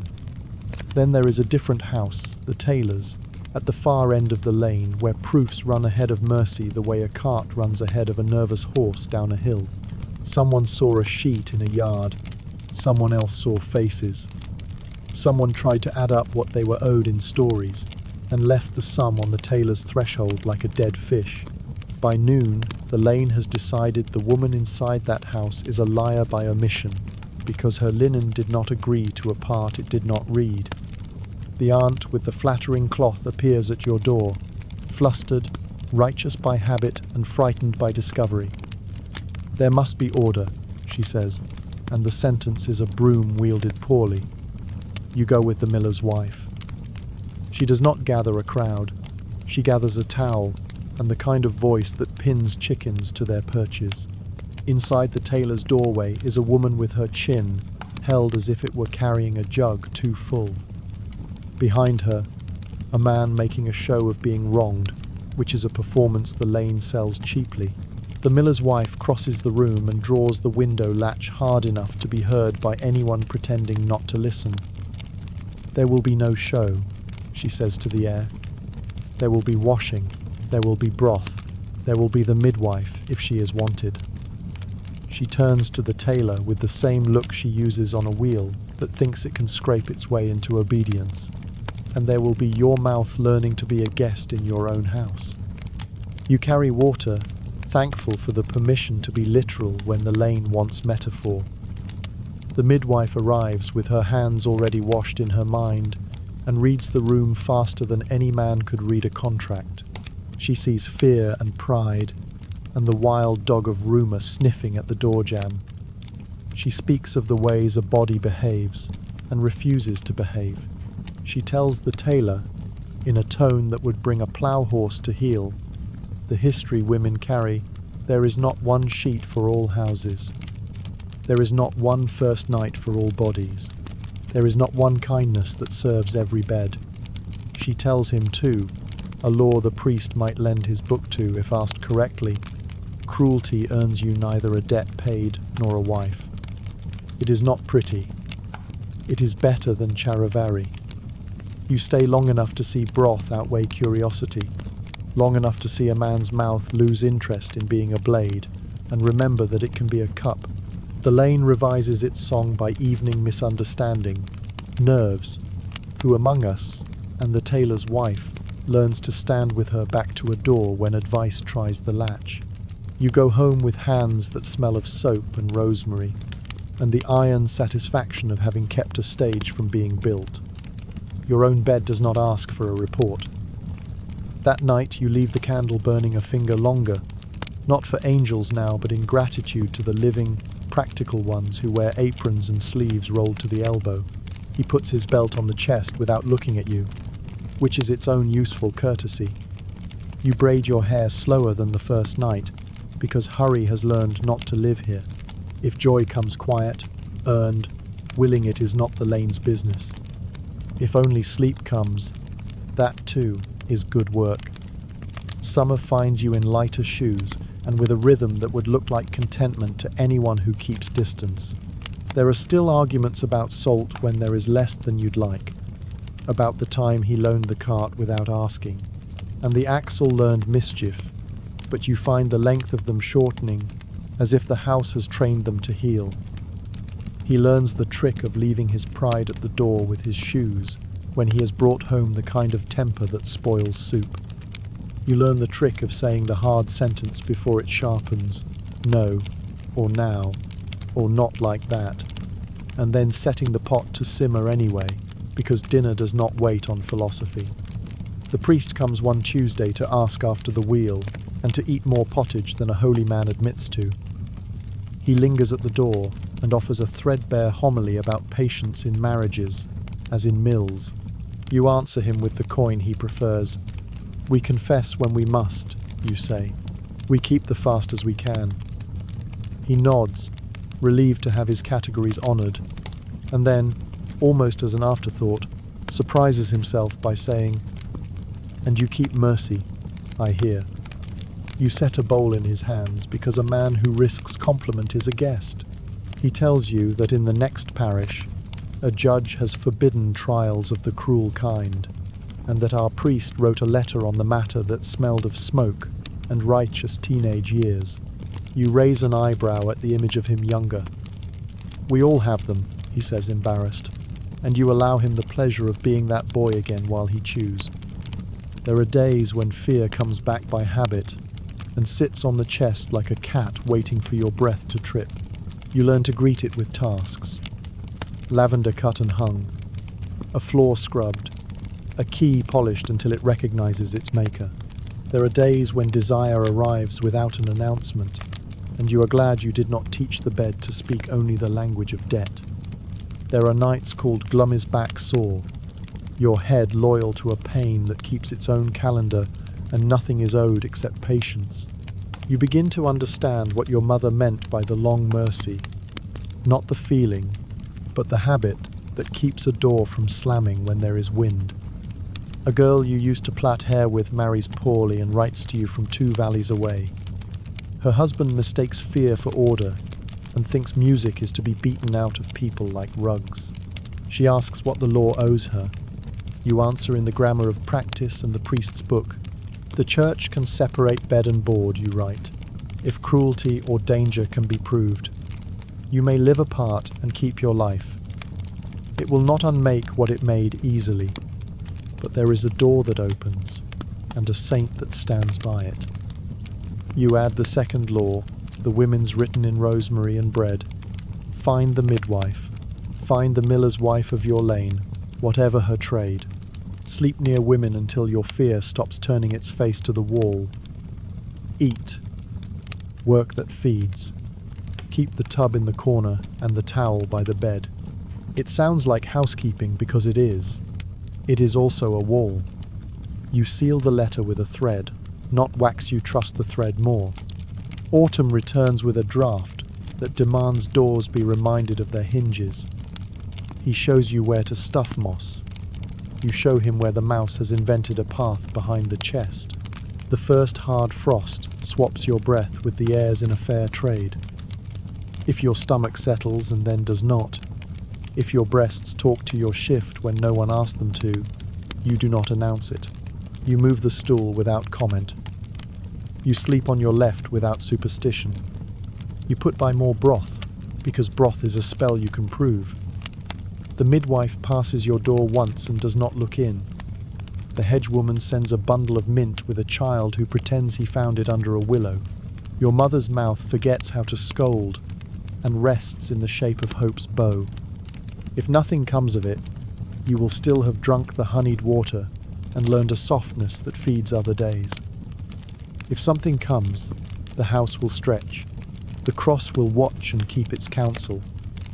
The salt will draw out what should not stay. The rosemary will remember. The sheet, which has learned to be a bed instead of a billboard, will become the landscape of work no song can render correctly, and that women will sing anyway in whispers that sound like prayer. You have been afraid of that landscape. You still are, honestly. But fear, handled, becomes a tool. You carry it with the handle toward your palm. On a night when the wind imagines itself the river and runs in the lanes, you wake to a noise that is not the house. He is already up, at the shutter, tilting ear like a fox. Just the wheel telling stories, he says, and then, unprompted, comes back to the bed and sits the way a man sits when he means to be an instrument, not an obstacle. Do you need me to hold your fear, he asks, or to leave it alone while you tame it? It is the right question in the wrong grammar, and that makes it perfect. Here, you say, and take his hand long enough to make fear remember its name and not its costume. Then you let go, and both of you sleep as if you have invented the practice yourselves. You did not.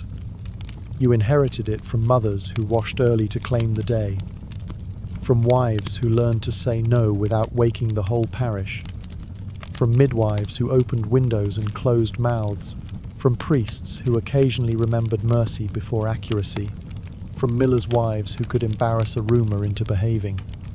When people ask you, years from now, about the wedding night, because the lane enjoys turning marriages into their beginnings as if there were no middles, you will think of all these nights instead. The one where you set a towel, and no one needed it. The one where you did need it, and there was no story. The one where a wheel howled and did not break. The one where a girl's letter arrived, and you sent back more than words.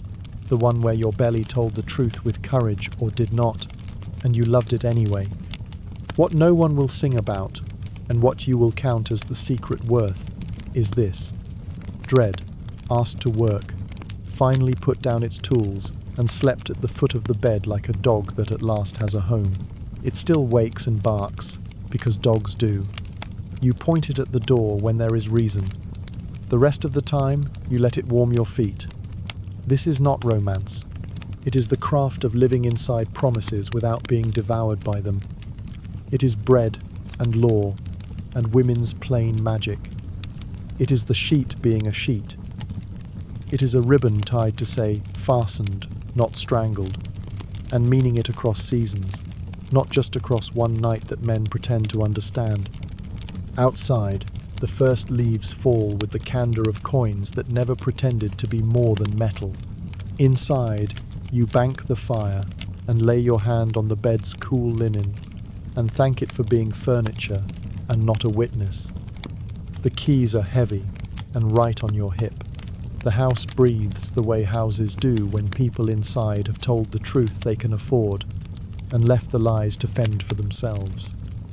You close your eyes and the lane, deprived of spectacle, invents a new sport that does not require your name. You sleep under the combined mercy of habit and hope. The year tips and the body tips with it. You do not announce it, you live it. First, the porridge betrays you. Then the smell of fish turns into a sermon no one asked for. The midwife, passing your door as if to greet the cat, sets down her basket and counts months not by numbers but by saints. Between Martinmas and Candlemas, she says, tapping your wrist where the ribbon lies, if God shares his bread. You nod because nodding costs less than hope. Your mother pretends to scold the hearth for smoke and leaves a small seat nearer the fire, as if the stool had always stood there. The miller's wife learns to set the bucket higher, so you won't have to bend where the world has begun to feel taller. Quickening comes one linen-dim afternoon when the mill wheel has found its patient rhythm, and the lane has lost interest in anyone's news but its own. It is not a trumpet. It is a fish turning in a shallow bowl. You stop, hand at the place where mystery becomes fact, and the room waits with you. Law in some parishes recognizes this flutter as the moment a house gains a new occupant. Women have always recognized it as the hour a fear and a hope shake hands and agree to share a bed. You do not call for anyone. You stand there and breathe, and let your face practice the new language mercy will need. He knows before you speak, because you begin adding broth to your jokes, and because the keys at your hip clink against a different gravity. You tell him anyway, with the sensible caution women use around weather. We will lay by more wood, you say. He looks at you, and then at the stack by the wall as if arithmetic could bless a child. Aye, he answers, and salt. He fetches the cradle from his mother's attic, polished by generations of asleep, and sets it where the draught cannot bully and sparks cannot learn to jump. He mends one rung with a care that would shame a bishop. He does not paint it. Babies prefer the taste of wood that remembers tree. Women begin to arrive with gifts disguised as errands. A neighbour forgets a basket of rags perfect for swaddling. Your aunt appears with a small pincushion, because pins like to run away just when cloth must be fastened. The hedgewoman you do not name loudly sends a little blue bag with nothing in it but smell rosemary, a thread of lavender, a rumour of honey on the grounds that houses breathe better when air is reminded of sweetness. No one says the word baby. The parish is superstitious about generosity's tongue, but hands talk without words. This is how you tie, this is how you lift. This is where to place the basin so water listens. You count weeks by markets, aches by moon. Work becomes a map you walk at half pace. You learn which chores make the belly complain and which soothe it like a warm hand. Spinning slows. Weaving takes its place because the shuttle rides lower and your back thanks you. You hem small shirts at night with a thrift that would impress a saint and a tenderness. No saint has time to supervise. Your mother tries not to cry when she sees the neat little gussets. You look away so she can keep the dignity of claiming a mote in her eye. The lane pretends indifference as long as it can. Then it decides your news belongs to it after all. Women stop you at the well to lean their own weather into your hands. My first wouldn't let me sleep unless I sang the psalm for harvests. My third came like a storm and left me hungry for 3 days. Keep salt near. It remembers water's manners. Men attempt jokes they believe are gentle, some are. The priest, remembering that his book keeps a chapter on this, mentions St. Margaret almost casually and says the relic in the next parish has been known to behave itself for the deserving. You do not need a relic. You need towels, broth, and a door that keeps its promises. Still, you allow him his saint. He needs her as much as you do, and saints have broad shoulders when asked politely. The midwife begins to visit without being summoned. She inventories your house the way a reeve inventories a granary, except her eye is kinder. Vessel for water, knife sharp but not vain, cloth boiled, place cleared for a woman to walk the short, fierce miles of labour without bumping into someone else's pride. She does not promise easy. She promises she will come when called, and that her hands know what they are for. I have seen storms and journeys, she says, tightening the packet of herbs that comfort but do not command. Your body is not the first road I've travelled. We will ask it for mercy and measure. The word measure has become a banner in your house, quiet and durable. By the time the barley heads heavy, the village has decided the date by saints' days and wagers its gossip accordingly. You walk when the wheel grows sulky. You sleep when the bread gives permission. You speak with thrift. Fear still changes shape. Some days it is a cat sleeping on your ribs. Some days a fox looking in at the window with insolent interest. You feed it with small fidelities, a cup of sweetened water within reach, a ribbon retied, the cross above the bed dusted with the affection you might use on an old uncle who keeps his stories useful. Labour begins the way. Weather changes 3 small winds that might be nothing, a stillness that is not. You bend, and the house tilts with you. The first pain is a door announcing its hinge. The second is the door's partner answering. The third tells you this is no rehearsal. He sees your breath shorten and reaches for his boots, and then stops at your look. Fetch, you say. And he knows the list because the midwife taught him to listen. Water, midwife, your mother, the miller's wife, the kettle, the neighbour girl with the quick feet and the good hands. He goes not like a man to a battlefield, but like a man to gather the right tools for a necessary repair. The women come as if they had been waiting outside all year, and the door had only now remembered to open. They move the bed a finger's breadth, the bench a finger's breadth, your braid from one side to the other, your world from fear to work. They loose the blue so your ribs can travel. They put the salt in its corner where it mines pride, and the rosemary near the hearth where it mines air. The midwife takes the whole room into her possession with a glance, and then gives every piece back to the right hands. Walk, she says, and you do. Lean, she says, and you do on a chair, on a shoulder, on 2 old women's forearms that feel like seasoned wood. Breathe, says your mother, and you remember you have been breathing all your life and argue obediently with your own body until it obeys you back. Men are kept like Weatherfelt, not allowed to rearrange the furniture. He waits where he can hear but not frighten. He sharpens a knife that does not need it.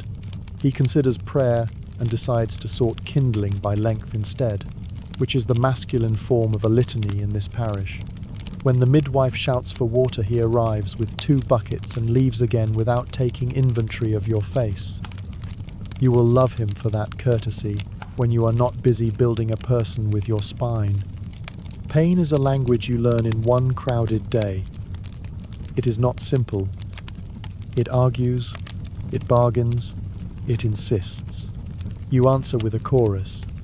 Your mother's hand at the nape of your neck, the miller's wife's palm low across your back applying a counter-command, the neighbour woman humming a tune that is older than the lane and not printable on any parish book.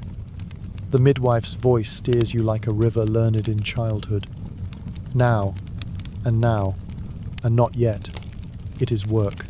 It is work. It is work. The room closes to the size of your breath, and your ribs learn their arithmetic all over again. There is a moment that eats light. The midwife's face turns into a wall your fear wants to climb. She refuses it. "Look at me," she says, palm firm on your jaw, a woman calling weather to heal. "We are going to turn the world, and then we are going to welcome it." You do as told, because the room leaves you no other reasonable option. Her hands are skilled and practical, guided by more than habit and less than miracle. And between one impossibility and the next, the world obeys. A cry arrives, like a cup overfilled. Your own sound follows, part triumph, part animal, part prayer, none of it for the lane. The midwife does what midwives do, clears a mouth that wants air, rubs a back into rage and breathing, checks a colour, counts a beat workmanlike, unsentimental, reverent in the way a wheelwright reveres oak. She lifts a small, furious argument and sets it in the crook of your arm, and the whole house redefines mercy. Your mother forgets how to pretend she's not crying. The miller's wife snorts at herself and blames the smoke. The neighbour girl laughs without permission. The hedgewoman, who came by accident, ties off a cord with the neatness of a sailor making professionalism out of knots. In houses where luck ducks its head and goes elsewhere, the midwife carries holy water with her, and the words for a baptism that must be done here and now, lest eternity misfile a life that hasn't had time to learn its name. In your house the cry is strong enough to shame saints into applause. Even so, the priest arrives because someone sent a boy with a mouth too full of news to keep it. He stands at the door and understands that this is women's weather. He blesses the room from the threshold, spills a drop of the River Jordan's cousin on a small forehead, and leaves a prayer folded like a napkin on the chest. He does not try to make a stage out of a bed. Perhaps he is learning what women have been teaching all year. Food appears as if the house grew it. Caudle in a cup that steam has kissed. Bread with a streak of butter that tastes like a morning you haven't met yet. Broth that travelled on someone's hip with the speed of love. You drink because women say so, and because thirst is honest. The midwife inspects your face with the same care she gave the babies, and pronounces you tired, which is the kindest diagnosis a body can receive after a road like that. She arranges your legs and your future like folded cloth, neat for now, and tells the room in a voice that brooks no debate that you will not be pestered with any questions that wear a neighbour's shoes. He is permitted to be a spectacle at last, though no one will use that word. He comes to the bed, as if the bed were a church he remembers from childhood, hat in hand, voice lost, pride finding a better shape. He looks at the child as if a new wheel had been delivered, and he has to learn its song. He looks at you, and something rearranges under his mouth, a humility that you have not seen on him since he was a boy learning to lift a sack without splitting it. He does not say thank you out loud. He pours water for the midwife, stacks wood, kisses your hairline with the authority of a person who understands his debt is not the kind counted in coins. The lane demands news. It will get news, but measured. A child is carried to the doorway to be shown to air, and to the four directions. Names will be settled in a parish book before they can be settled in the lane's mouth. Godparents are chosen not for lace, but for labour. The woman who never forgets soup. The man who will teach a child to mend a strap instead of break it. A date is set for the christening, soon because the world is dangerous, and because joy spoils if hoarded. Gifts arrive that are not called gifts. An egg, a ribbon, a cheese big enough to make a mother laugh even if she has stitches. Then the world closes again to the size of you and the child, and the women who keep both warm. Confinement is a door the parish half mocks and wholly depends on. You do not churn, others churn. You do not fetch, others fetch. You are allowed the luxury of learning how to be two bodies in one radius. The bed, which everyone tried to make an altar, becomes a workshop. You practice the trades mothers know by muscle memory and panic. Latch, breast, change, rock, shush. Sleep when sleep permits, cry when crying does not undo the house. You bless the invention of swaddling because humans arrive with too much sky in their limbs and need help feeling the edges that keep terror from finding them at every turn. When the bleeding slows and your legs remember how to carry both you and your news, the church calls you to its door. Churching, they call it, as if holiness had a room where it checked women back in after they had done something both ordinary and outrageous. You kneel at the rail, salt and rosemary in your memory, a cross above the beam in your mind, your child held by someone who loves you bright enough to catch. The priest mutters his blessing many words, few of them unnecessary, and your neighbors greet you as if your face were bread returning to the table. You are not pure, you are permitted. It will do.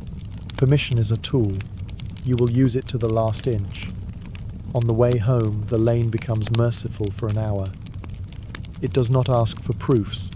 It carries baskets. A woman you have never much liked fixes your shawl so the wind cannot argue with your neck and looks away to give you the gift of not being witnessed. The mill wheel sings the old song of weight and water. The house breathes. The cradle waits with its practical rungs.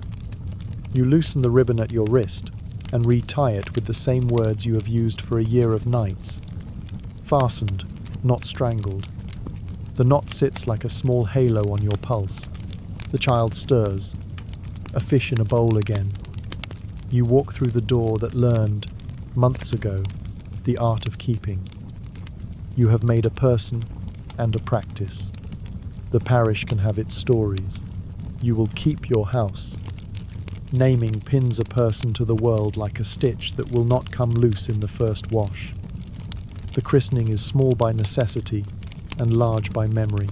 The priest puts the right water in the right place and says the graceful, useful words. Neighbors gather just close enough to witness and just far enough to let you pretend the room is larger than its island. Godparents chosen for bread and steadiness, not lace stand like posts at the four corners of a new field.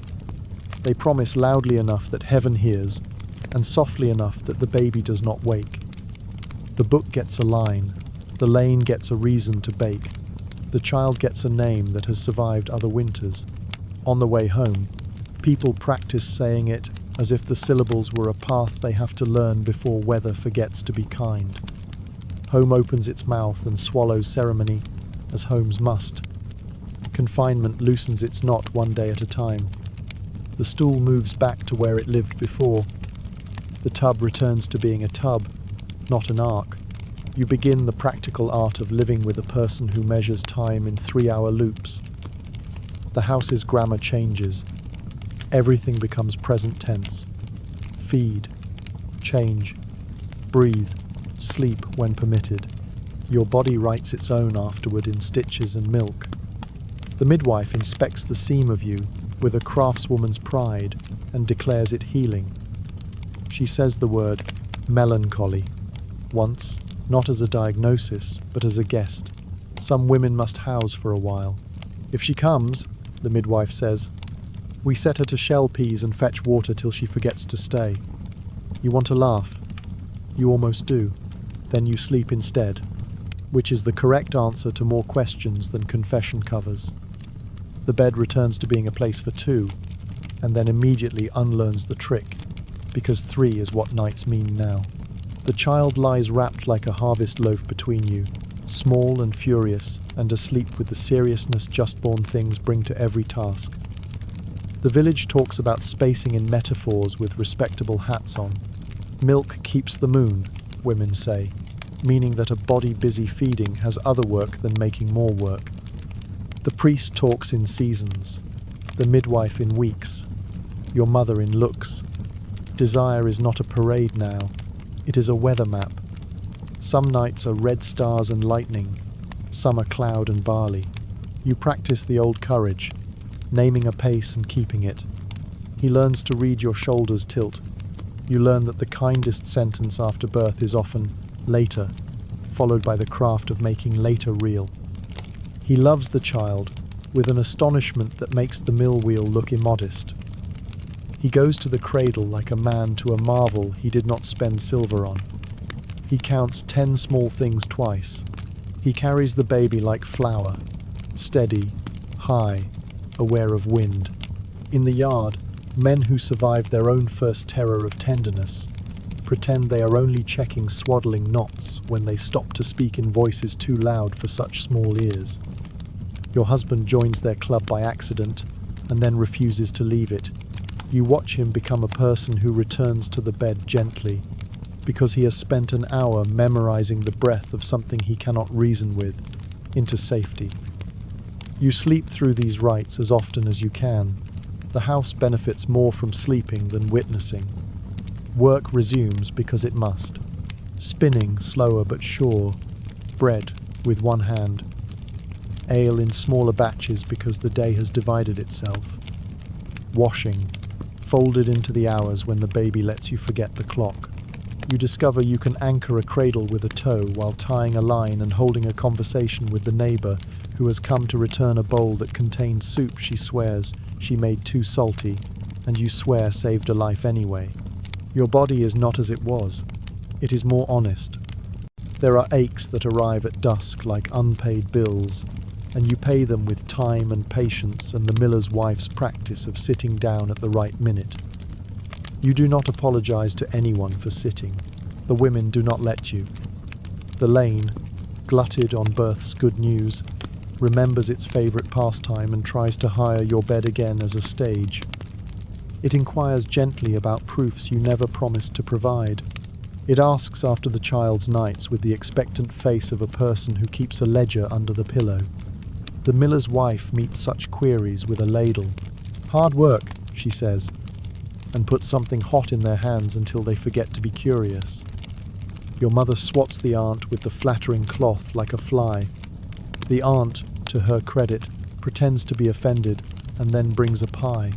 You answer every question you do not owe with the only story that disarms the lane completely tiredness. People who have been tired understand a border when they step on it. A first sickness comes because first sicknesses have their own ambition. Not a catastrophe, only the hour when a baby's heat rises like summer against your cheek, and the world narrows to cool cloth and counting. The midwife sits beside you and addresses the fever like a stubborn pot fern, unfrightened, unwilling to be impressed. Your husband brings water and does not ask if this is his fault, which is a mercy you will thank him for later.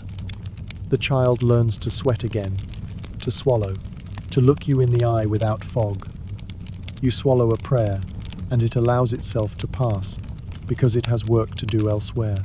The house records this first trial, the way wood learns the sound of a door's hinge.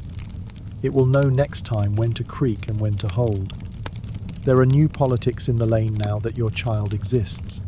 A woman whose cow stopped giving looks at your baby as if he were an accusation, and then corrects herself into a blessing. You pretend not to notice the correction, which is the same as forgiving it. A man with too many sons says he hopes you get a girl next because girls keep houses on their feet. You smile and agree that houses are fond of feet. A Reeves clerk suggests, in a tone that makes the miller's wife sharpen her glance, that more children mean more future labour and more surety for the Lord. You answer with the arithmetic you trust bread and winter and the hinge of a door. "We will keep what we can," you say, "and the river will keep the rest." He is wise enough to laugh and let the wisdom enter him the way yeast enters dough, invisibly and with results later. Godparents prove their usefulness immediately. The woman brings broth on the day you refuse to admit you cannot cook for yourself and sets it where you will trip over it. The man repairs the hinge that has squealed for a month without asking whether he is imposing. On Sundays they stand at your shoulder, in church like weather that blocks drafts. When the child cries through the Kyrie, they look at you as if noise were a kind of hymn. You forgive more in church than anywhere else these days. You forgive the priest his tidy categories and his good heart. You forgive your knees their complaint, and your mind its habit of untangling sermons into chores. You forgive yourself for wanting to stand in the yard instead, and breathe the smell of wet bread. You return slowly to the small theatre of the body, hair braided without haste, The ribbon retired with no performance intended. The ribbon has been with you long enough to be wood in this house. Fastened, not strangled. A sentence now woven into your wrist's muscle memory. On the days when the child's need makes you a bell that cannot stop ringing, you speak the words aloud to keep from putting your voice in a jar for later. On the nights when you and he find each other again with courtesy and some real hunger, you do not explain it to yourself as anything but a good hour. Afterwards, you do not quiz the sheet. You have taught it, at last, to mind its proper trade. A letter comes from the girl you wrote to 2 valleys away. Her news is what weather sometimes is. Better, and promising more. She found a midwife who looks at men the way Blackthorn looks at donkeys. She stays with her cousin 3 nights a week. She has cut her husband's rations of pride without calling it that. The priest in her parish began to scold and then remembered his own mother's hands. You write back with praise and bread-smelling advice. Learn the lullabies that work on you, not just on babies. Keep salt in your corner and a friend on your step. Let the tub be for claiming. Do not let the lane own your door. You enclose a thread and a rosemary leaf because superstition behaves when employed at the right tasks. Seasons change their opinions. Harvest arrives with its old blackmail work now, or repent until spring. You bind the child to you with a length of cloth and reap in the margin where tall men cannot bend. He learns to sleep with wind in his ears and to wake only when hunger has an argument. Men pretend not to be moved by such practical sweetness. Some fail and take odd jobs in your row of the field so they can watch without appearing to. The child's hair catches chaff. Your hair catches milk.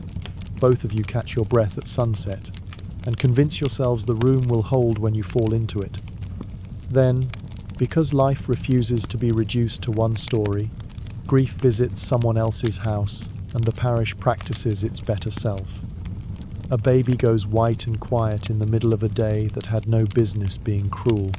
The midwife washes the small body with hands that are not allowed to shake. Women bring shawls because shawls carry both scent and memory. Men forget how to be useful and do not make a performance of it. The priest, God bless him, finds the words that carry the heaviest things and does not ask the mother to prove anything. You walk back from the churchyard with your child warm against the hinge of your arm and the ribbon tight and your mouth full of ash and thanksgiving. That night you put rosemary by the cradle and salt in the corner, as always. And when you pray, you do not ask. You say thank you, and please in the same breath, and you do not pretend either word is sufficient. Your marriage, meanwhile, learns a new gait. Early on, you both pretended wisdom could be shouted. Now you know its whisper. The best day is the one that keeps you from being clever. He still leaves the mill door unbarred sometimes. You still forget to bank the fire when worry bribes you into bed. But he has learned to apologize without making it an announcement. You have learned to forgive without turning forgiveness into debt. Next time, you still say, and mean it as a plan, not a threat. There is humor, low and homely, sneaking under the door like a cat you didn't mean to adopt. When bread cracks just right, you claim you did it with a look, and he swears the wheel obeyed him because he threatened to swap it for a sensible river. If another child comes, you will count by saints again. If no other child comes, you will count by harvests and find the arithmetic serviceable. The lane will count anyway. Let it. You have learned to let people tally what they see while you keep the accounts that matter. Sleep measured in bowls of broth, love measured in the absence of fear, proof measured in bread that does not fail, and a door that does not lie. You have learned what the ribbon meant from the beginning, and what the blue at your wrist always said in a grammar your mouth took a year to learn. You are not a signature promising spectacle. You are a knot promising to hold. At night, when the house finally goes to ground, and the mill wheel tells only itself the old story of weight and water, you lie down in a bed that has learned more trades than any honest piece of furniture should be asked to learn. You think of the girl you were on the day you were paraded to this door, the courage you borrowed, the mercies other women smuggled to your sill, the way the world tried to put you on a stage and you learned to be a room instead. You think of a child breathing like a moth in sleep. You think of the cross above the beam like a plus sign that lets you add what you need to holy things without subtraction. You think of salt and rosemary and iron and blue and all the small tools that refuse to be magic and become it anyway by obedience and repetition. Fastened, not strangled, the words have kept their edge through blood and bread and fear and laughter. You say them once, softer than a prayer, louder than a wish. Then you close your eyes and the house closes its own, and the lane goes on without you, as it must. Morning will come with its water and its lists and its mercy disguised as chores.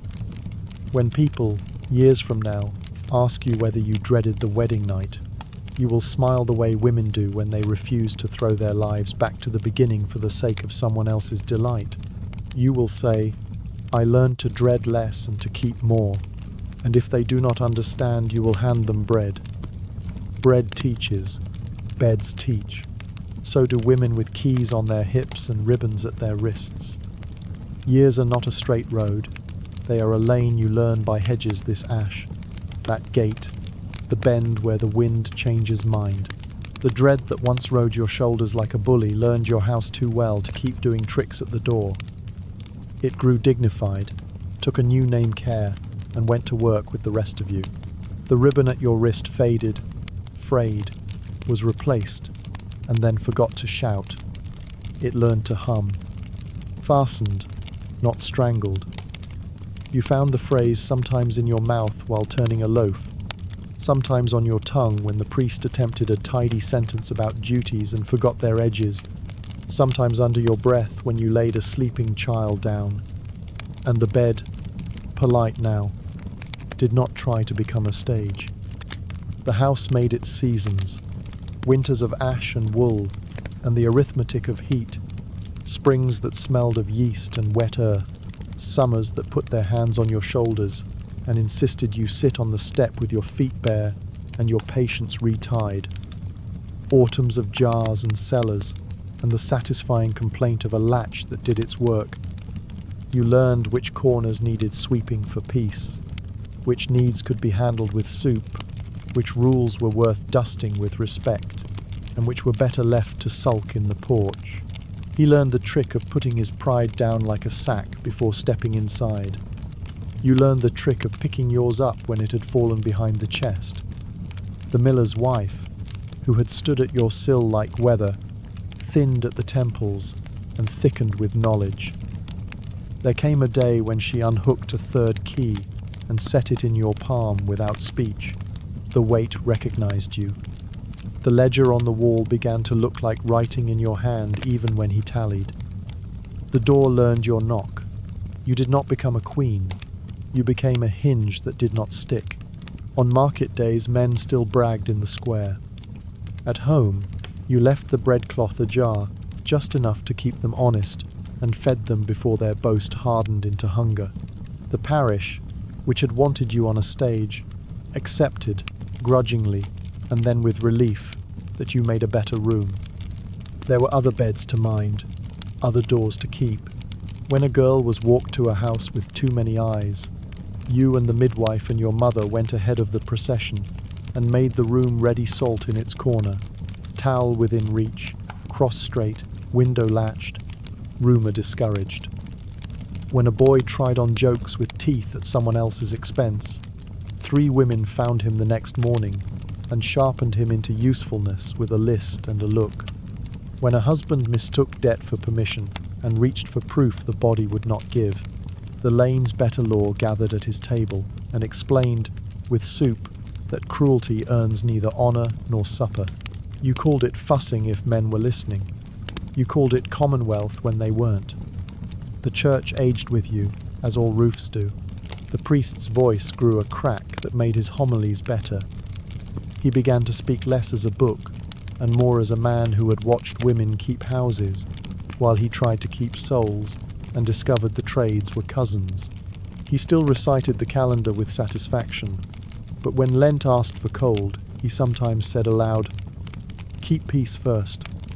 At confession, you told him about the kind of sins that leave no stain on linen and yet make a room colder. A sharp word during fever, a stingy thought at the door, and he gave you penances that smelled of bread. Carry water for the woman newly confined. Forgive a debt you can afford. Count slowly before you speak. You paid in labor and felt richer. Children grew in the shorthand way. Years like to write them. Trousers passed down, hems let out, names applied to new bones as if they were coats. If more came, the house stretched. If fewer, it learned not to echo. One learned to stand in the wind's shoulder and read the river's jokes. Another turned flax into thread, so even saints would stop and watch a moment. Another carried old women's baskets without being taught. A daughter, when her day came, because days keep their appointments, looked at you with fear, trying not to appear rude. You did not give her ballads. You gave her rope and rosemary and the sentence that had saved your own marrow. Fastened, not strangled, you said, tying the blue at her wrist with fingers that had knotted bread and bandages and alliances, and then you walked with her as far as the sill, and no farther. When the village gathered in the yard with its tuneful appetite, you arranged shoulders into a hedge and reminded boys of their mothers. You sent the tub in early and the basin after, and you shut the door with a hand that had learned the strength to be gentle. There were griefs that refused to be organized, a fever that did not negotiate, a baby who came early and stayed only long enough to borrow your face before the priest's water, and the midwife's tears gave it to God. A winter that stole 3 cows and made the sheet into a cloak. A flood that made the mill's great wheel a wooden moon sailing past your door in a story that would have been funny in any other year. You were not brave all the time. Some afternoons you sat by the hearth with a shawl over your head, not to cover your hair but to keep from becoming a weather you did not want in other rooms. The ribbon lay on your wrist, patient. The house held. Women came and sat at the edge of your rug and spoke about nothing until nothing grew big enough to hold something, and then you stood up and put on water. Mercies arrived, dressed as chores. A neighbor boy mended a hinge and pretended he had not overheard your breathing wrong on the bench. The hedgewoman, who liked her name, said quietly, left a packet of mint when your stomach forgot its manners a year after grief. She also left silence, which did more good than mint ever will. The midwife, whose hands had steered a village through weather and panic, began to sit with her feet up, telling stories about a saint who walked out of a dragon and a girl who tricked fear into carrying its own bundle. You learned to hear in her jokes the inventory of your lane's survival salt, towels, doors, women who know where to stand and when to sit. Rumour tried again now and then to hire your house. It arrived with a sweet mouth and sloppy shoes, tracking everybody's business onto your floor. You met it in the doorway and handed it a broom. "Sweep," you said. It could not. It left. Proofs still tried their tricks in other yards. You answered by sending broth, then going yourself with the tub.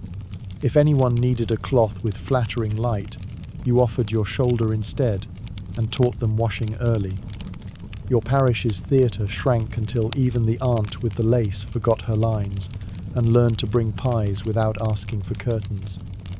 In time, the cross above the beam looked like a tally of winters smoked, polished, straightened by grown children when they came home with new faces who meant to learn the house's grammar.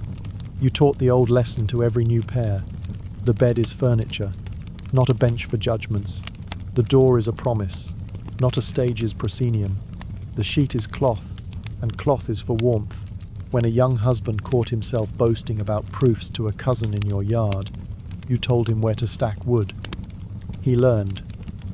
You did not need to say why. He came in later with splinters in his hands and a face that had remembered women could be trusted with their own breath. The bed aged the way good tools do, sounding a little more, forgiving a little more, telling secrets to no one. You and he learned to sleep inside ordinary forgiveness. Arguments went out to cool on the step like loaves set to rest, lest they ruin themselves with impatience. Desire found its sensible seasons among the feast days and frosts. Sometimes you left the candle burning. A finger's time after sense would have snuffed it, because talking with your head on his arm had become the parish's most dependable liturgy. Sometimes you chose the fast because you were tired, sometimes because you were wise. Both counted as obedience to something larger than appetite. There came a year when your hands began to swell early at milk, and your feet complained about the mill steps more than they used to. You worked sitting. You told younger legs where to run, and were not shy about commanding. Keys hung heavier on your hip and then, for a while, hung on a peg by the door during a fever that took you to the far edge of the room and back. Your daughter barred the mill when your husband forgot his lantern. Your son washed the tub early because he had watched you claim a day with hot water. The midwife did not come as often. She had trained 2 girls with clean fingernails and minds like good rope. The priest, that surprise, sent a boy to ask whether the cross needed dusting and whether he might do it as penance for swearing in the orchard. You said yes and put a broom in his hand too, because salvation in this house always earns its keep. Then, one winter, the miller's wife left the parish the only proper way entirely, with all the accounts squared and the rooms better than she found them. The valley carried her to the church and back with the carefulness it reserves for bread that fed everybody. At the meal after, you sat in her place without asking permission, and found that no one argued with gravity. Keys are heavier than sorrow, until sorrow learns to share their weight. You spoke less after that, and what you said travelled farther. When you knocked at a door at dusk, men unlearned jokes quickly, and women straightened in the relief of an older woman's authority that does not demand apologies for crying.